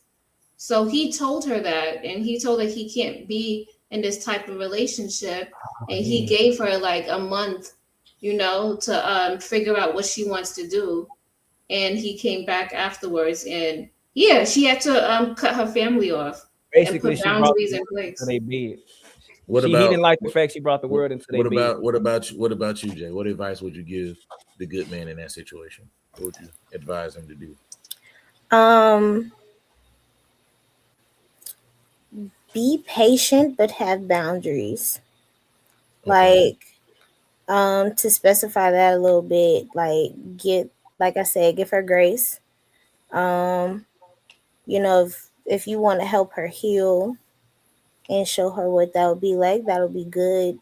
But don't wear yourself out trying to help her out. That's tough. Also, if she's not putting forth any effort, give it up. When you say give it up, you mean leave, break up completely? Yep. Out of here. Okay. Candace, what would you give advice to these young good men out here? I would suggest that you use your discernment, that you are judging her by her fruit as well, making sure that she is going to be worthy of the man that you are, and also receiving if she will be receptive of the teachings that you are giving her. Because you can tell her until she's blue in the face, but if there's no change in her action, there's no development in her character, then that is a moot point, and you do have to free her in order for her to find herself before moving forward. You never want to put someone else beyond you. So even though I would agree with Jay in being patient, being understanding, giving grace, because a relationship is, you're not just going to walk into a perfect relationship. You have to build that foundation. That is something that you both are going to have to stretch. You both are going to have to submit, and you both are going to have to sacrifice together. And so as long as y'all are coming together with the same values, cool. If not, you got to let her go. All right. Let the church say amen. All right now. So then let me ask y'all this then. From y'all perspective, how is a good man supposed to, what are things that he needs to look for that he can recognize she's not ready for me? What are some things if that she's selfish? If she's selfish, okay. Gotta let her go. Let's break that down a little bit, because we could just say she's selfish, like you gonna eat that, and then she put her fork over there and she don't even ask. It could be That's sharing is caring. That's different. I'm just saying. That's way different. I'm just saying there's levels to selfish. You always put your hands in my shit. It's not yours, dog. Like, does it look better on y'all plate? That's different. Like we could have the same thing. Y'all just being in the background just make it look so good. That's I crazy. didn't think about putting that combination with that together. How you knew to put that sauce? I never tried that sauce. I would have never did it. So niggas can't eat either. All right, got it. Selfish. You smart. Let me try that, Rick. Hold on. I got some commentary to say. Okay, go ahead, Dory. Well, for your first question, I also think unrealistic expectations needs to be added to that. To what everybody said. And then in terms of advice, I would step back and reevaluate how it is that I ended up getting into a relationship with somebody that had all these issues and I didn't see any signs. So I would first step back and reevaluate that. You would tell him to. You would tell him to step back. Yeah, I would tell him to. Okay. And I would take a realistic look at, okay, this is where I'm at now. Can I actually live with this? Can I get through it? Like, can I find solutions that could possibly help? And if you come up with some solutions, you could execute that. You could give that to her, and you just have to observe the actions that they take and watch for patterns. If there's no change, then, you pretty much are going to have to just bow out. So that's what I would do, or what I would tell him anyway. Candace, you say yes. Yeah, I just wanted to be serious about the whole selfish thing. So, like, if obviously she's only thinking about how something is going to benefit her, what are you doing for her? How is she going to win? How can she gain something? How can she take? If she's literally absorbing your energy and you have nothing left, then that is what you want to take a look at. If she is not considering your emotions, if she's not considering how you are receiving a situation, if she is always defensive, never wants to take in what you're telling her, then I feel like that would be selfish. If you're always giving and she's never giving back, there's no reciprocation, then I think that's something you want to look into. Jay? Sorry, can you repeat? So, like, as a coming from a good man, what is like some things that a good man needs to like look out for to find out, like, okay, this is definitely a woman that's not ready for me. She's not ready for me. What are some things he needs to look out for to find out? What's that?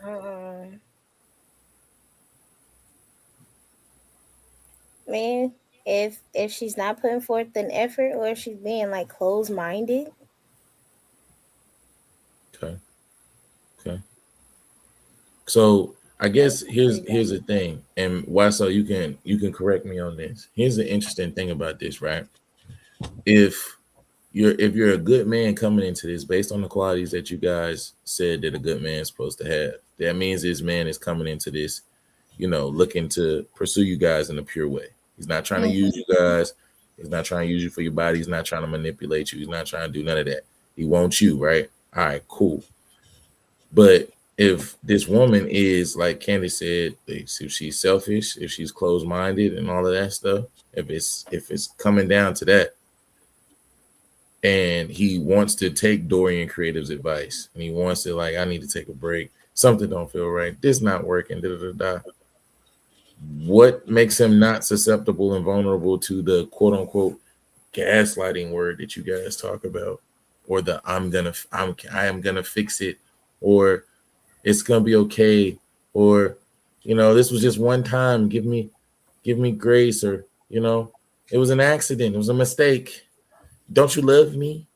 Like what how does that, because that typically happens, say he's supposed to take that break. Creative and Dory told me I'm supposed to get out of here, but she she's still my girl and she still smell nice. You gotta stick to the boundaries. Be like, I understand it. I'm not saying it's over, but I just need this time to reflect on myself and you to reflect on yourself, and then we can come back. So you saying stand on it? I'm saying stand on it. Even if he get one of them pictures with the towel that you got right here at the top. He gotta stand on it. He gotta stand on it. Yeah, because he gotta put himself first. He gotta love himself. You gotta stand on it. Okay. Jay? I want to say it depends on the offense. Because if it's like something lighthearted or something that they are accustomed to doing, but they're doing it in repetition, but they're trying to stop, then you can probably look past that. Just give them a gentle warning, like, hey, you're doing that thing again. I need you to stop. But if it becomes like over and over and over and over again, and they ain't trying to switch nothing up, they ain't trying to take accountability, then it's time to pass the torch. Candace? I agree with what Jay is saying, but with the way that you just packaged this young lady up, she just sounds like bad news altogether. I would say cut ties completely and don't double back. But if you feel that she is worthy in other areas where she would measure up, then as Creative said, then you got to stand on your boundaries, because also in you standing on your boundaries is giving an example of leadership. And so she's then now being put in line to follow you because you set the tone. And I do want to clarify. I don't want to put it out here like I just be feeling like, girl, like I don't think, personally, I don't think y'all just be out here just love bombing, gaslighting dudes. No, that's not why I'm not trying to formulate it like that. What I'm saying is these is terms that women have created. They talking about the mansplaining, they talk about the gaslighting, they talk about the love bombing. These are terms they create. And we definitely know that we've already discussed that there are definitely women that can have a manipulative side. So if he's a good man and he took Creative's advice and he's standing on business and he wants to leave and you don't want him to leave, so there's only a few tactics that you're gonna pull out so that don't happen. If he die, look, I was just being, look, we just gotta keep, we gotta keep it a buck. We gotta keep it a buck. I'm just keeping it about. I'm not saying all women like. I'm saying in this scenario, he's a good man. I was gonna say that. Whatever your reason is, the self-sabotage, the fear, the insecurity, the nervous system, whatever it is, you're not ready. He called Creative on the phone. Creative said, "Get out of there." He said, "Okay." He's trying to leave, but clearly there are tactics that she can use, especially if that's his girl, that she could use, that she could throw out there to make him hesitate and or not leave, right? There's things that you know what I'm saying? No. You gotta stand on that. And the thing is that women fail to realize when a man actually likes a woman, he compromises. Those are the men that compromise the most. And on top of that, that's when his affinity gonna kick in. She's sucking this aspect, so I'm gonna do what I can to make her better. And women do it too, but we speaking solely on the men. That's the thing. What y'all are basically telling men is to take a complete step back, because a lot of women are what he just named. Y'all might not accept it, y'all might not agree with it, but y'all don't date women as men. So where he's getting at and what y'all answering is, men need to take a whole complete step back from women. Let the women heal, let them find themselves, or whatever they be saying, and then come back. Because when you say let's take a break, I don't believe in breaks. So if I'm telling you I'm taking a break, it ain't me telling you I'm taking a break. I ain't rocking with this.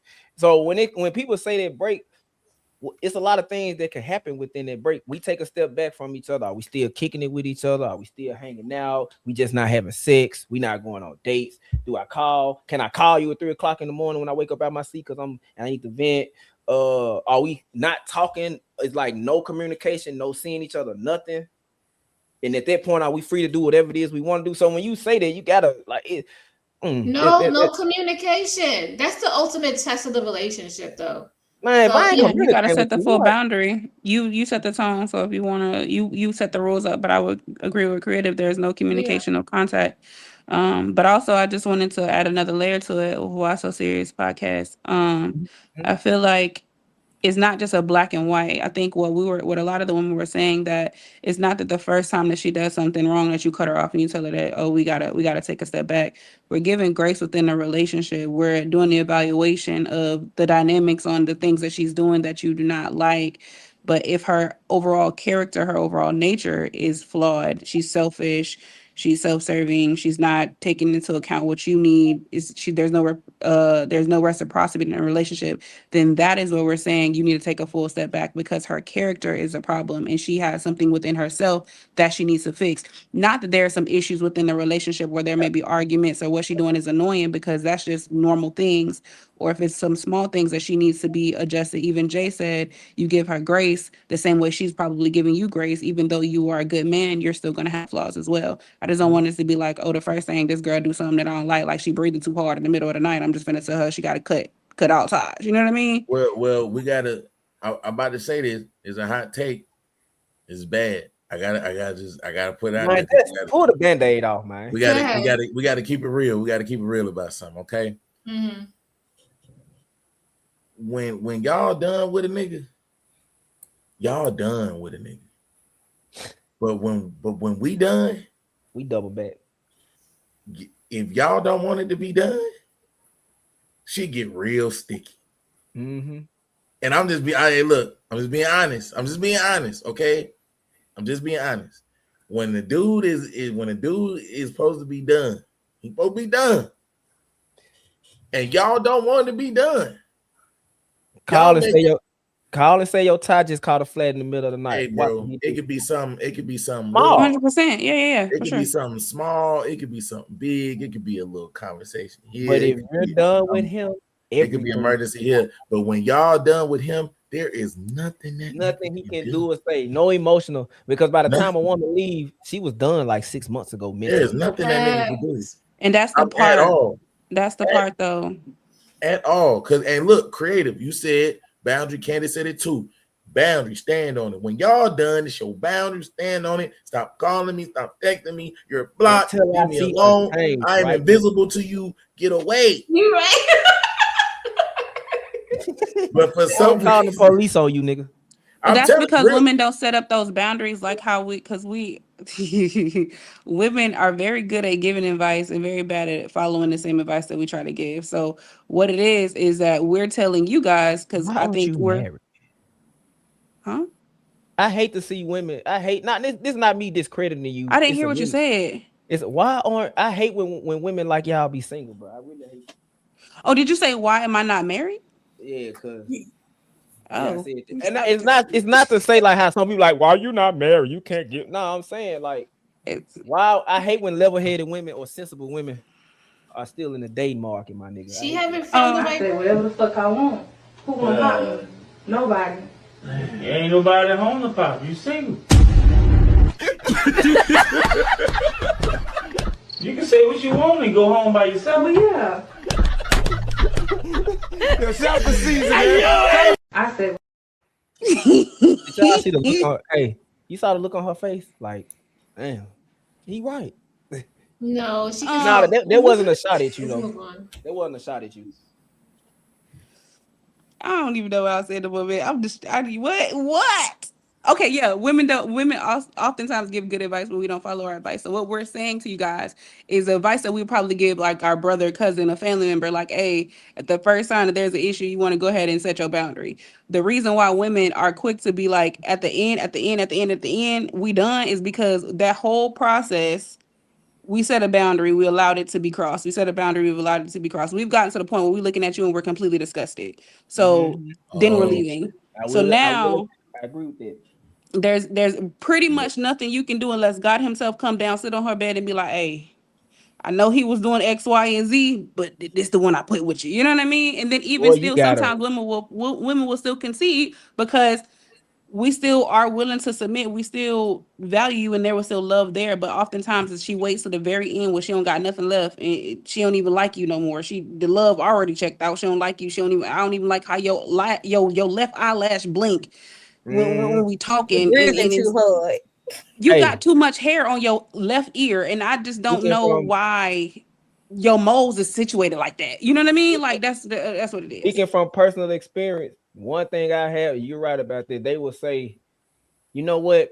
I should have been acting like this in the beginning. Maybe we would have never went through the hurdles we went through. I should have been had a backbone. I should have been gotten your shit. I should have been noticed the red flags. I should have been said something. Maybe I would my annoyance. Like I noticed that when I pull away, that's when you want to do the right thing. I should have been maintaining the pulling away. I should have accepted certain things, but held on to my standards and boundaries, saying fuck love, because clearly he don't love me. I will say women do that. Y'all wait to the end, and then the man typically that's when, and by the time the man gets his shit together, I ain't gonna lie, she on another peen, my nigga. Not on another peen. Damn. Oh, they asking, is the panel still open or no? Nah, we about to close it out. I got one more question, and then we about to close it out. I got the last question.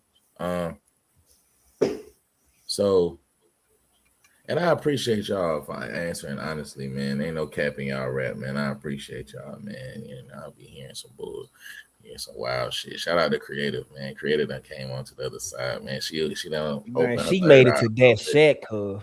Yeah. Famous when you make it to that shack. And so can I say something real quick? Because now y'all done brought up this question. The question is being asked over and over again in the chat, and they making assumptions. What's the question? I ain't see no question. What's the question? You keep asking why I'm not married, and that was the assumptions on I ain't do this before X, Y, and Z. So the truth of the matter is a bad thing. I didn't say it for. No, I know you didn't. I know you didn't. The truth of the matter is, as I've said this entire time, I believe is oftentimes women need a good man in order to teach them how to be in a relationship, and we have to be willing to submit and willing to hear and take the lessons within being connected to that person. So I have the insight and the knowledge because I learned from a good man, and so I'm making no y'all get good man out. You say what? No. Okay, y'all. No. Okay. I did what I needed to do within myself. I went to therapy. I'm learning on certain things to better myself, to better the relationship. You know what I mean? That's what's up. That's what's up. So it's gonna be my last question for this. So we talked about how, we talked about the why, we talked about the cause and the effect. Now we gotta talk about partially what we was just alluding to, which is the solution going forward, right? Mm-hmm. So first thing we're gonna break down is this. When we talk about most women aren't ready for good man, let's just speak in majorities, because I know a lot of y'all about to give me some controversial stuff right now. So do y'all feel like a majority? I'm assuming a lot of y'all like black men. Do y'all feel like a majority of black men are good men? Let's start there. Y'all can be honest, it's cool. I ain't gonna be hurt. I'm just a little black and I'm broke. I can't say majority, but Yeah, I believe there are a lot of good black men for sure. There are a lot of there are a lot of phenomenal black men, but I can't say majority. Okay. Creative, Jay? I say I agree with Candace. I can't say the majority. There are many, depending on where you go and where you hang out with. I would say that. If you go to different rooms, you find different people. Okay. So Jay? Yeah. So it's safe to say a good black man to y'all is a minority and or a rarity, right? Mm-hmm. Okay. So that being said, since we're talking about from a solution aspect, if the majority of men aren't good men, is that the reason why the majority of women aren't ready for good men? Or is the reason they're not ready, it doesn't have anything to do with the amount of good men that there are?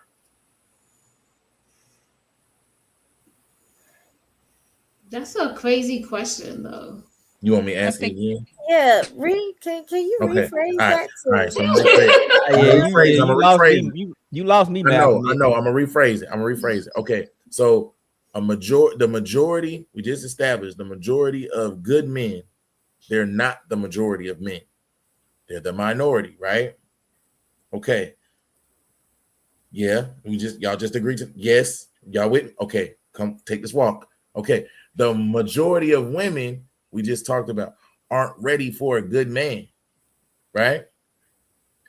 I'm asking the majority of women that aren't ready for a good man, is that because those good men are in minority and because they're rare?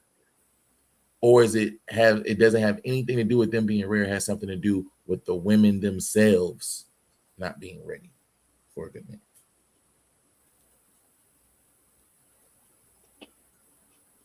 It's an unfortunate marriage of the two. And then I also want to add into an account of timing. So I think it's rare, right? So that's already an issue that's coming against us.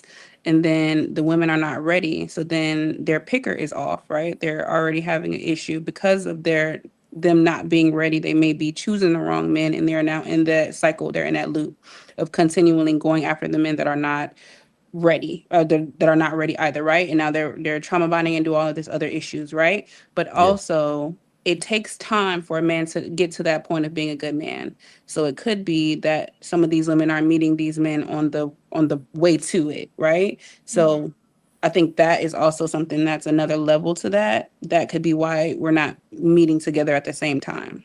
Okay. So it could be they going here while they going here.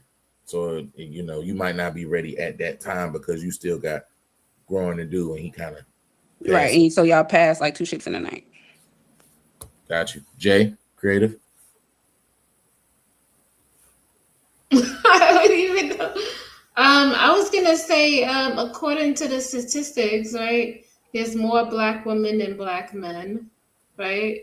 Yeah. I feel like there's a lot of women that are ready to be wives. Wives, I agree. But do you feel like the majority of women are ready for a good man, though? Are they ready? I think they're ready to be wives, demographics, ready to be married, ready to be taken care of, but are you ready for a good man? Is the question. That's good. I don't think a lot of women understand the weight and the responsibility of being a wife. They just like the idea of it. I'm asking, Creative, you think the majority? Do you think the majority of women, they're ready for that? Not the majority. Okay. I'm just saying the way that the data is lined up, there's more women than men. So logically, this is just me. I'm thinking that there's a lot more eligible women that I would say that are healed and are ready for relationships.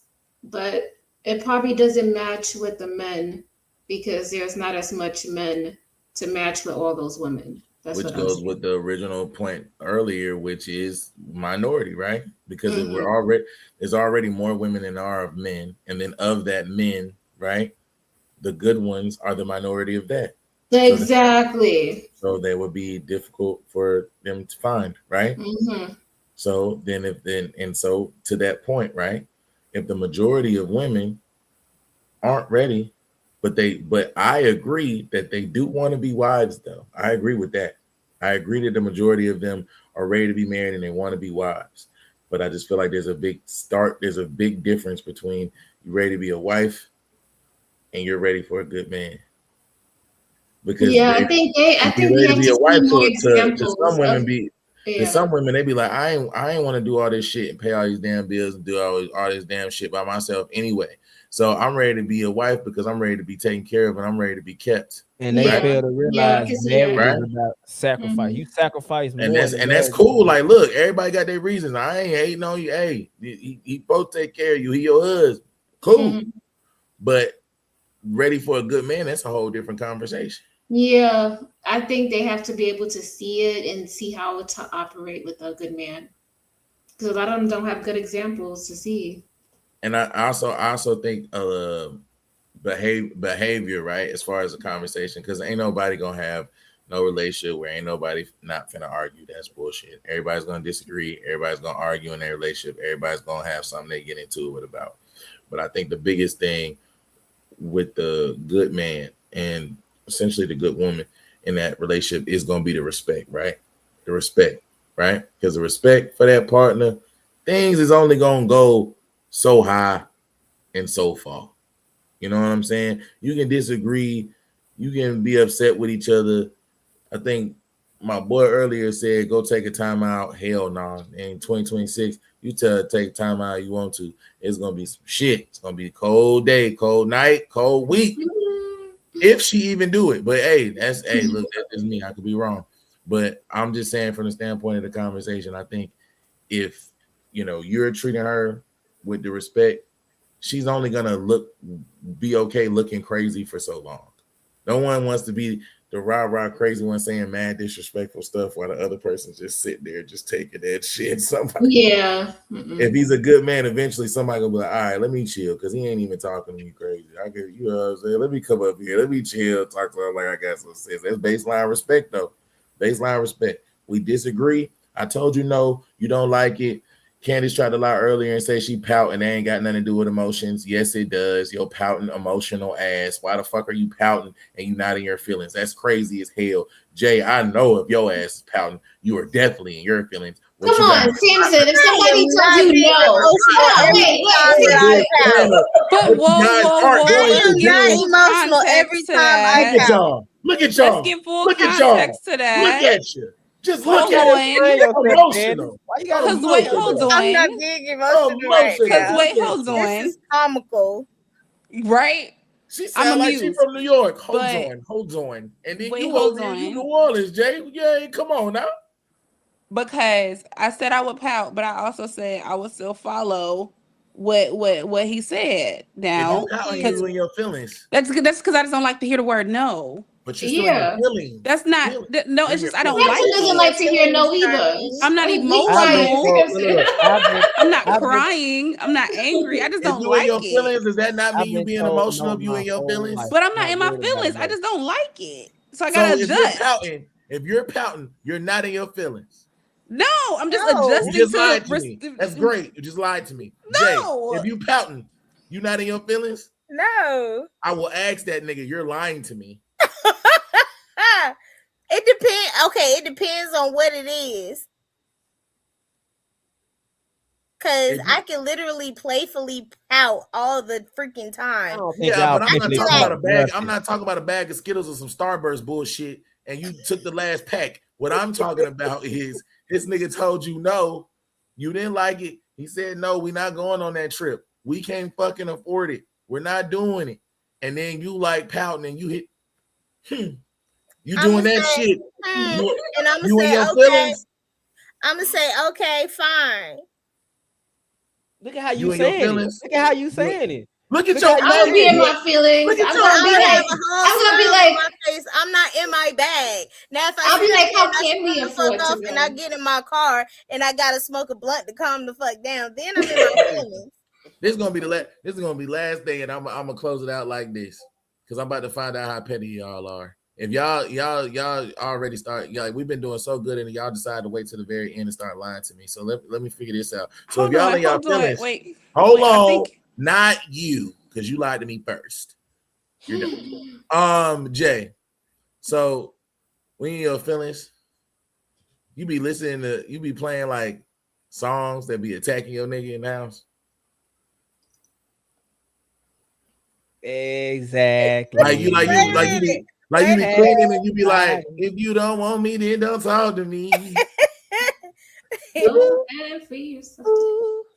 So past life. I'm just asking.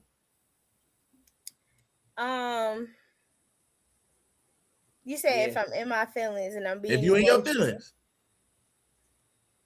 do I listen to those songs? If you in your feelings, you playing like certain music, like yeah, you look so dumb right now, like you. How you know these songs? Bro, irreplaceable. I'm asking the question. Samson, what's your playlist, Samson? I can't ask the question every day.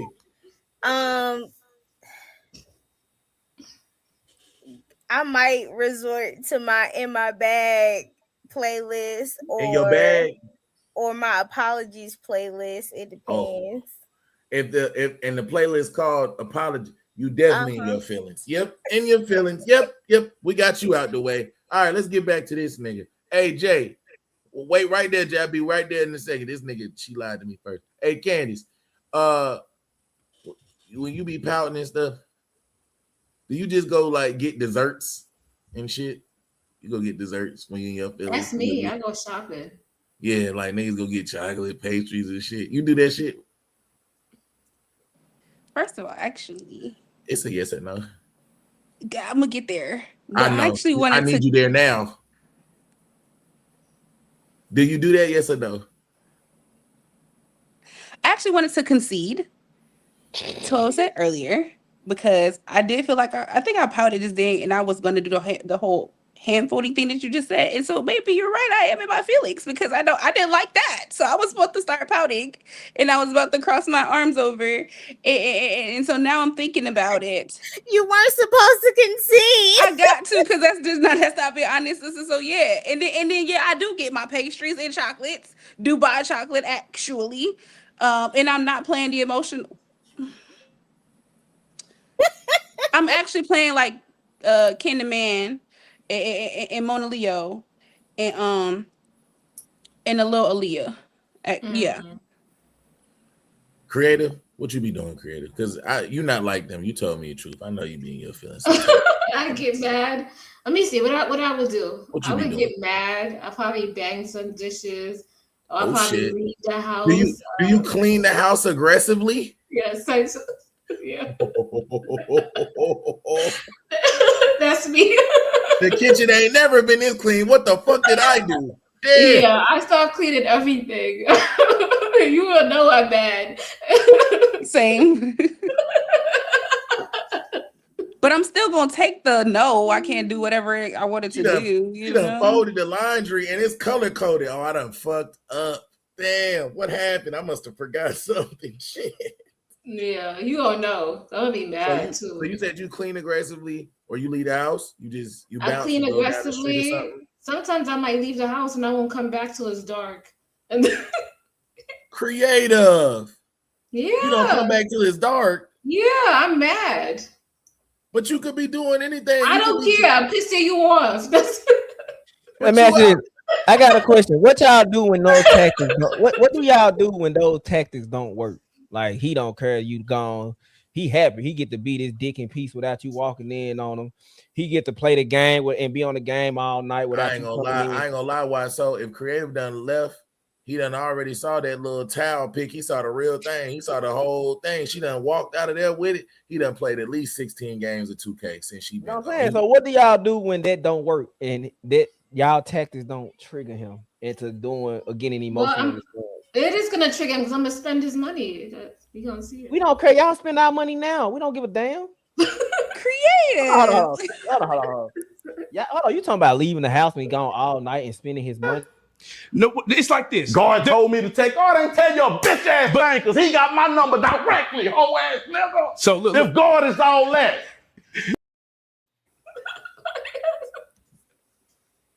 You gonna spend this money? Yeah. That's crazy. He won't get mad at me. Spend this money is crazy.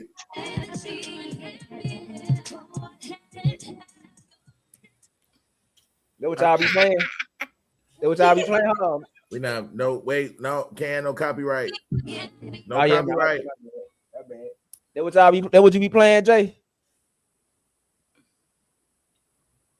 I don't even. What song was that? Queen Naj or Karma. I've heard it so Oh much. no. The last time I played that song, that was for my ex-husband. I ain't gonna lie to y'all. Creative be playing folded.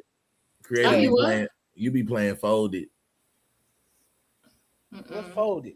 Folded by Kehlani. That's what she be playing. I was talking about that new song. Oh my God. Yeah. You awful, bro. You gonna leave the house and spend all this money and then come back at night? Yeah. That is toxic. What I'm saying is, though, what man is? Have you dealt with a man that was like that, creative? What? That allowed you to do that, like that was okay with you. I mean, listen, if he's being mean to me and he's not talking to me, why am I in his face?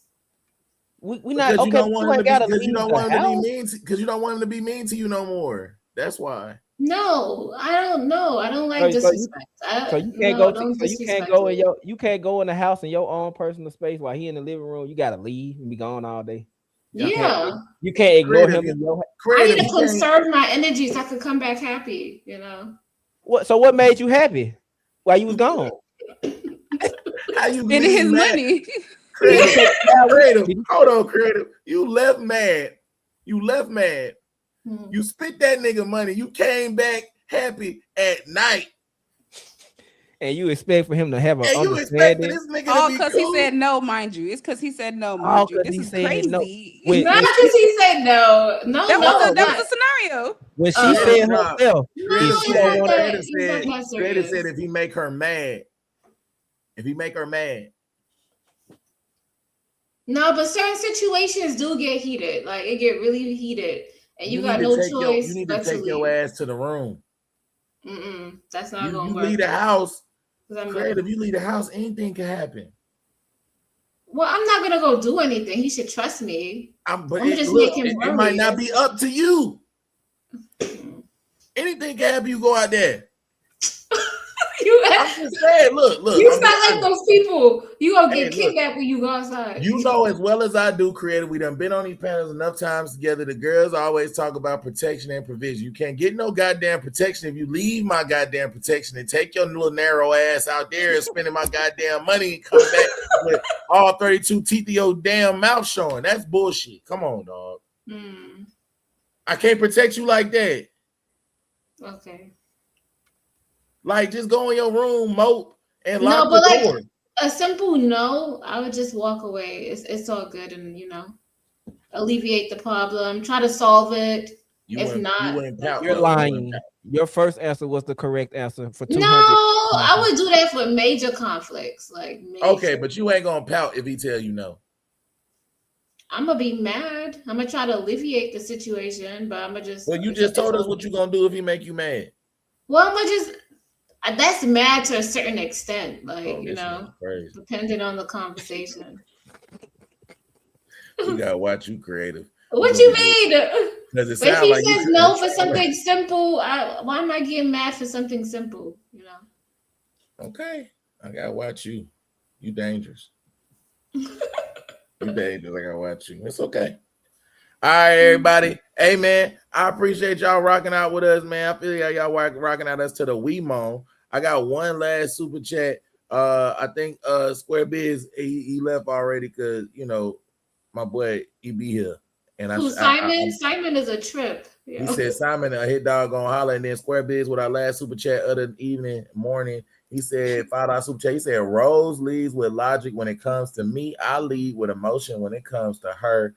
V it exception. Squarebiz already let us know Rose is his lady, my boy. Right? I ain't mad at you, my boy. I ain't mad at at you, my boy. So we're gonna close out like this. Any more closing thoughts for everybody on the panel? Anybody got something to say? Get off your chest. Y'all won't see me till probably Saturday, man. My job. I be watching you work, Samson, when I'm at work though. I be wanting to join, but man, them forklifts be loud, man. I be trying to interrupt the program like this. I appreciate you, bro. And to the people that be watching, most of the stuff I do, I just be trolling. I say some crazy shit to trigger somebody into a conversation. People do it. It works every goddamn time. Understand this. I don't hate women. I don't loathe women. I love women. I don't like stupid women. I don't like delusional women. I don't like ignorant women. I don't like ignorant, stupid, delusional men. I just want our culture is garbage right now. Like we at the bottom of every totem pole. I mean, we can't speak on the bad shit, man. We'll never be able to work our way through the good shit. So that's my stance on shit. Creative, what you got to tell the people for you hear that other than you like showing your collarbone on Instagram? Oh my God, Samson, you know I'm gonna get you for this, but anyway. No, nothing. I catch you guys in the next one. You know, you guys are pretty cool. Why so serious? You know, he kind of crazy out there, but it's all good. I like chatting up with the ladies. You know, hearing their perspective, and yeah, that's it. That's all I gotta say. All right, Jay, what you got for us? Because I know you got that bonnet from the Joker movie on the first Batman. Hardy, har. I have nothing to say. You got nothing to say? Y'all. Good night. Oh, Jay so sweet. Then this nigga. Hey, finger wave. We not gonna do Candace like that. Don't you dare disrespect the beautiful Candace like that. God damn. The sisterhood is tough, man. It's strong. She was just up here not long ago talking about she ain't got pretty privilege. She not all of that. She fat and black and got dark skin. She be saying all kinds of bullshit. Hey, Candace, you're beautiful. I just want to tell you. And that's what everybody be telling her. But she up here on the panel saying a bunch of dumb shit, saying the opposite. Girl, ain't nobody got time for that. Ain't nobody got time for that. Go ahead to get off your chest. I wanted to say this, Candace. Your makeup is really nice. I love it. I was just admiring it the whole time. Hold on. That's makeup. Now I can see the eyelashes. That's makeup. Mm-hmm. I thought that was just your skin tone. You thought that was just her face glowing, huh? Yeah, whoever did your makeup, or if you did it, you concealed it right because your face matches your neck. You know, some women. That's how it's supposed to be. They neck be one color. The face. Y'all gonna gas this nigga up. She got my nerves, bro. Man, let her get her closing thoughts off so she late for her lineup. The fuck? Her shit crooked. The fuck? I'm out. Let me see your lineup. Ooh. She got you, Samson. We can do this. Hey, I can do it because my hair longer than hers. Hell, and that's fine. And it's mine. I can be bald by next weekend. It's not gonna hurt me. I know, but shit, I don't need no glue to put this on. This is me. I don't need no hair to be cute. And where your lineup at? I ain't seen it. Come on, come right here. Okay. All natural roots. You feel? All natural roots. You feel? I don't have nothing to say though. It's been a pleasure. It's definitely entertaining. You know what I mean? Like I'm good. I'm glad. This nigga look like Tweet from Aldi's. Look like what? You know what? Everybody. I'm gonna stay on Trey ass also. We out, gang. We out.